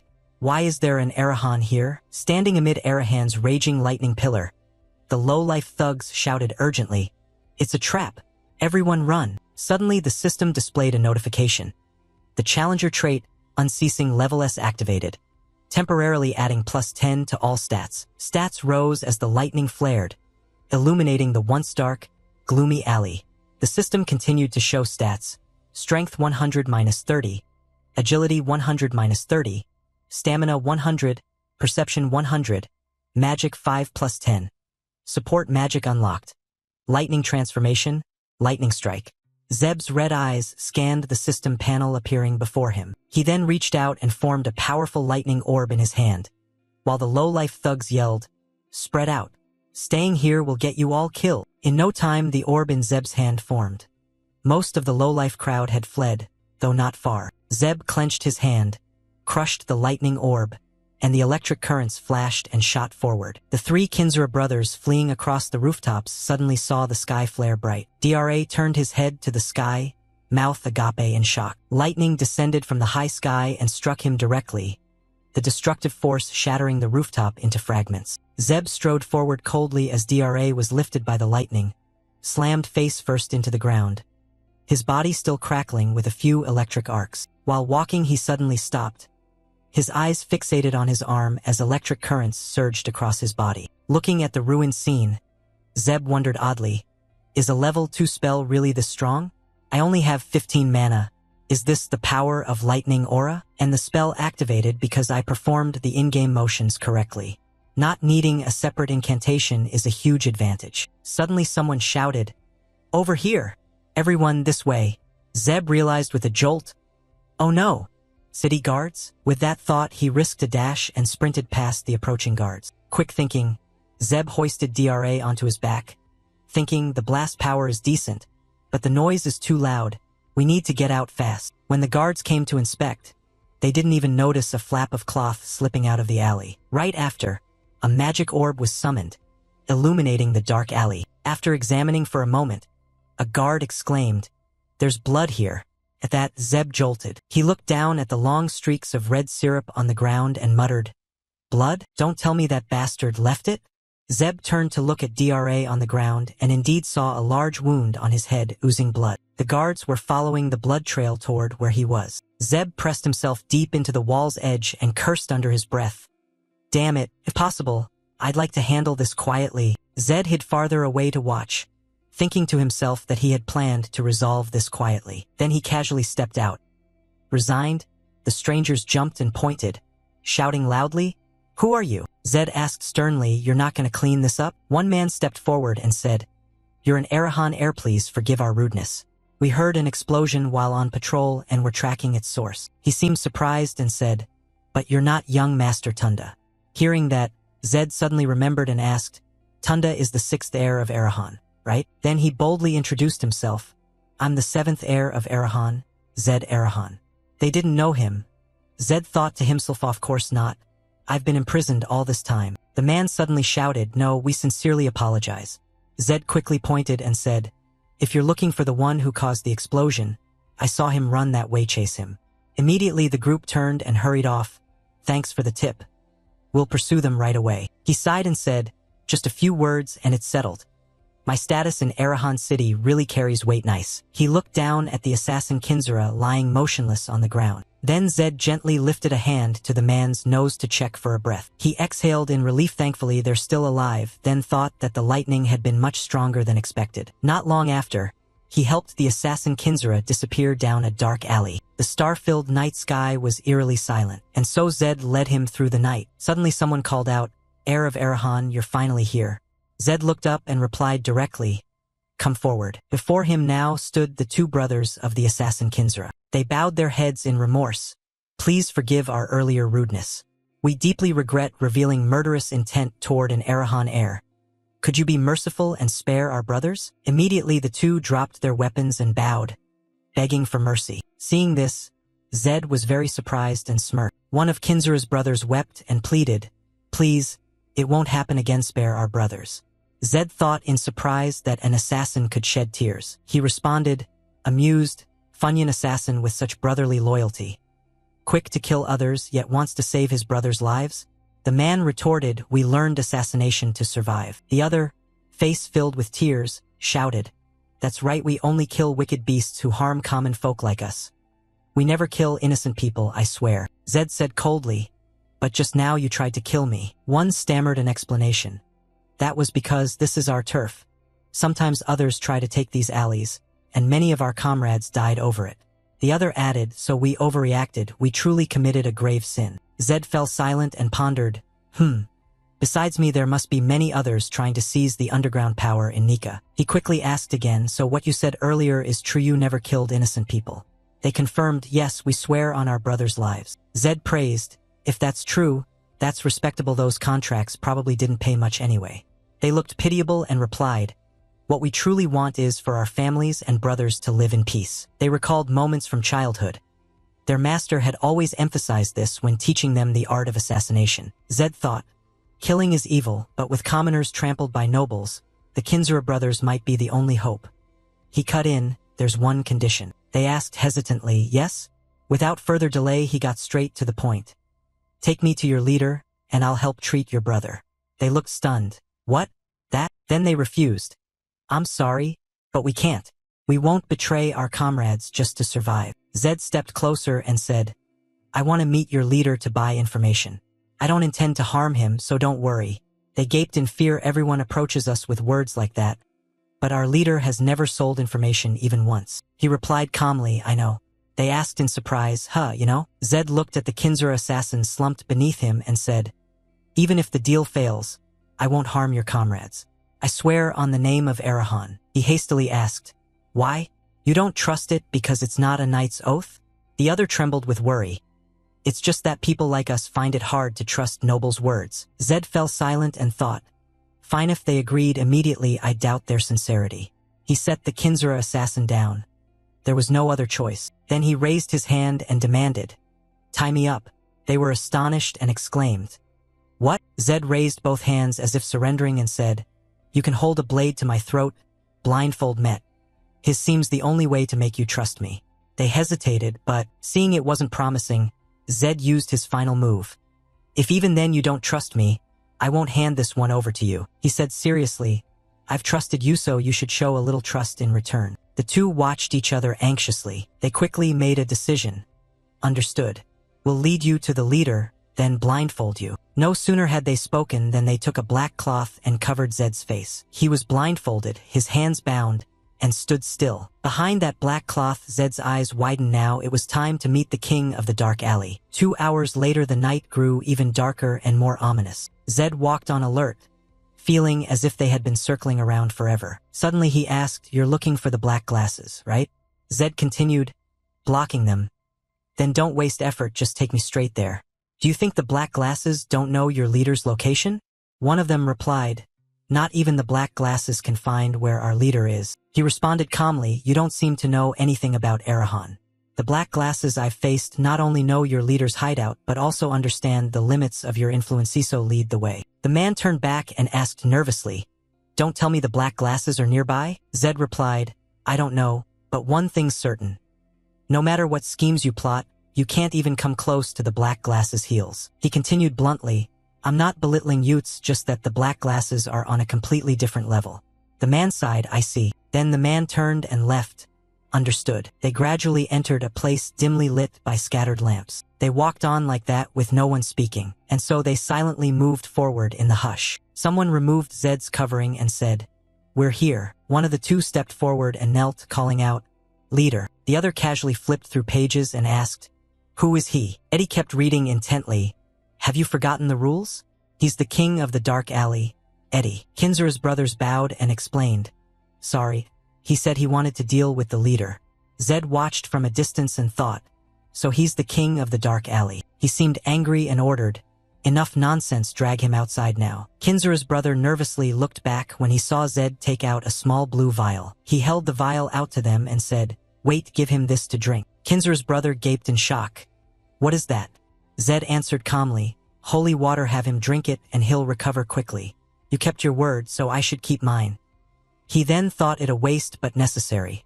It was the only way to treat him immediately. The man took the vial, bowed his head, and said, thank you, sir. Zed immediately approached Eddie and said, I want to negotiate. Eddie snapped irritably, don't bother, Mage lost. Annoyed, Zed snatched the book from Eddie's hands. He flew into a rage and sprang up. Damn it, woe the hell. Then Eddie realized in fear, Arahan. He snapped, why isn't Arahan here? Eddie turned to question Kinzura's brother. I trusted you, how could you betray me like this? Hearing that, the man flinched and waved his hands. Betray? No way, this person promised not to harm the leader or our comrades. Eddie ripped the book back from Zed. How many times have we heard that nonsense? Nobles are all bastards. Zed glared at him. King of the dark alley? Eddie. A genius among geniuses. Someone who never forgot anything he'd seen once. Eddie looked up annoyed, exhaled sharply, you're young, but not Tunda Arahan, your face looks odd. Eddie asked curiously, So you're the youngest of the Arahan children, the one abandoned in that detention area? Zed answered honestly, yes. Surprising you even know that. Eddie smiled wickedly. So you want to negotiate, but how? I don't need anything from you. Zed replied, haven't you heard? How can you be so sure? He sneered, noble minds are so predictable. Offer a pouch of gold or erase a commoner's status, am I wrong? Zed lowered his head sadly and fell silent. Eddie lowered his head to read, I know. Then he fell quiet and read intently. Despite his brilliance, he'd repeatedly tried positions in the administration and been passed over because of his low birth, which twisted him grew to hate nobles and to think everyone else in the world was dumber than him. Zed smiled lightly, just like the character he'd seen in the game. Then he spoke up. What I will pay for this deal isn't money or a cleared identity. Eddie kept reading as if uninterested. All right, I won't go far. Zed quickly sat down and said calmly, what I give you is information. He sneered cunningly. I'll buy information from you with information. Zed sat up straight, looked directly at him and said seriously, what I pay you with as compensation is information. Eddie half joked, half serious, you're an interesting guy, you're going to use information to buy information? Zed admitted and asked him back, right, that's the only thing you want, isn't it?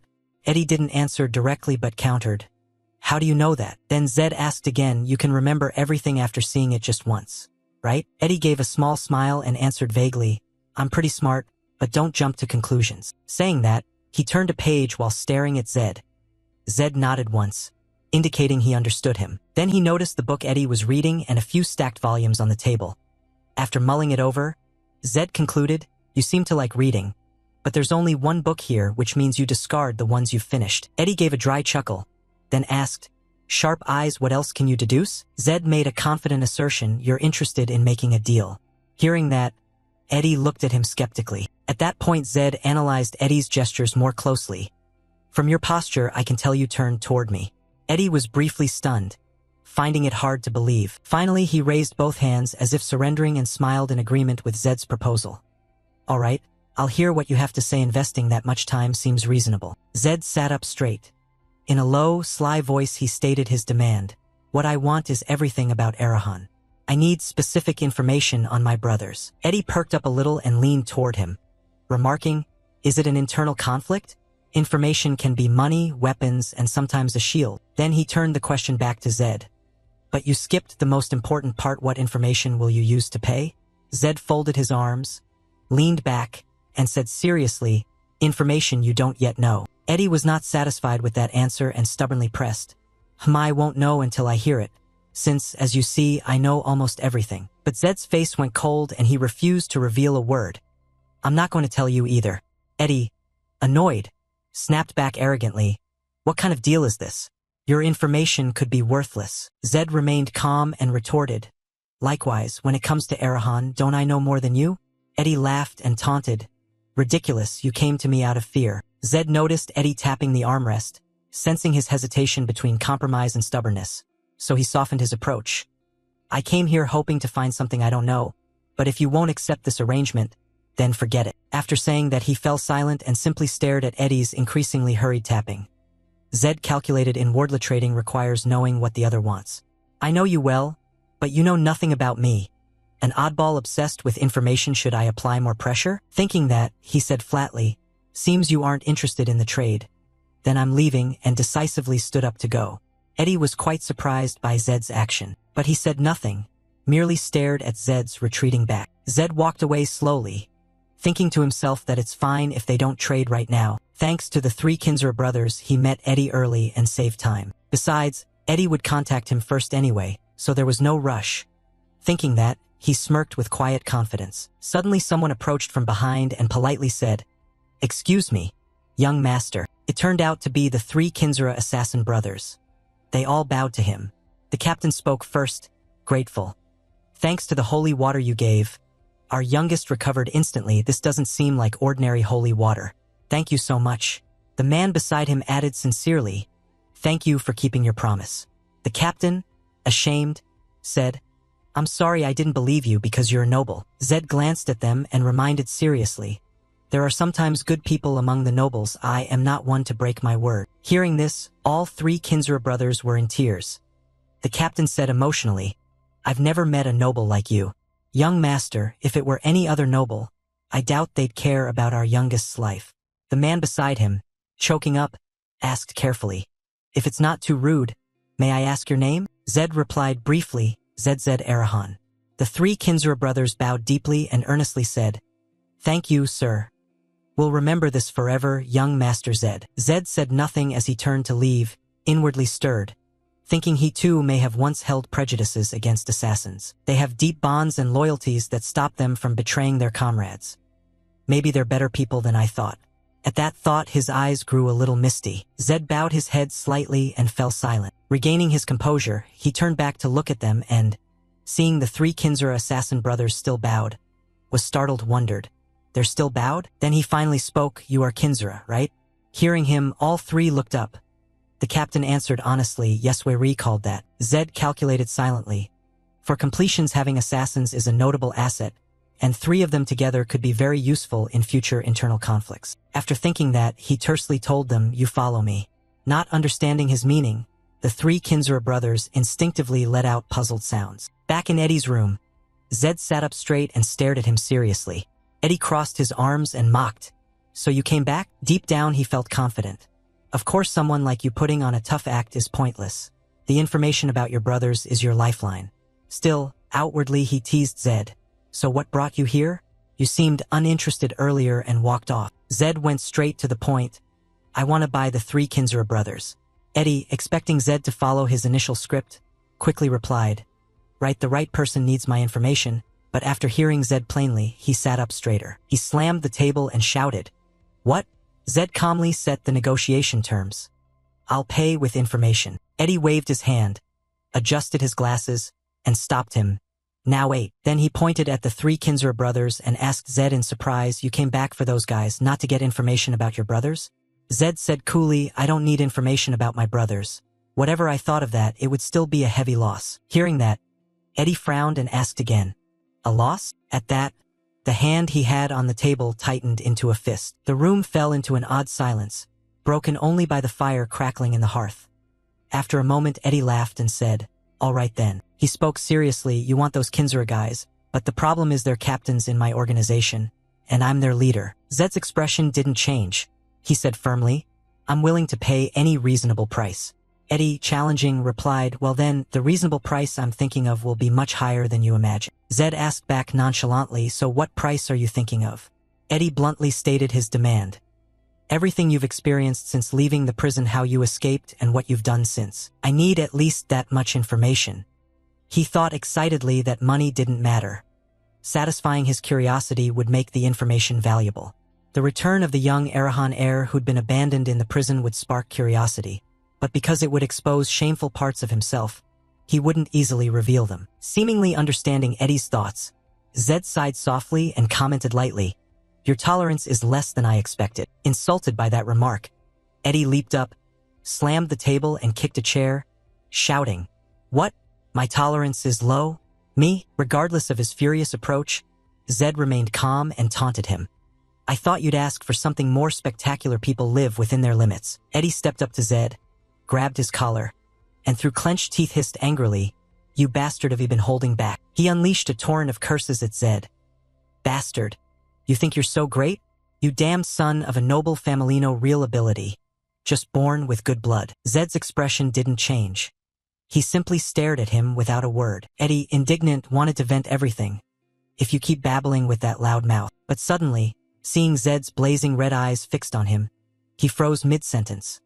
Zed's red eyes seemed to glow. Eddie instinctively loosened his grip, thinking in fear, "What are those eyes?" The three Kinzura assassin brothers, seeing the tension between the two, anxiously shouted to intervene, "Leader, please Stophies the heir of Arahan." After regaining his composure, Eddie let go of Zed, cleared his throat, and politely said, "Sorry, I got a bit worked up." He stepped back, trembling, and asked him, "So what terms will you set, sir?" Zed asked him one question. "Who stands before you?" Eddie answered truthfully, "I am the heir of Arahan." Then he fumbled and babbled awkwardly, "Noyu just apologized. Sir, I was wrong, wasn't I?" Zed folded his arms and regarded him seriously, delivering a long manipulative spiel. "Right, Tarahan. If I were you, I'd be thinking about using nobles to my advantage. Now's the right time for that. Eddie, puzzled by his words, asked blankly, use them? How are you telling me to use you? Zed continued in a low voice, I know you're obsessed with information, but the info you can pull from the shadows is limited. Eddie sheepishly admitted, that's unavoidable. There's no other way, sir. Seeing he still didn't get it, Zed sighed in frustration. You still don't understand?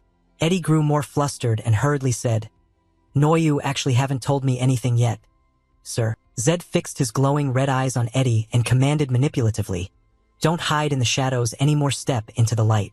I'll help you. Still, Eddie's will rebelled and he blurted in a panic, no way, you don't know what you're talking about. Zed kept manipulating, painting an inviting vision. I'll provide you a well-located building to open a detective office.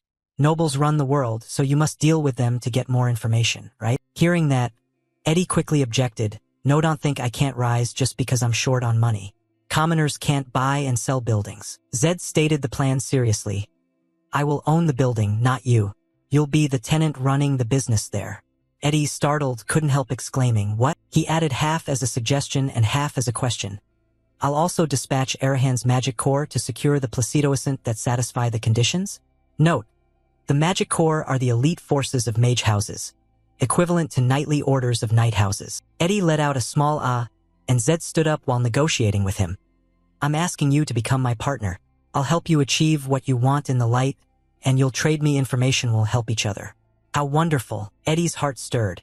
He daydreamed about the future, half excited, half doubtful. Could he both get the information he needed and have members of the magic core? Can I really trust this? He wondered, then hesitantly asked Zed, really? You'll provide the building and even assign members of the magic core? Zed asserted confidently, yes, I am not one to break my word. And the three Kinzura assassin brothers behind him nodded in agreement. Eddie mulled it over. This was a once-in-a-lifetime opportunity. Major events happen among the nobility, while beggars' tips are trivial. If the Lord even placed members of the magic core there, he thought ambitiously, this would be a giant diamond shield. I absolutely can't miss this chance. Eddie immediately changed his attitude. He grabbed Zed's hand and flattered him. All right, I'll cooperate with you. Zed smiled slyly, offered a compliment, then turned the question back to him. Good, you have the right mindset, but you know a deal always requires a deposit up front, right? Hearing that, Eddie hazily asked back, a deposit? Zed patiently reminded him. Information about my brothers and the three Kinzura brothers. Eddie went numb and mumbled, not knowing what to say. He brightened and smiled. His eyes glowed red as he looked straight at him and calmly confirmed, that's the deposit you need to put up. After some travel, Zed breathed a sigh of relief. Finally, before them stood the Arahan mansion. Seeing his complexion pale, Ryu asked with concern, Zed, you didn't sleep last night either, did you? Are you okay? Zed couldn't help teasing, you're no different yourself, Ryu. Ryu laughed sheepishly.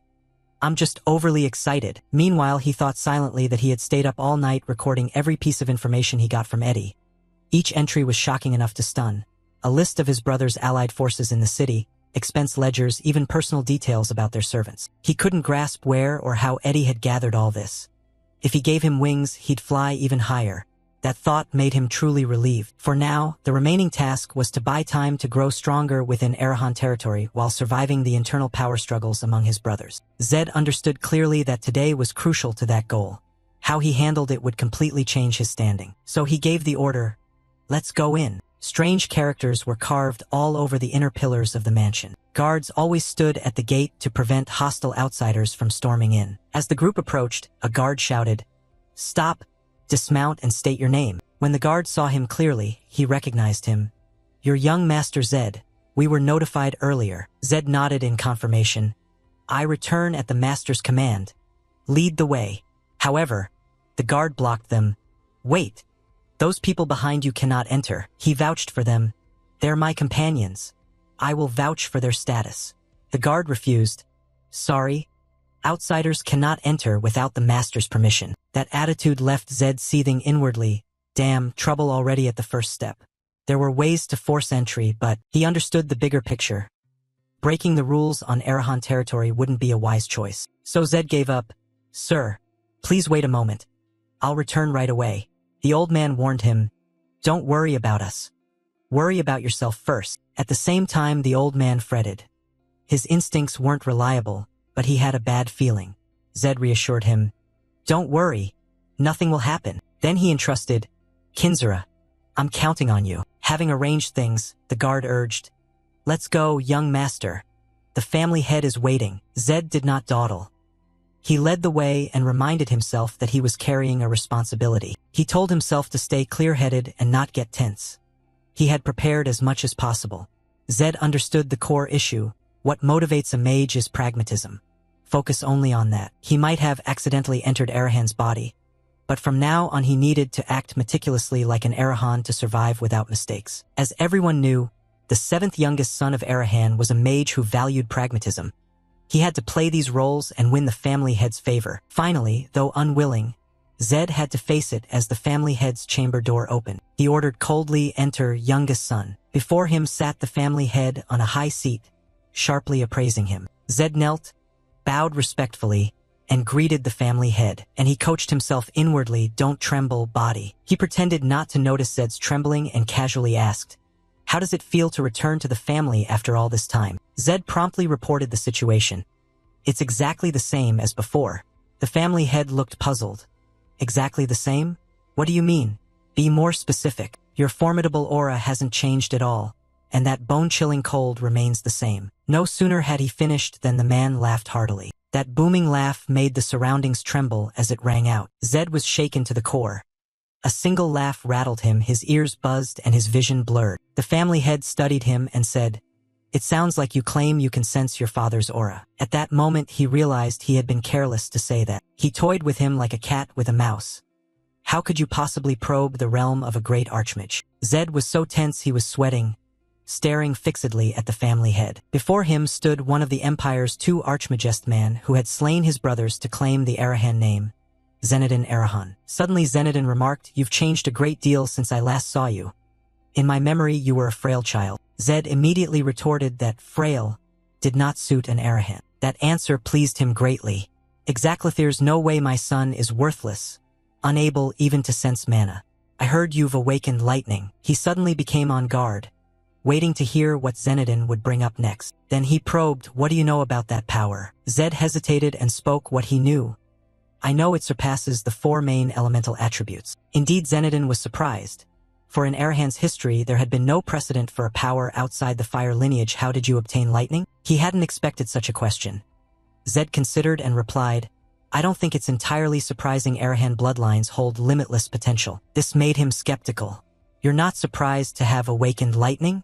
Zed calmly said he'd heard it was a power that might appear once in 100 years. Moreover, Zed believed such a blessed power naturally belonged to Arahan. Upon hearing that, Zenedin once again laughed heartily. He praised with amusement, "You only speak things that are right." Inwardly Zed groaned every time the man laughed. It felt like his insides were being twisted.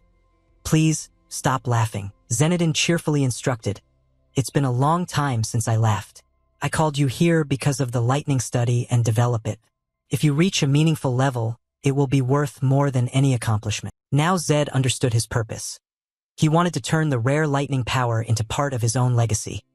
Even the youngest son who managed to return alive would be exploited lucky to survive. If the Lord wanted something, he wouldn't kill him outright. Zed bowed deeply and vowed, "I will obey the family head's orders." Just as he exhaled, Zenedin raised the issue Zed had feared.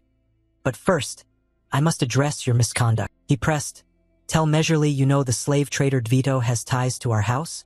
Zed answered calmly, "I do." This attitude drove Zenedin mad. "Did you really execute that slave trader, and even stoop to using those lowly Bahal?" From that stance Zed realized this madman was showing his true colors. "Yes, the real game begins now." He calmly explained, "I did nothing to harm the house. Slave traders are the kind of people who must be eliminated eventually." The man watched intently for Zed to finish. Seeing Zenedin soften, he continued to make his case.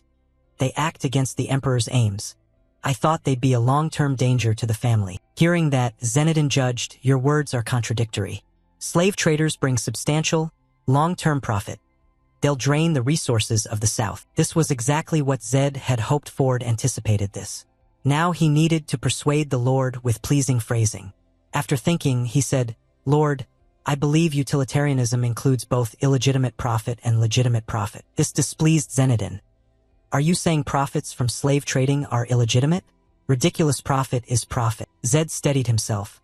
He's 15, stubborn like any 15-year-old, so Zenodin might dismiss it as youthful error. Still he dug in. Why should the Empire's leading house accept filthy coin? Arahan should only have the brightest gold, even if it's the same currency. He was silent for a moment, then concluded that's sophistry. He probed further. Fine, then why did you accept Bahal's help? No matter how young or foolish, you must know Bahal is an enemy of our house. Zed recounted calmly. Bahal came under Imperial command. It was a coincidence our paths crossed. I did not accept his help. Zenodin was losing patience. Do you dare lie to me? You accepted Bahal's invitation and were even gifted a white steed. Yet you say you received no help? He clenched his hand, voice tight with indignation.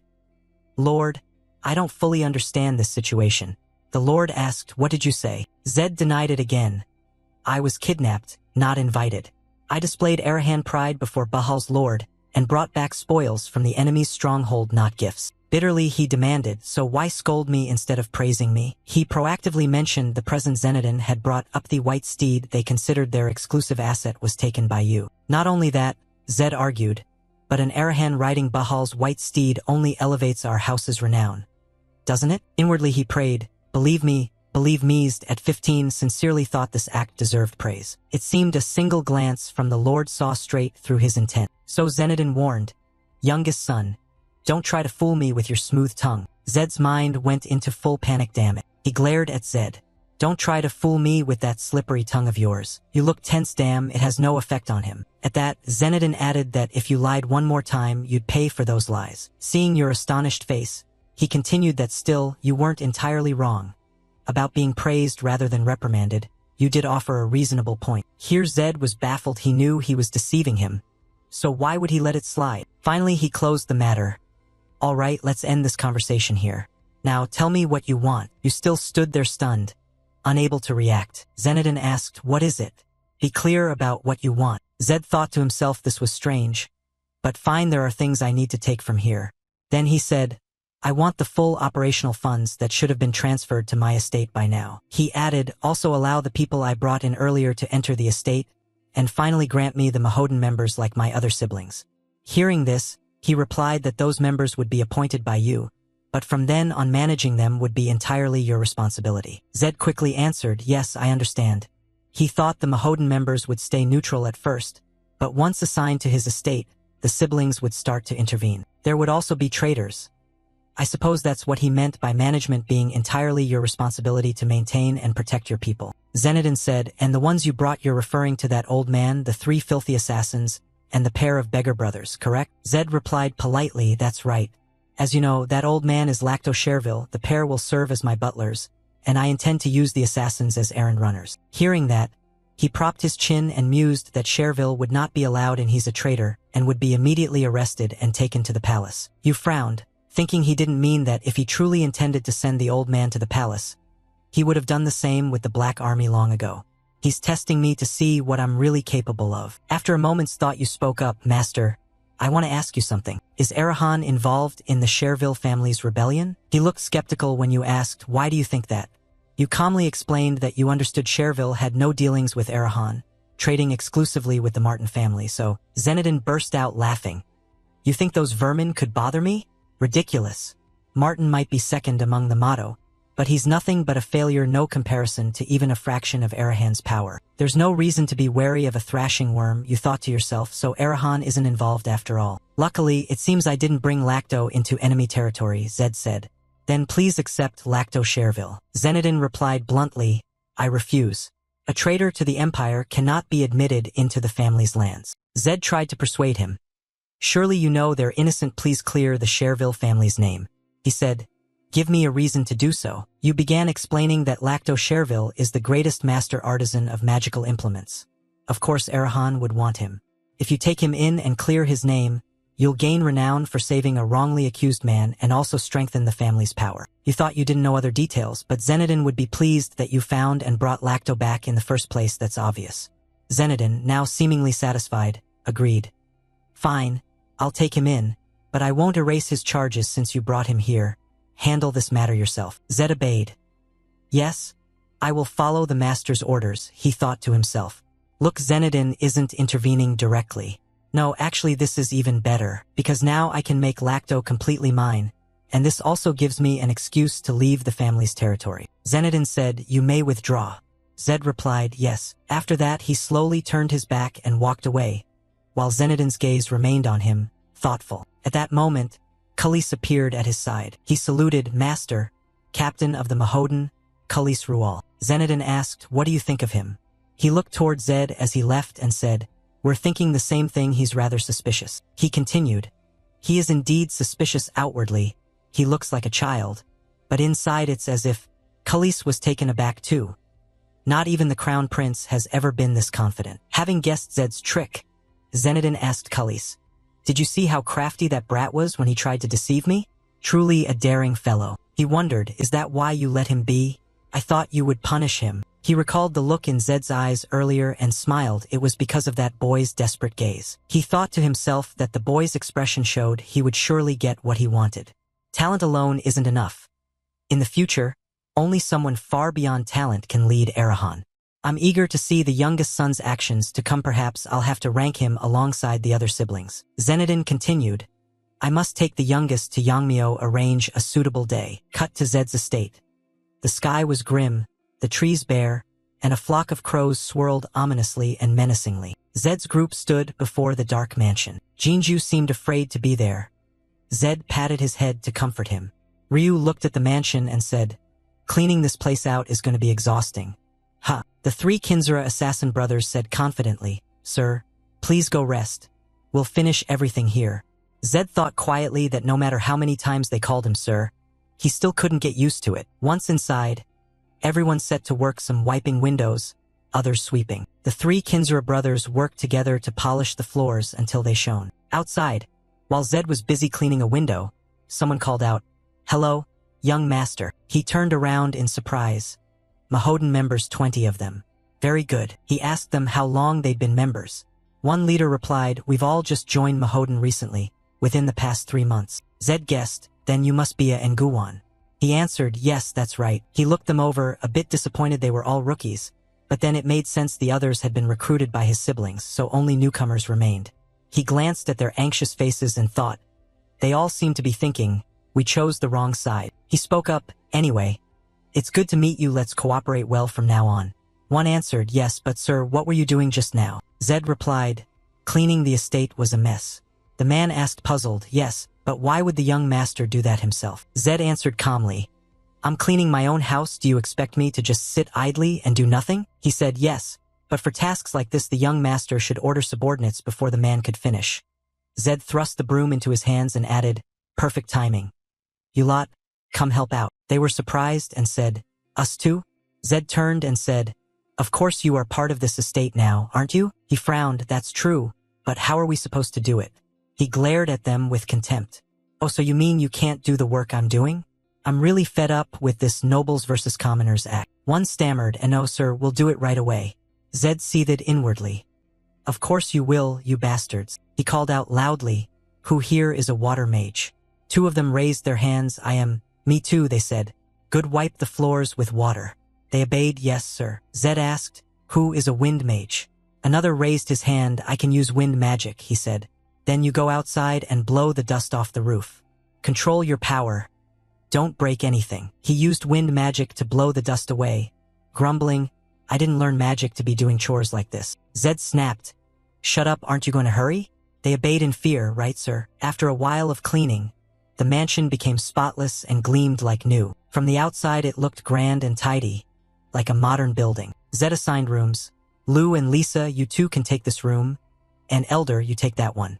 Lisa squealed with joy, brother, our room is perfect. Lacto Cherville said, it's too luxurious for an old man like me. Suddenly Ryu asked, Zed, by the way, is there anything to eat? He suddenly remembered. Ah, right, I was so busy cleaning I almost forgot. Ryu said, I searched the whole kitchen, and as expected there's nothing to eat. Our food supplies are completely insufficient, what should we do? Zed stood with his arms crossed, pondering. He hadn't expected to worry about meals in a noble household. Should we go into town? At this hour? Isn't it a bit late? Ryu said despondently. What a nuisance. Everyone must be hungry. Zed remained with his arms crossed and eyes closed, saying nothing. Then he spoke up, the nearest place is Tunda's estate, right? The Mahodan leader replied, yes, that's right, but the man asked curiously, don't tell me you're planning to go to young Master Tunda's place? Zed didn't hesitate and asked, why shouldn't I go? The man said, yes, but it's better to find another way. An uninvited brother showing up at another brother's estate is tantamount to declaring war. Zed smiled smugly, really? Perfect, I'm planning to confront him anyway. Cut to Tunda's mansion, where his shouting could be heard. Don't you know I hate the smell of onions? He shoved a plate of food, which shattered on the floor. Why do you keep bringing me this trash? Two maidservants quietly crouched and began cleaning up the broken mess. Tunda continued berating them. Don't you even answer me when I speak? Should I just have you killed right now? Grace brought more food and calmly said, young master, these are your servants, you must treat them kindly. Grace Monet, Tunda Arahan's housekeeper. He shouted, it's because you've been too lenient that they've become so insolent. Grace, teach them a proper lesson, Tunda Arahan. She replied gently, then, young master, you shouldn't be so picky. If you only eat what you like, your health will suffer. Tunda complained, but I still hate onions. If you bring them again, I'll have those bastards killed. Grace thought helplessly that indulging this brat was a pain. Has the glamour faded? Tonight I'll have to use something stronger. Suddenly a servant ran in, panicked. Miss Grace, something big has happened. She turned, annoyed, and asked, what is it? The servant reported, outside young Master Zed is here. Hearing that, Grace slammed her hand on the table in anger. What? He showed up at this hour without an invitation? This is a declaration of war. Gather all the members immediately. How many came with him? The servant hesitated and answered, young Master Zed came alone. Outside, Zed was riding Jinju toward them with a confident look. The servant panicked and stammered, that is, young Master Zed is alone. She clearly didn't believe it. Alone? Are you sure? Pressed, the servant grew more flustered. Yes, he's outside right now. Just then Zed entered, making everyone in the room startle. He put on a friendly expression. Having dinner? Then Zed leisurely walked over to the dining area, unconcerned by the many guards gathered around. Suddenly he reproached them. Look at you seeing me and not even greeting me. A guard mustered his courage and stepped forward. Good evening, young Master Zed. By the way, what brings you here? Zed targeted one person. You must be Grace, the housekeeper here, right? Seeing her stand dumbfounded, he said coldly, aren't you going to greet me? Although called out, Grace remained silent and did not respond. She thought with contempt, what is he basing his confidence on? He's just an unwashed brat. But Grace quickly noticed the aura this presence. Doubt stirred in her. Don't tell me they brought him back after awakening his mana? Zed continued calmly, so it is. She still refused to greet him. Seeing he wouldn't give up, Grace became flustered. Finally, she had to concede outwardly. I am Grace Monet, housekeeper to young Master Tunda, though inwardly she fumed, damn it me, the one who actually runs this household, having to bow to this half-baked fool. That should have settled it. But Zed merely accused her of acting entitled, releasing aura willy-nilly, and so on. As soon as he finished, she froze at what she'd heard. Grace silently realized he was no longer the easy target he once was. What the hell had happened? Questions swirled in her mind. Not only did he come alone, but what's with that attitude? He must have something to back him up. Grace saw a light flash from an emblem, the mark of a cleric. Ignored, Tunda slammed the table in fury. Look at this bastard, greet me, won't you? Aren't you going to salute your elder brother? He raged wildly. Have you lost your mind? Do you know where you are, crawling in here like this? Zed replied with a drawn-out sigh. I have nothing to say to you after all. You're just a puppet. Humiliated, Tunda went berserk. What? Puppet? And you just spout nonsense at me like that? Zed dismissed him. So, uncomfortable? He admitted, of course I am your brother. Feeling his authority challenged, Tunda threw down a challenge. Fine, wasn't coming here essentially a declaration of war? He boasted, I just learned a new spell, I'll try it on you, and you'll naturally start calling me brother. She intervened, young master, please stop. Tunda snapped, move aside. Grace, I will teach that insolent brother a lesson. But Grace stood firm. I've already told you to stop. He couldn't understand why she acted that way. You heard him spouting nonsense at me. Didn't you? He even mocked me, called me a puppet. She still held onto Tunda's hand stubbornly. Young master, please, I'll explain everything later, so for now please stay still. At the same time she bowed to him, I'm sorry on behalf of the young master. I apologize for this rudeness. Zed smiled. At least the housekeeper knew decorum. Grace advised him to restrain himself because she understood that a guarantee from a cleric carried the weight of an imperial guarantee if there were questions about his identity. An investigator would be sent to Arahan under imperial law. More seriously, if an investigator set foot on the family's land, their mana would also be constrained. The Arahan patriarch hated the emperor for reasons like that, so Grace had to find a way to handle it. She couldn't move against him directly, best to escort him out politely. She asked courteously, "Young Master Zed, may I ask why you've come?" He spoke teasingly, interesting an ordinary housekeeper with such grand ambitions. She ignored the jab. "Please state your purpose clearly." Zed didn't hesitate to say it. "Fine, my manor has run out of food. I want you to share some supplies." Grace, exasperated, ordered, "Bring out all the remaining meat and bread." The servant took the task.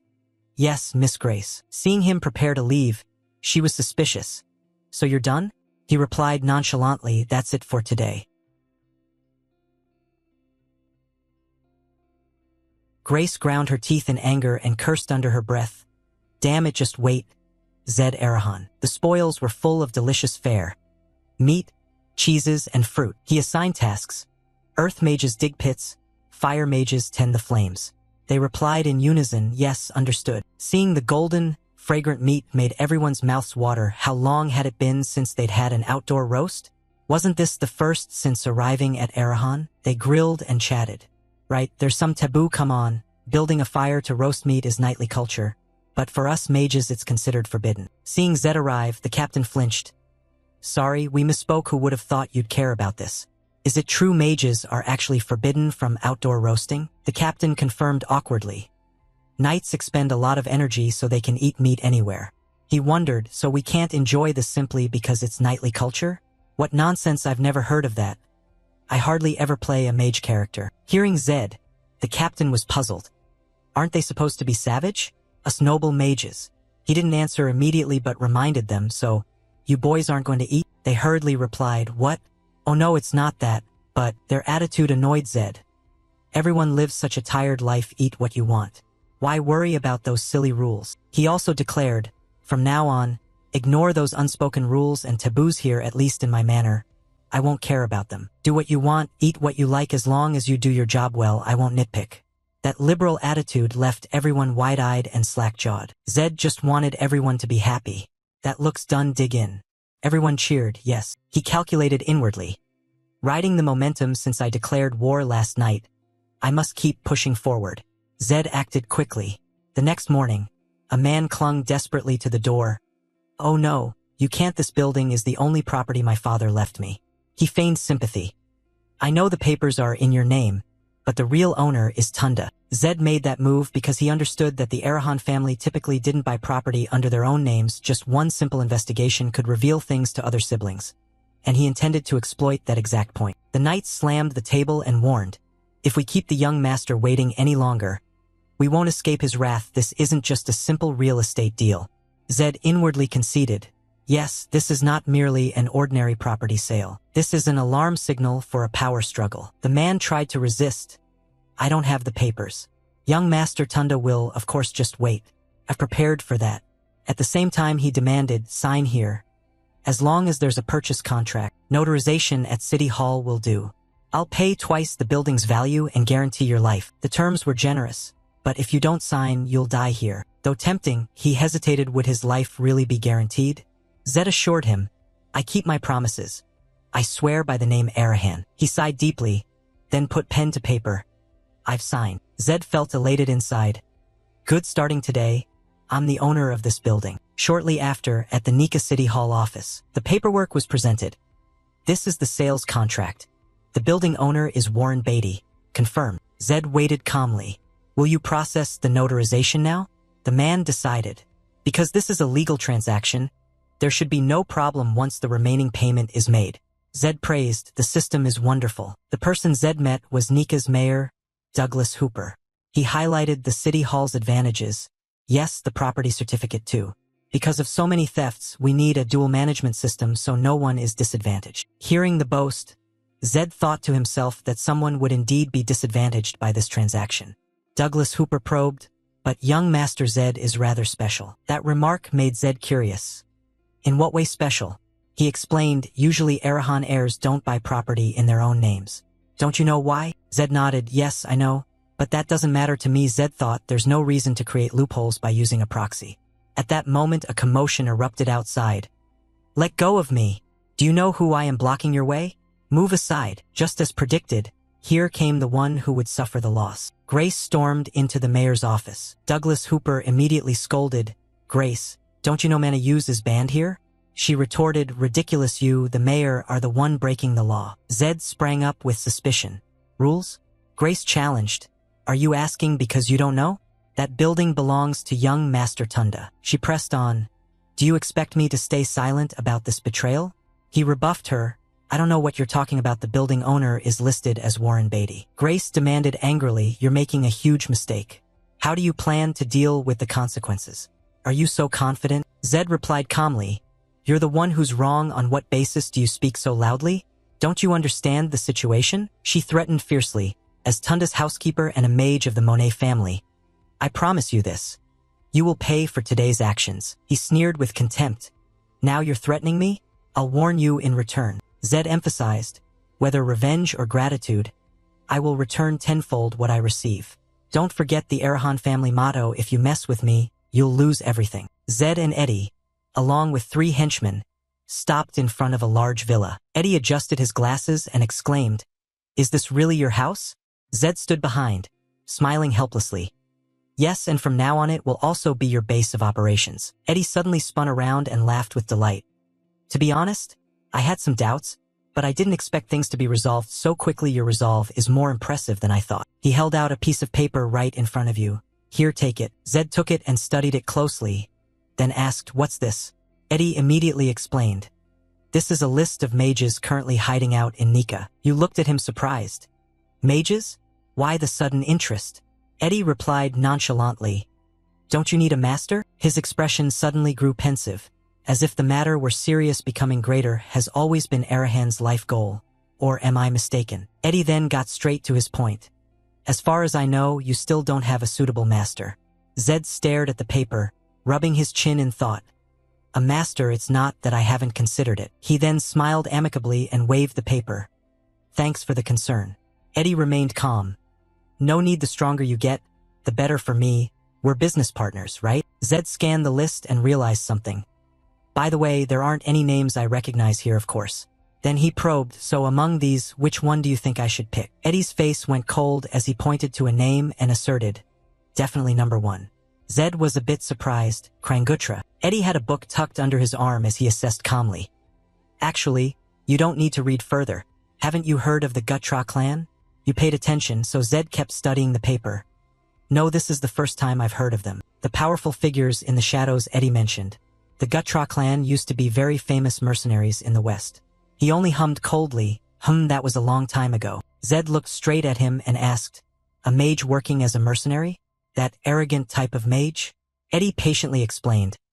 Honestly, for a medium or small clan, there's no better way to make money than mercenary work. It's just that their reputation among people is pretty wild. Suddenly the lead henchman standing behind chimed into their conversation. I've heard of the Gutra clan too. There are even rumors that one Gutra is worth more than hiring a whole band of ordinary mercenaries. Right? Eddie caught the cue from behind and agreed. Exactly, their strength is great, and so their rates are exorbitant. Only wealthy nobles can afford them. Zed rubbed his chin with one hand and stared thoughtfully at the paper.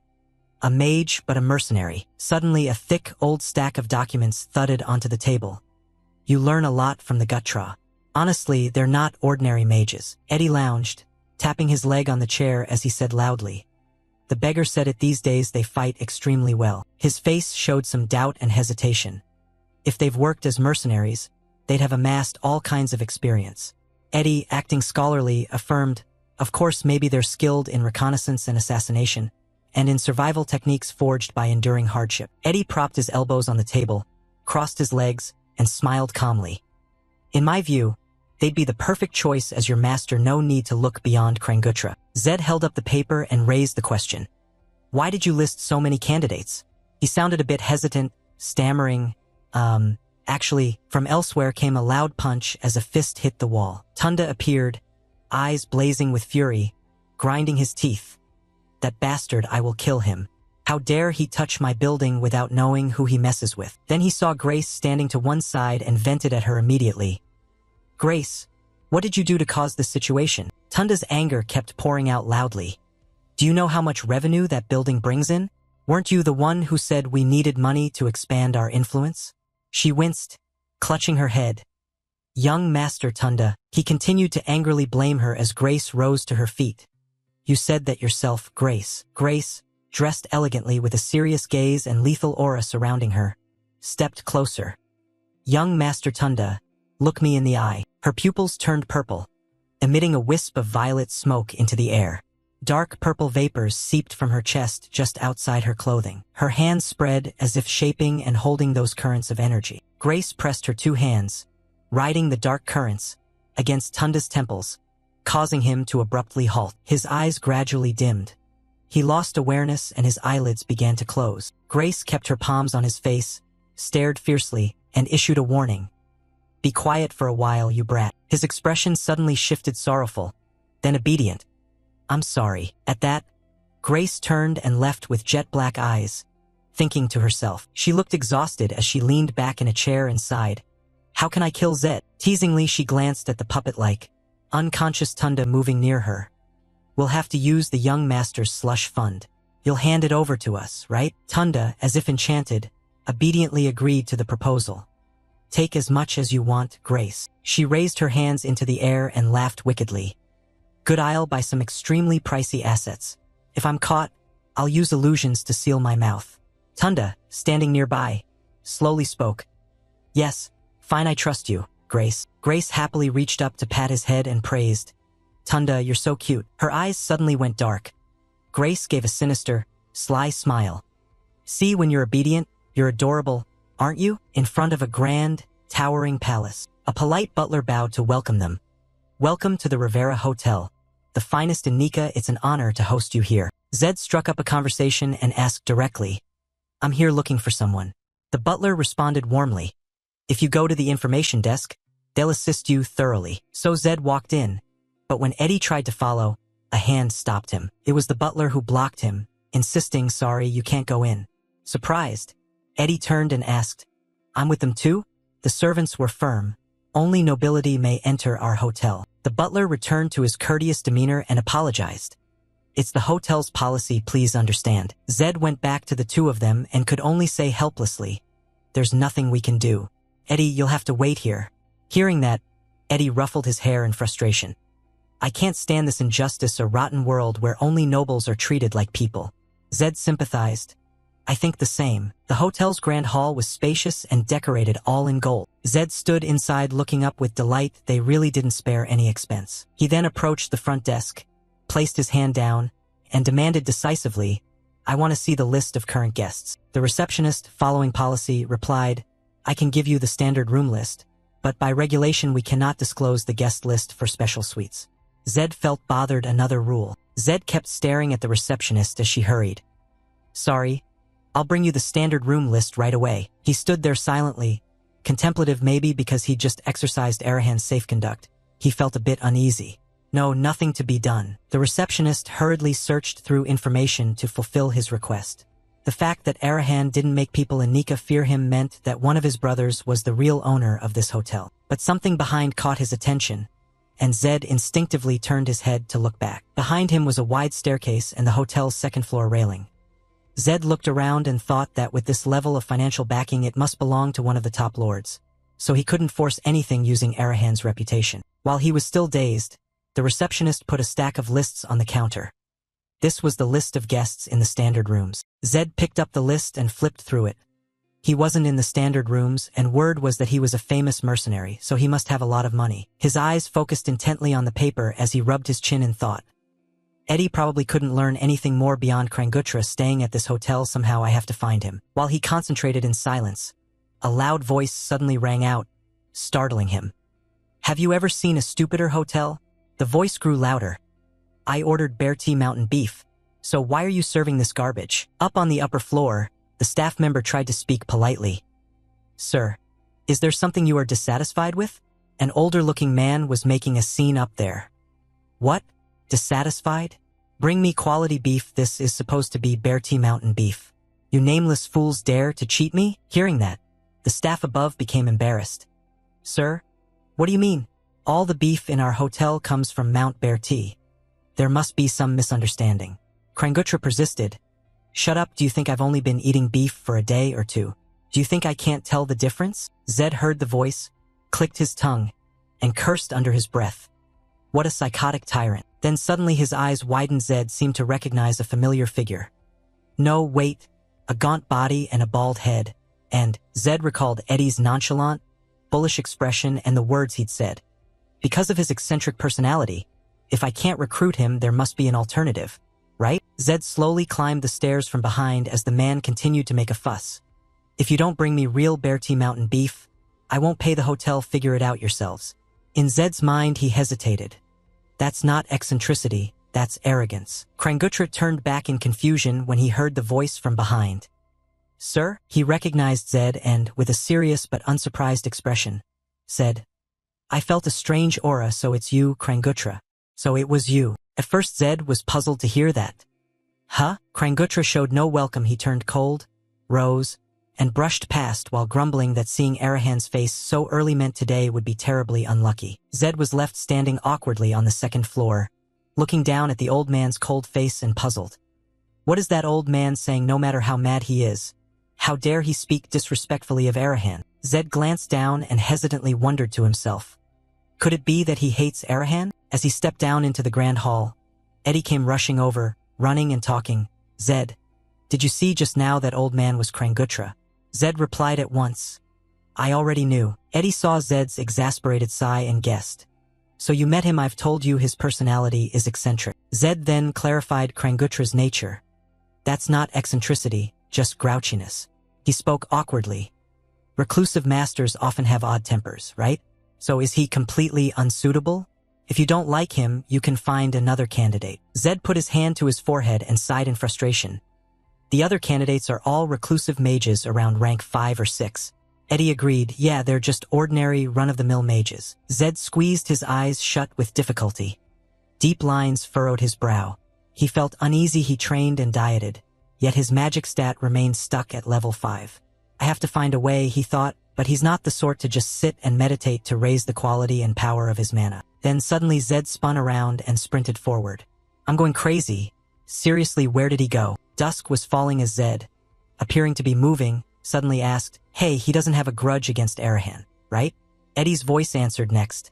Huh? What do you mean? Eddie chased hard behind, gasping as he replied, he's a mysterious figure. If it weren't for the tattoo, I wouldn't know he's from the Gutra clan. Zed looked surprised at one thing. The tattoo on his forehead? He ran, breathing heavily, his face contorted with fatigue. Right, the claws and fangs are the Gutra emblem. There he is. After a while he finally stopped. Earlier he'd complained about Bear Tea beef, yet in the end he went to eat meat. Suddenly Torres and the images of red cuts of beef flashed through his head. Wait, Torres said he'd give me premium Bear Tea beef that's only supplied to the Bahal clan. If I use that to break the mood, then, at that moment Krangutra was enjoying his meal with the server beside him. I'm not the kind of mage who trains by meditating, and of course the master I need won't be a conventional mage. Zed's expression fell. He looked displeased. So, I'll try talking to him one more time. I'm furious. But Zed stepped forward and stopped in place. He then approached the table where the old man sat and spoke gently. Excuse me, sir, but the old man, clearly displeased, slammed the table in anger. Damn it, you keep ruining my meals. Krangutra spun to glare and shouted. Why are you poking your nose in? Did someone send you to collect the hotel bill or what? He continued to curse and hurl insults. Bastards, you scum. Zed's expression shifted. He found the old man's attitude distasteful. Ruining the atmosphere like some monkey. His personality really is trash. Zed fell silent, turned to leave, then glanced back. Fine, your so-called master, I'm done with it. His gaze suddenly grew pensive and highly alert. Zed stood frozen as something white came hurtling at them like a rocket from another direction. In an instant, both his and the old man's eyes widened abruptly. With seasoned reflexes, Krangutra grimly lunged and delivered a counterstrike, blocking the attack aimed at Zed. Sharp throwing knives clinked as they fell to the floor. Krangutra looked angry but calmly brushed dust from his hands. What are these things? At first Zed was bewildered. Then he slowly turned to the man with admiration. A voice from behind him spoke up. Did you block them by focusing mana into your fingers? Krangutra in front flinched at the remark. You're pretty sharp-eyed, so you can dodge too. Ha! Zed kept speaking, excitement still in his eyes as he recalled the man's earlier posture. Yes, but you struck first. He couldn't help dwelling on that. What impressed him most was that Krangutra defended without even looking at the daggers, moving in that split second. But Krangutra's attitude remained cold. He warned, don't get the wrong idea, I only did that because if you died while with me it would be trouble for me. He raised an eyebrow and swept his gaze elsewhere. This wasn't a time for small talk, was it? Zed stayed on guard, watching sharply as the murderous intent in the air thickened. Outside, a mob of commoners and hooded figures had erupted into chaos. Fight, run for your lives. A group of sword-wielding, black-cloaked soldiers surrounded him and the old man. It seemed Grace had made her move, yet Krangutra turned to him and smiled calmly as if unfazed. I was right, wasn't I? I told you they were after you. You wouldn't yield and were so stubborn, I knew it all along. Hearing that, he suddenly burst into laughter. Let me help you. Zed rested one hand on his shoulder and swung the other to limber up for the fight. No matter how many punks there were, they were still punks. The old man merely glanced over and offered a grudging compliment. An Arahan full of confidence. Huh? He privately calculated that if an Arahan died before his eyes, it would be troublesome. He stood back and watched Zed's back as he strode up to fight the group, deciding he'd only observe for now and step in if things got dangerous. As he brushed past, some of the soldiers tried to threaten him. Old man, don't interfere, get out of the way. Krangutra only chuckled and passed them by. Don't mind me. Do your job. I won't miss this entertaining show. One of the two soldiers scowled angrily. Huh? Has he gone senile? Can't he understand what we're saying? Krangutra raised an eye and suddenly grew serious. The Gutra clan. The soldiers stammered in surprise at the word. Gutra, legendary Krangutra. He remained standing nonchalantly while the black-cloaked soldiers hurriedly dropped to their knees, pleading, we didn't recognize you. Great senior, please spare us. But he showed no interest.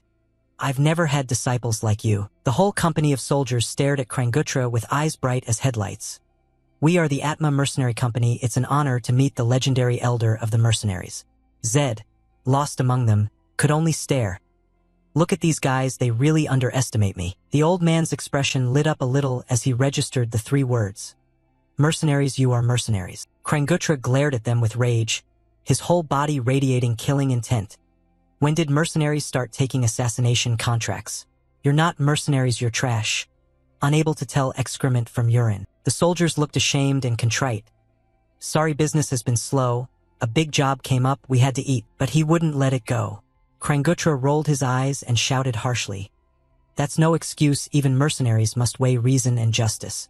Hired thugs who take money and solve things carelessly are not mercenaries. The men listened obediently. Sorry, we'll engrave your words in our hearts, senior. Zed stood at the back, mentally assessing. My God, what a ridiculous situation. Krangutra turned and wore a smug smile. At least you know your manners. Anyway, since you've accepted the job, you should finish it. Zed looked up and saw something that puzzled him and felt slightly odd. Krangutra put his hands behind his back and spoke sternly, each word decisive. Once you accept something, pursuing it to the end is the attitude of a mercenary. I see, understood. After this job, we absolutely won't take assassination contracts anymore. He then sat down by the road and waved casually. Of course not, carry on with your work, I won't interfere. The black-cloaked men, fired up by that, raised their swords toward Zed. Zed stood at the center of their circle, looking around and chuckling inwardly. This was absurd. His gaze flicked to the old man sitting there. Radiating a bitter aura, he didn't even bother to mock me. Then his body erupted, lines of lightning energy crackling around Zed. A blue system screen appeared, using thunder conversion magic. Even Krangutra, sitting in the back, had to shift and was surprised to see that form of his. It's not peaceful mana but lightning mana? Someone in Arahan awakened lightning mana? The mercenaries seemed to falter. What the hell is that? His pupils kept fixed on him. It's a rather unusual kind of energy. Late afternoon approached, and a loud voice called from the large building. Sir. Out of nowhere, three men with crested helmets suddenly appeared and stood directly in front of him. One of them spun around and asked anxiously, Sir, are you all right? Zed calmly questioned them instead. How did you know to come here? The rooster-crested leader with a mustache answered at once. The request was originally passed to us through the beggars. They probably didn't know we were following you. The leader with a scar on his forehead added. We rushed over as soon as we heard. Zed stood there, resting a hand on his grip and smirking in understanding. So they hired you? The pay must have been decent, must have driven them mad. One of the crested men asked, do you know who that person is? His bloodshot eyes sharpened, detecting a powerful aura. You'll find out exactly who he is. The mercenaries in front paled with worry. Tell us, who is he? A mercenary scowled and replied firmly. Revealing the client is against mercenary principles. Zed nonchalantly used his trump card. Really? If I drag them here and rough them up, they'll talk. He'd already planned it in his head. He was certain. Zed just stood and ordered, make those bastards kneel before me. Right away, the three crested men dashed toward them like lightning. Sir, they were outnumbered, but all three crested leaders attacked fiercely. Each of the three had a weapon in hand, but their aura was pushed back. Krangutra stepped forward to block the mercenaries. He gave a slight, wry smile. These juniors are doomed. Better for you to retreat than recklessly attack. At your current level, you can't handle them. Watching from the side, Zed spoke up directly. Are you going to intervene? He stood casually and taunted. No matter how you torture them, you won't extract anything from their mouths. His brow creased and his face grew serious. Let me handle that, Krangutra interjected calmly. Those guys are under a spell until it's broken. Their mouths won't open even if they want to speak. Realizing this, Krangutra teased him openly. Seems you're still too green to even see through such a crude spell. Zed fixed his gaze and asserted, if it's magic, I can dispel it. Krangutra kept his indifferent air and offered, so want to strike a deal with me? In his lightning-attuned form, Zed looked at him, a bit surprised. A deal? Krangutra's face turned avaricious as he admitted. I'm interested in both your lightning aura and your true strength. Zed's features twisted. Disbelief flashed in his eyes at the old man's offer. If you spar with me and I defeat you, you'll grant me what I want? Dusk was approaching in front of the Grand Hotel. Krangutra understood and murmured, I don't mean you truly have to beat me, that's impossible. He spread his hands smugly and laughed. Instead, just touch me and I'll count that as your victory. Fair enough? Zed stood there and calmly sought confirmation of the key point. If I win, you'll really give me what I want. Of course he'd keep his word. So, do you want to make the deal? A sly grin tugged at his lips. Of course, let's do it right now. Zed clasped his hands in front of him, took a ready stance, and fixed his gaze on Krangutra. He needed to confirm one more thing. Zed's expression grew more serious, his brow furrowing. Does Krang have the qualifications to be my master or not? The old man's foot twitched. He lifted a leg and said with relish, exhilarating, I'm pleased. In an instant he closed the distance to stand right by Zed's face and whispered, isn't this place too cramped to use as a fighting ring? Zed was startled and confused by the words he had just heard. Then suddenly there was a powerful explosive blast right there, and the three crested men hurried over. Sir, he was abruptly displaced, leaving him bewildered and his expression slackened. When he stopped, Krangutra stepped ahead, reading his face. This is your first time teleporting. He calmly looked back at him and explained, this is outside the city, so don't worry, it's a place I often come to when I'm bored. Krangutra cocked an eyebrow, smiled, and said, well then, let's begin. Since being teleported, Zed hadn't said a word. Now he grew tense and pensive as he prepared to fight. Krangutra stood motionless, observing Zed. He realized the atmosphere had shifted in an instant. Zed spoke. I know only high-ranked mages at least 7th circle can use instant teleport. Are you 7th circle? The old man laughed loudly and replied, so you're obsessed with mundane things like rank, whether mage or knight? They use it as a measure of strength, not knowing it's useless. Zed challenged him. Are you saying rank doesn't matter? He answered, many things are far more important. Krangutra said, in a real battle, victory isn't determined by rank alone. Countless factors influence the outcome. He spread his hands and explained, for example, experience from life or death fights, etching those instincts deep into the mind, things like that. Zed thought to himself, he's right. He reflected that both Clark and Bahal's youngest knight had much higher circles than he did.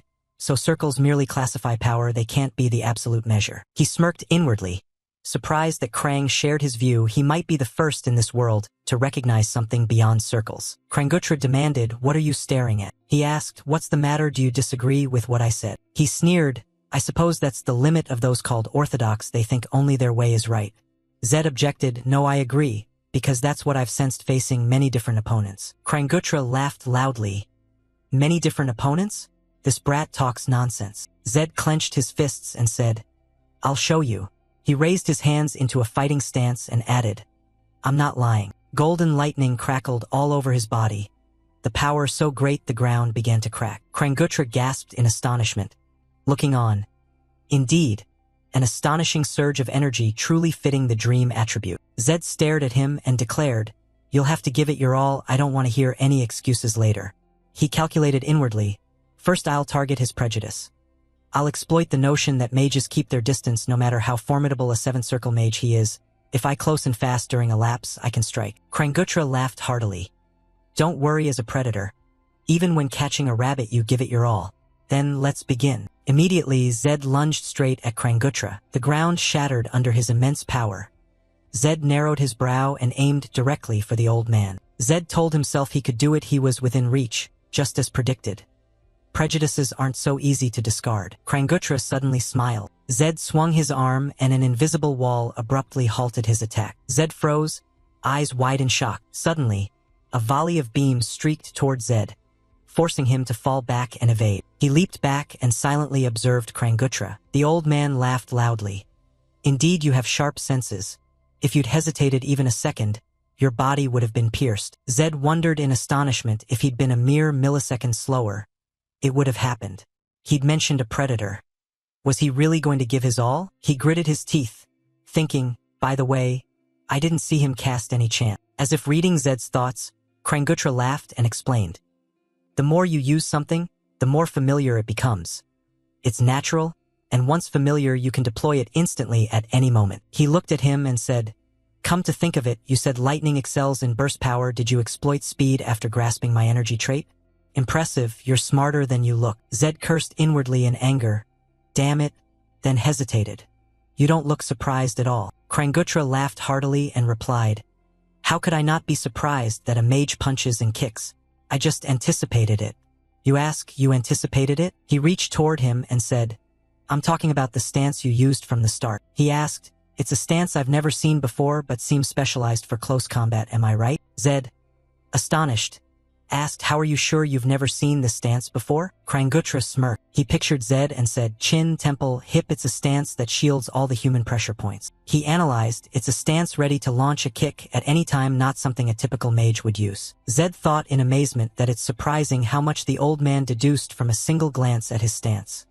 His observational skill is astonishing. Kranggutra bent slightly and said, If that's all you've got, I'm truly disappointed. He sat down and continued, Let's see if you have any more tricks. Zed thought angrily, Damn it, he completely underestimates me. Furrowing his brow, he calculated inwardly.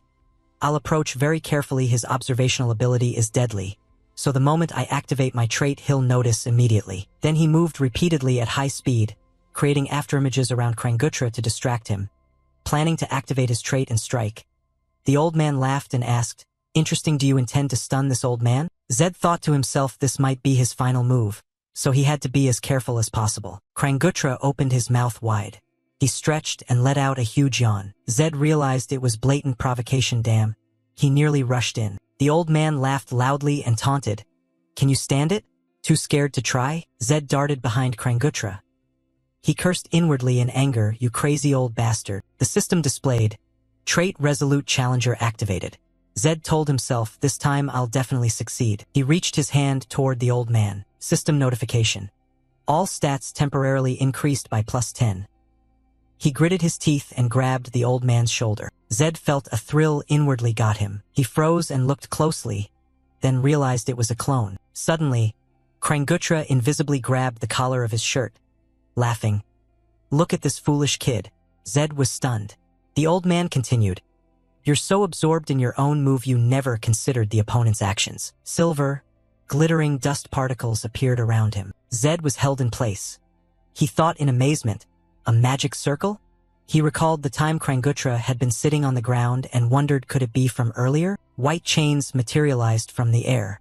Kranggutra spoke. A predator crouches before it lunges to hunt. Zed gritted his teeth, cursing inwardly. Damn it. Kranggutra stood outside the cage of chains, studying it and laughing. "You've fallen into the trap perfectly," he said. "Admit defeat and I'll let you go." Inside the chains, Zed thought irritably that it was hard to breathe. He hadn't expected such a big gap between them. Krangutra advised, "Drop your stubbornness. If you keep resisting, you'll die." Zed struggled for breath and clenched his teeth, thinking, "Damn, is this the end?" He froze as the system suddenly popped up. Trait Resolute Challenger has been deactivated. Zed looked at the chains and remembered. "I'm a challenger since arriving in this world. I've always been this way. It's the life I want.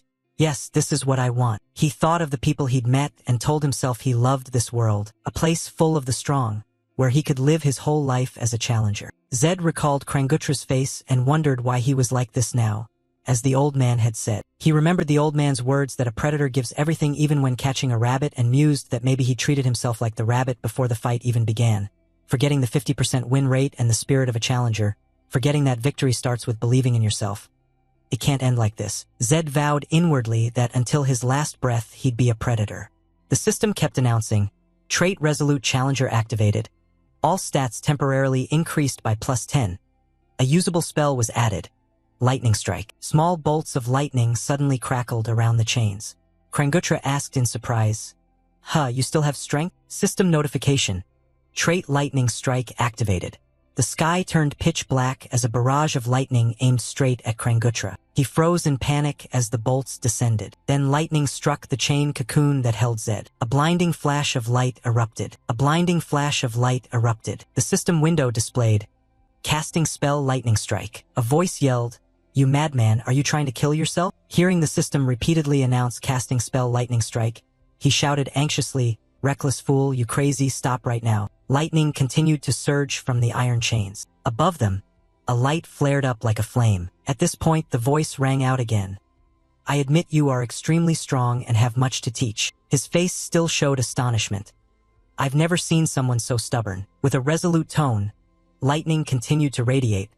"But I will win." The chains around Zed Arahan immediately snapped into pieces. "I'll win." He smiled confidently, certain he'd make you his master. Krangutra bristled at that. "What, master? You want me to teach some brat Arahan? I'd rather die than do that at my age." Zed Arahan's expression didn't change. He said resolutely, "I will win. I have no intention of giving up. Never." He clicked his tongue at that. "No matter how much this madman thrashes, he still can't touch my collar." Krangutra stretched out his hand and shouted, "End this game here." Krangutra looked straight at Zed Arahan and said, "Now I understand your intention. I must crush you completely." You then bargained. "If I win, you'll comply even if you don't want to." His voice dripping with contempt. "Do you really think you can win?" Zed Arahan paid him no mind and moved straight into a fighting stance. 50%. Hearing that, he sneered. 50%. Huh? How arrogant. Zed calmly replied, "I'm simply going all out." Krangutra's hand gradually gathered energy. "If you rush again, I will truly kill you. I don't care if you're Arahan or whatever." Zed Arahan continued smiling. "Go ahead and try. If you really must kill me, then do it." He glared at him. "It seems your mind has truly gone mad." Immediately, a whirlwind of white energy began to well up. Then a massive spear gradually formed above Krangutra's head. At the sight of it, Zed Arahan realized in shock. "That is the 8-orb spell Judgment Spear." He thought to himself, "I know that spell." The spell skill had attracted countless players to choose the Mage class. So Zed Arahan exclaimed, "Judgment Spear, you hid that identity well within the 8 orbs." Hearing that, his voice turned astonished. "What?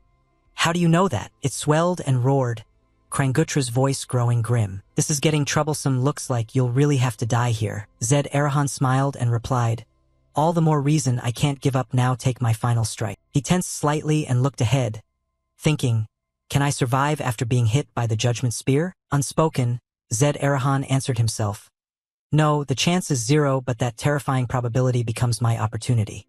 On the other side, Krangutra said, "Then die." Then the blade shot straight toward him with tremendous force. Krangutra exclaimed across, "Foolish, sometimes you have to know when to give up." At that moment his eyes suddenly snapped open, revealing something strange. Zed Arahan thrust out his hand to block that powerful stream of magic. The system notification chimed.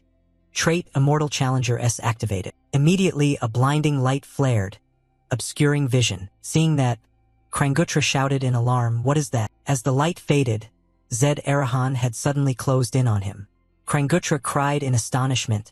How could this happen? Zed Arahan was now right in front of him, smiling as he lunged forward. He gritted his teeth and instantly stood beside Kranguttra. The old man's face froze in stunned surprise. Krangutra's arm had been seized tightly by Zed Arahan. Then there was a tremendous, earth-shaking sound. After a while, the dust cleared and Krangutra lay motionless on the ground, his face still stunned. He lay there beside Zed Arahan and couldn't help but remark that living long enough lets you witness all sorts of things. I lost to a kid like this. By then he was sleeping soundly next to Krangutra at his age. Must he suffer this humiliation? Then a laugh rang out, asking, "Did you think you'd be any different? How do you plan to take down this stubborn fellow?" Krangutra looked over and complained, "My clothes are all torn. It's been 7 years since I left that boring mercenary life. I once thought I had no goals left." He recalled some past and enigmatic power capable of nullifying magic, and a will to win that used every ounce of his strength. Krangutra sat up and looked at Zed Arahan lying on the ground and sighed softly. Had they really abandoned a child like this in the prison camp? Zenodin, that bastard, has gone senile. Watching him sleep, he thought further. I heard his mana was only recently unlocked, and yet his rate of growth is astonishing. Krangutra affirmed to himself that in a few years he could dominate the entire empire. No, he could become a new absolute ruler like that Talmud fellow. If someone like that rose again, this empire would surely face upheaval. At that thought he smiled. If the kid would obediently follow, it wouldn't be impossible. Then Krangutra shoved Zed Arahan roughly and barked, "Stop sprawled there and get up, every minute counts." But the boy was utterly exhausted and unconscious. How much energy had he drained? Placing his hand on Zed Arahan, he checked, hoping the youth's mana channels hadn't been twisted. The moment he felt it, Krangutra's eyes widened in surprise. He probed deeper. What? He hasn't even reached first circle yet. Krangutra looked at the sleeping boy in amazement. His mana quality was genius level, but his conduits were like those of an idiot. It was unbelievable. Could this be real, whether he's foolish or a prodigy? Then suddenly he craned his head up, mouth agape in shock. Krangutra sensed someone approaching in the distance. Who could it be? This was a secret spot only he knew. Then he realized the boy's lightning strike and his own trade judgment must have drawn too much attention. Looking up, armored figures appeared, crying out, "Lord!" His face showed both fear and astonishment. "Lord!" The soldiers rushed over, terrified, staring at Zed Arahan. "You wretched old man, what have you done to our lord?" Krangutra snapped, "Shut up if you don't want to die. Get lost." The soldiers bristled with anger at his words. "What? This old man?" From afar, mysterious black-hooded figures appeared, the damn Black Glass Legion emerging everywhere. They hid their faces and radiated a gloomy magic. Such trouble. One of them spoke. "Are you Krangutra?" Hearing that, he answered, "It seems you know me. Your rank must be fairly high." At that, the man's footsteps advanced. The man introduced himself. "I am Robin, commander of the Black Glass Legion. Greetings, hero of the great magical war." He remained outwardly calm and said nothing. Robin continued, "We were ordered to watch over young Master Zed. May we examine his condition?" Powerful magic surged from him. "If you intend to take him, go ahead and try." Krangutra calmly launched a whirlwind assault forward, and the man in front, hooded, narrowed his eyes. "He's the Arahan heir." Someone said, "Are you saying you'll oppose Arahan?" He flexed his muscles in an instant, eyes furious and fixed on the other. "I won't kill my own disciple myself. He only fainted for a moment, so don't bother me now and get out." The Black Glass Legion braced together to resist. "Disciple?" He grew angrier. "I've told you to leave." Behind the purple barrier wall he was being pressed down, barely visible through strained eyes. He had exceeded the Black Glass Legion's capacity to handle. At minimum, Marshal Callus of the Magic Corps would need to arrive. His eyes narrowed and the wrinkles on his brow deepened. "But we can't just turn back like this." The Black Glass Legion retaliated fiercely, striking hard at Krangutra. "We're only checking his condition. We'll leave as soon as we're done, so cooperate." Yet he still stood there stubbornly, refusing. He put all his strength into confronting the old man, insisting loudly that no matter how great he was, "Krang, you cannot survive if you offend Arahan. You know that well, so why suddenly appear and interfere?" He tilted his head, staring at the old man. "I thought you'd been content with a reclusive life." Krangutra scowled, his eyes narrowing, then barked, "I have a goal in my old age. You're the ones interfering." No sooner had he finished than both sides poured their strength into each other, producing a blinding clash. Members of the Black Glass Legion exchanged troubled looks. "Captain." The man in front kept straining, saying the family head ordered us to withdraw for now. But the old man opposite remained defiant, fighting with one hand while the other rested on his hip as he should, if he didn't plan to come personally. His eyes went pitch black and his face bowed low. Yet he warned that today's events would have consequences later. The wrinkles on his face bunched together. His eyes flared with a white murderous intent. Don't prattle on get lost. If you keep yammering, I'll rip your mouth open. Through his shaved head, a black glass legionnaire spoke in a low tone. When Arahan speaks, he keeps his word. I don't know when that day will come, but wait here. Krangutra stood motionless as the black glass legion dissolved into a swirl of black ether. We'll meet again soon. When they had vanished, leaving only a wisp of black smoke, he tutayed, Arahan, Arahan at the end of every sentence, those troublesome bastards. I really don't like them. Alone, he stood with his hands clasped behind his back. Such stubborn behavior will exact a harsh price. A man's old age should be at peace. Krangutra then noticed and turned to look at the people behind him. I knew my disciple wasn't an ordinary mage, that's why they've kept me alive until now. He saw Zed with his eyes closed and thought, this child had to be born in Araha. If he'd been born elsewhere, he could have had a much easier life. He finished the bitter thought and trudged closer.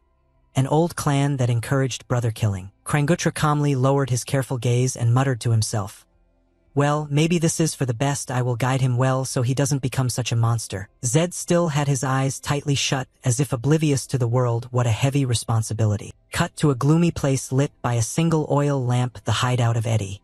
Zed had just woken. As he opened his eyes, something moved.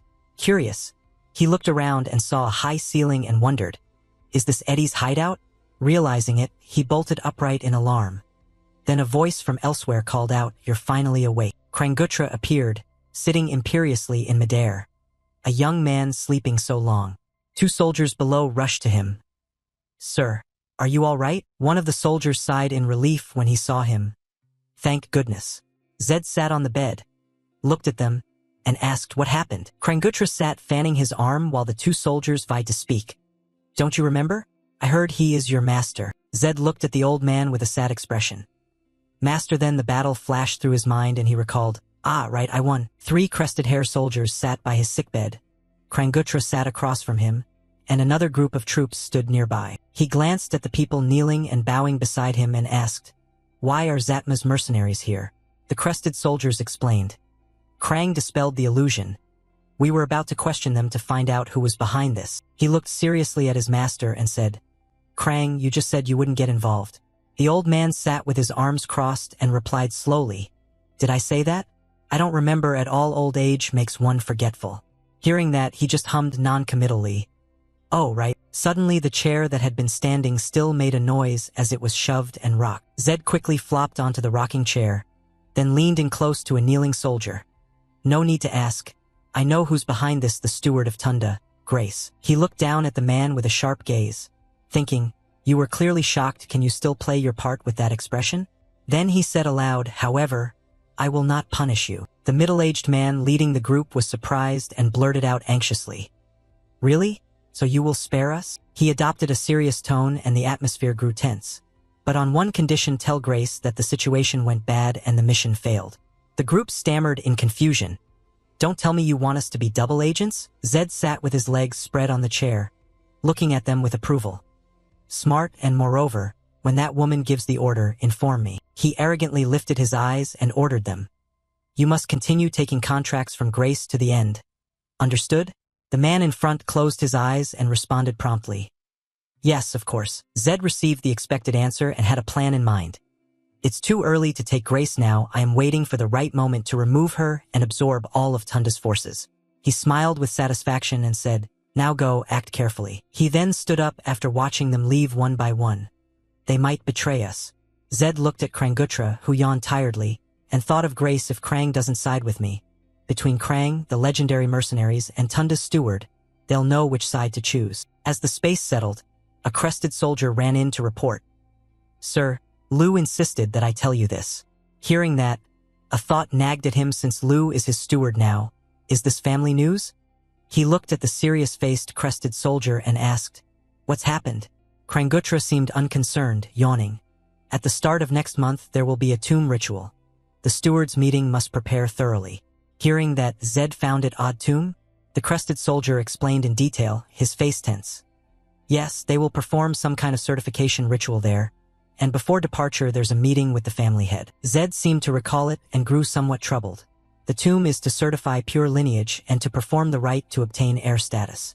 Still feeling it strange, he calmly asked why I'm not even 20 yet. Why so soon? Who is the target, me and Tunda? The three crested soldiers lined up and answered in unison. Yes, that's what they said. His expression turned pensive and his brows furrowed. What is the family head thinking? An old man with bloodshot eyes sat on the throne before many people. Becoming the heir has advantages, but certainly also harms. The advantage is being able to leave the clan lands and go anywhere in the empire. Like Torres's case before, he'd typically be given tasks to handle the family's affairs. But implied within are those with vicious animalistic natures lurking in the shadows. During that process, brothers' interventions will begin and internal struggle will follow. Papers on the table were being torn and embers drifted nearby. If you fail the mission, it means you're incompetent. And incompetent children will lose the family's favor and the elders' support. Zed stood there with his hand on his chin, thinking through many things. The start of next month, less than 10 days away, there is a lot to prepare. Krangutra sat sternly with his arms crossed on a bench. He looked at him and said the training will have to be postponed until after the tomb visitation. He was a little startled but replied carefully, right, things will be hectic for a while. With a bright, hopeful, energetic expression he turned to him. Yes, I'll teach you as promised, but there's one condition. Without hesitation he stated the price. A monthly payment of 100 gold coins. Then I'll allow you to call me master. He was slightly taken aback but accepted. I've heard you have plenty of money. Time shifted a bit. 2 days later at Eddie's hideout. The curly-haired leader suddenly bowed his head and sobbed. That madman ruthlessly killed 5 of his men, saying it was the price of a failed mission. Zed stood with Eddie, his face likewise sorrowful as the man recounted the anguish. The Legion members were protecting the young master, so we were forced to withdraw. We only ask for a little more time. He stood there and pleaded earnestly. I'm sorry. I'm truly sorry. The man still knelt trembling at his feet. No, young master did nothing wrong. The black man suddenly looked up and cried out loudly. Lord Gutra is right, the madman disdained us. Young master, please help us take revenge. Seeing the man collapse, he put a hand on his shoulder to offer some consolation. Zed crouched down on one knee, face to face with the man, and said firmly, Grace will die by your hand, I swear it by Arahan's name and by my own. The black man's face went hollow. His eyes welled with tears as he choked and sobbed. Then he respectfully prostrated himself on the ground to thank him. Thank you, sir, truly thank you. In the dim glow of the dungeon's oil lamp a voice suddenly asked, Eddie, how many of Tunda's forces remain? Eddie lounged with his legs crossed and reported. 2 buildings in the city's outskirts, and a pathetic intelligence outfit. Arahan listened. Slightly unsettled. An intelligence organization? Wearing clear glasses, Eddie confirmed confidently and added more details. Yes, a group posing as a trade guild. They move freely around the city gathering all kinds of information. Hearing that, he replied coldly, I understand. Zed smiled with calculated intent, then asked a favor. Eddie, Kinzara, I have a job for you. Both named men perked up. Oh, anything, yes, please assign it to us, sir. Sitting beside the black man, he turned to settle things for him. As for Zatma's mercenaries, I'll handle them temporarily. Stay at the building where Eddie is, and don't worry about money. The black man looked at him with bright, grateful eyes. Truly? Thank you. Sir, how can we ever repay you? After his gaze left Zed, the black man suddenly remembered something. He hurriedly looked at him and warned. Young Master Zed, watch that woman, those are not human eyes. Hearing this, Zed asked to be sure. You mean Grace? The memory of Grace's eyes blazing with purple murderous intent appeared in the black man's mind. Yes, her aura then was full of killing intent. She felt like someone who could bring disaster at any moment. His expression suddenly darkened upon hearing the man's final words. So please, be extremely careful. Krangutra stood calmly looking at the night sky with Zed. It's tomorrow, right, the tomb ritual? He responded politely as soon as he heard. Yes, master. His gaze sharpened and his face grew serious. Prepare everything from A to Z, time really flies. His brows furrowed. He tilted his head upward with a bit of worry. The item I had lactocraft finished today, and I've been tracking Grace's movements. She will definitely cause trouble at tomorrow's tomb ritual. Krangutra suddenly turned with a bright expression. Do you see my new hideout? From here you can see the whole of Nika in an instant, right? Zed stood beside his master and replied teasingly but politely. You didn't call me here just to show off the night view, did you? I'm really busy. The old man tooted and joked back. This kid has no sense of taste at all. What are you thinking in that head of yours? Deeper in the forest, pink heart-shaped targets for arrow shooting were set up in neat rows. A small dagger, a coiled rope, and a red pouch lay scattered on the floor. In the darkness, 4 tables were arranged, each with a white cloth and a differently colored spherical orb. Zed and his master stood before the 4 tables. He looked over with a smile. You've prepared quite a lot. The old man folded his arms, serious. Once I start something, I do it properly. When you return from that tomb, you'd best brace yourself. He studied the old man's face and laughed with delight. That's what I've been hoping for. Krangutra suddenly burst out laughing. This kid is all bluff. Then he pointed his index finger at the table with the glowing yellow orb. Anyway, try breaking this one first. Zed followed and approached the table, a little lightning forming in his hand. You want me to use a lightning strike? That would reveal this place. Before he could act, the old man stopped him. Don't use a lightning strike or any chaotic magic. Break it with your fist. Krangutra watched as he dispelled the lightning in his hand and teased. How dare you act like that toward your master? Suddenly a green system panel appeared with the words, use lightning magic. The yellow orb on the table glowed, casting his silhouette with hair standing on end and a clenched fist. Zed focused as hard as he could. His hair bristled. He hesitated. By size it looked easy to shatter, but it was a mana orb that required at least 1 complete magic cycle to break. It might still be beyond him. Krangutra stared to one side and urged him on, hurry up. Arahan likewise quickly took position.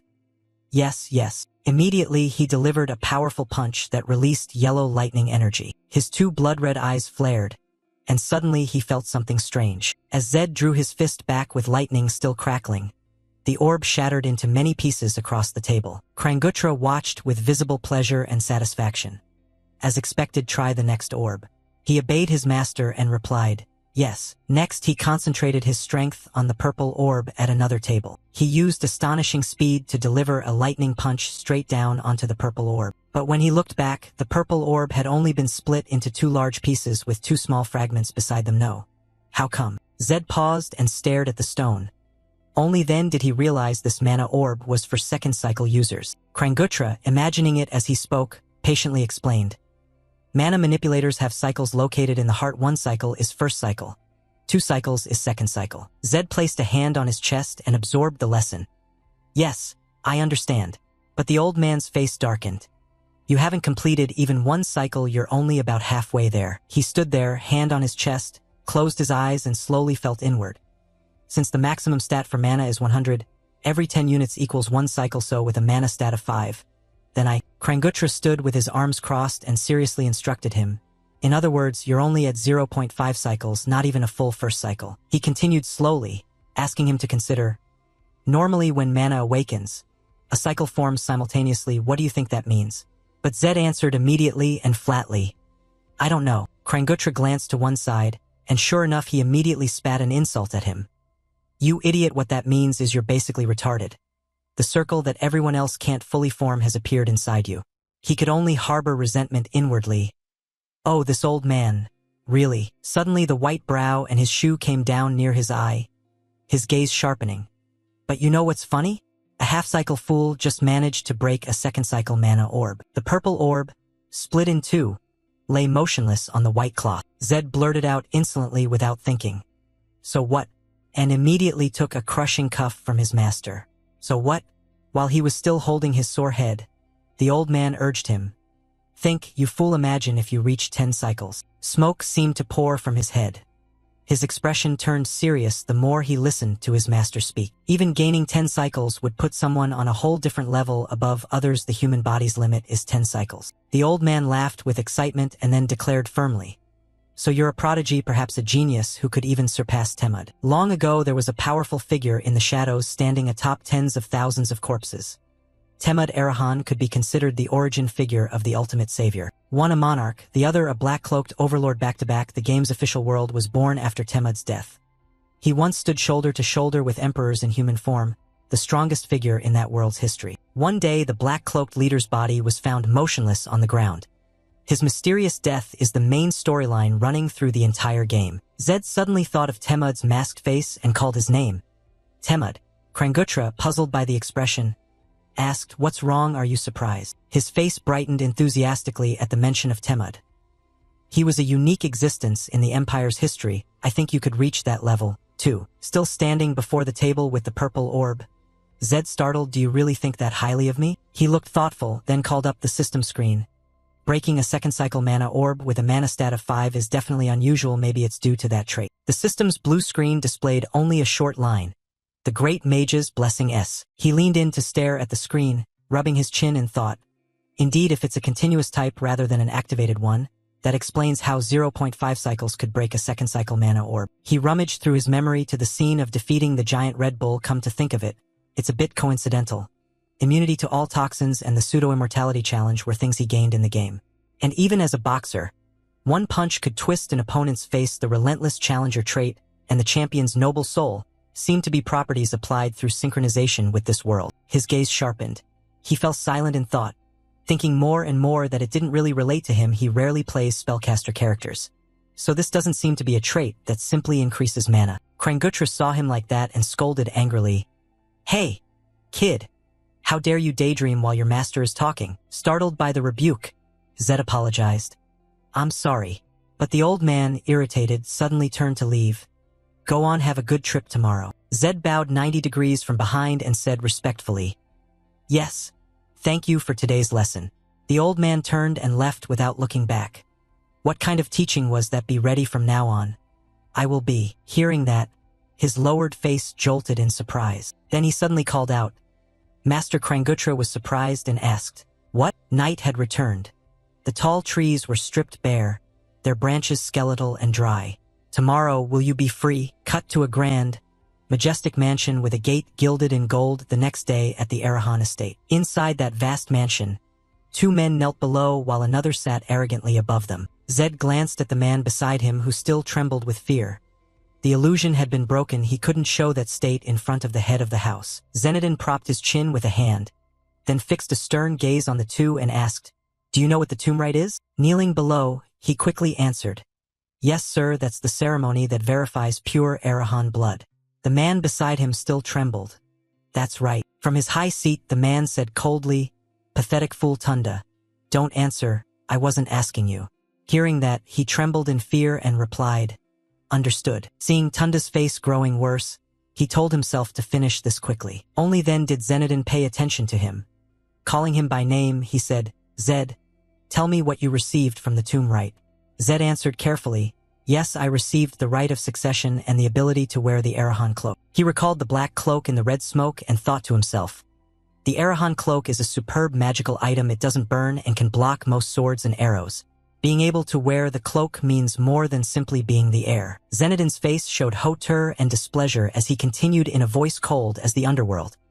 "The Arahan cloak is an heirloom passed down from the founding lord, Lord Temud.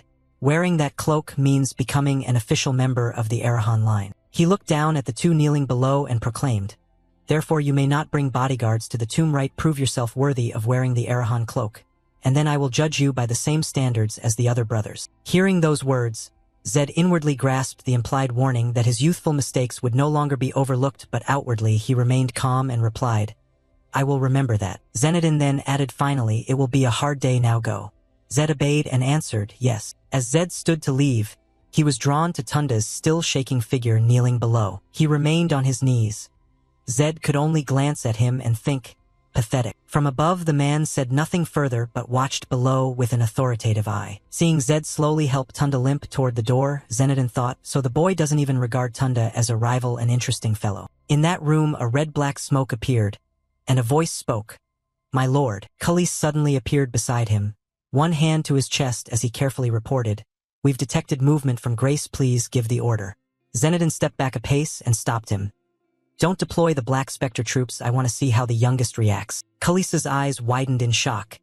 "Then the youngest won't survive the return." He still tilted his head in puzzlement and leaned in toward Zenodin, whispering, "Don't you care about the youngest?" The room fell suddenly silent except for a low, chilling voice. "If the boy doesn't survive today, then that is the full measure of his ability we shall see." Khalees had no choice but to obey. I will follow your orders, my lord. Outside the Arahan manor, the male and female guards were assembled.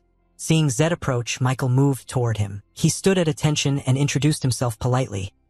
I am Michael Keaton, captain of the escort guard in charge of this assignment, and honor to serve you, young master. Zed stared at Michael for a moment and thought to himself that the guards assigned to the tomb rite couldn't wield mana. They were only capable of handling third-rate mercenaries or, at worst, common bandits. Snapping out of his thoughts, he respectfully introduced himself. Yes, hello, I am Zed Arahan, pleased to meet you. Then Zed seriously told Michael, this journey won't be easy. Let's get going. Michael replied curtly, yes, understood. At that moment, a plaintive cry drew their attention. Nearby, Tunda clutched Grace and sobbed, Grace, I'm so scared. Grace patted him and soothed him with questions. It's okay, the interrogation's over, right? Seeing this, Zed couldn't help but sigh in helpless exasperation. Then he marched up to them and loudly admonished Tunda. Hey, aren't you coming? Can't you see everyone's waiting? You should be leading the escort, he added as he pried Tunda's hands off Grace. Seeing that, Grace worriedly snapped back at him. What are you doing? Sir? Zed lowered his voice and explained seriously. Can't you see how many people are waiting because of you two? Aren't you ashamed of causing trouble? Climbing Triman takes at least half a day no matter how fast we go. The sun will set. Grace, indignant like a hen defending her chicks, hastily pulled Tunda away from Zed and hissed at him. Do you think I don't know that? In any case, behaving like this in front of the servants is unacceptable. Zed kept a straight face and half-mockingly said, Servants? They aren't servants. They're staff officially hired by Arahan. Who says you're the Arahan heir? Understanding his last remark, both Tunda and Grace scowled in anger and braced to argue. But Zed paid them no mind and turned to leave, leaving one final warning. That's enough if you understand. Stand up and get going at once. Grace's face contorted in an ugly scowl as she cursed Zed silently.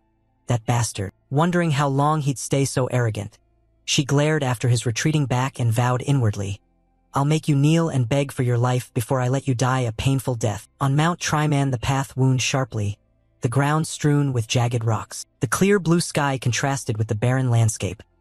Leafless branches lifeless, the rocky slopes cracked and parched. Zed led the way, his steps steady as he planted his feet on the ground. Behind him thousands of soldiers followed in a long line, trudging over the rocky, winding ascent, each one exhausted and panting. By then, Tunda, already weak from the climb, had reached his limit and clung to a rock face, gasping and groaning.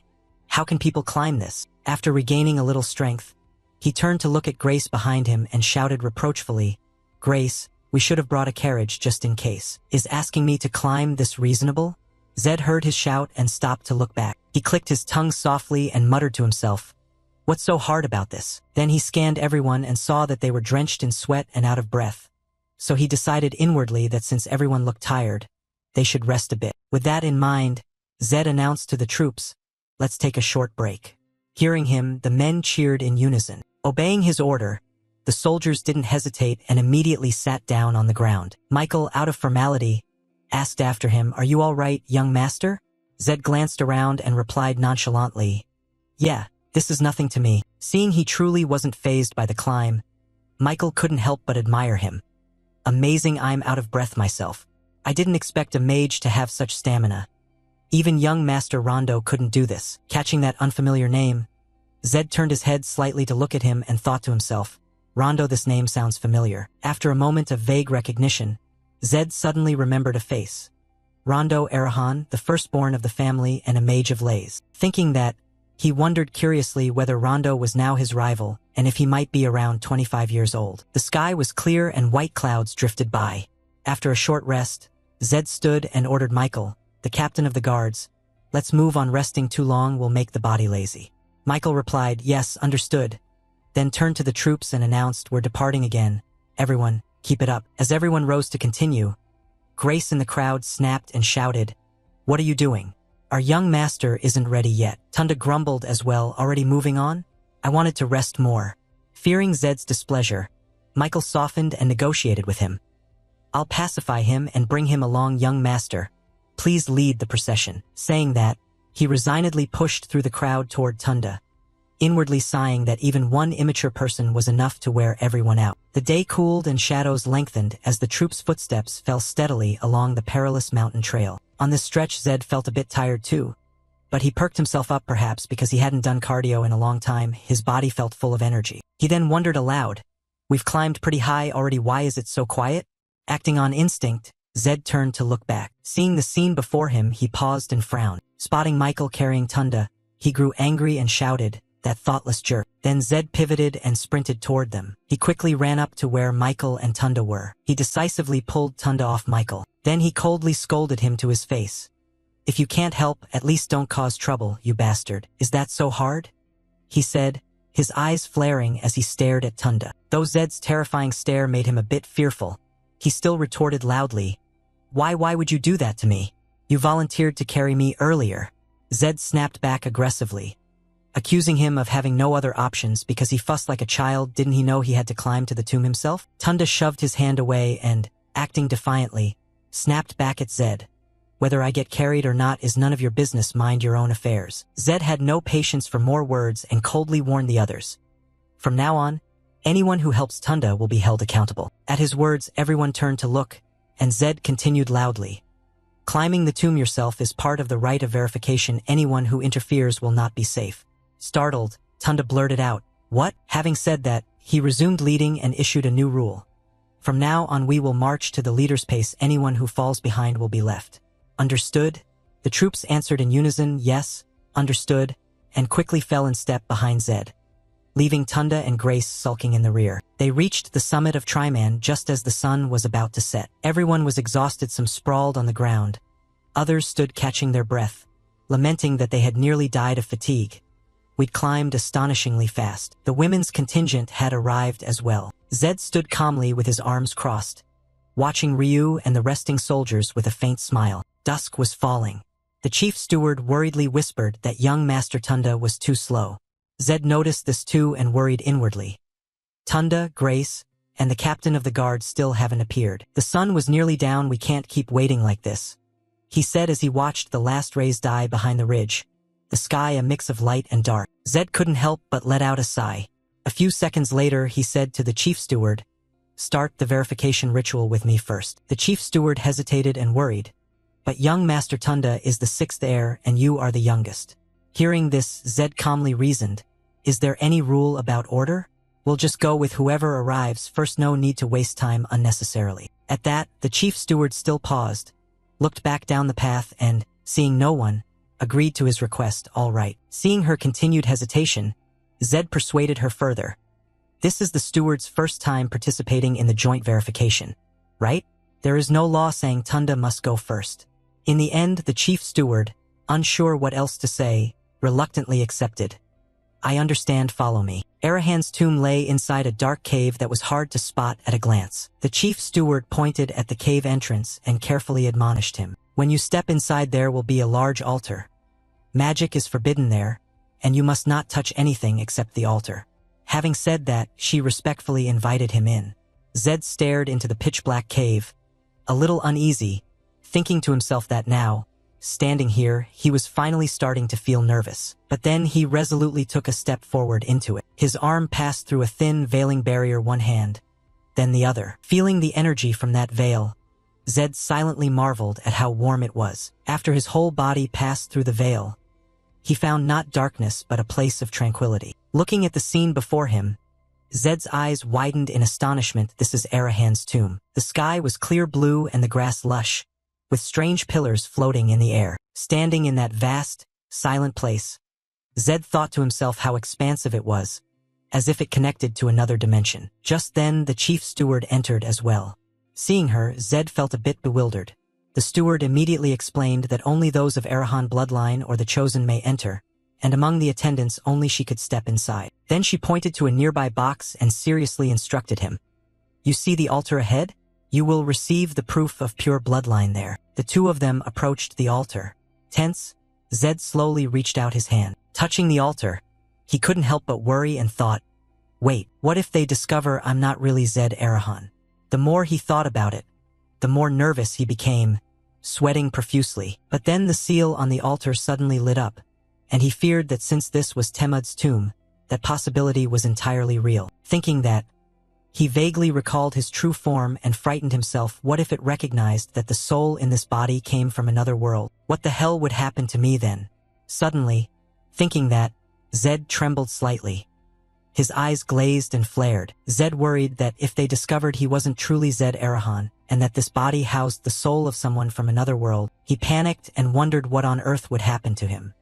He looked at his hands and told himself that, after all, this body still belonged to an Arahan. The chief steward lifted a dagger from a finely carved wooden box and said, "Slash a line across your palm with this dagger.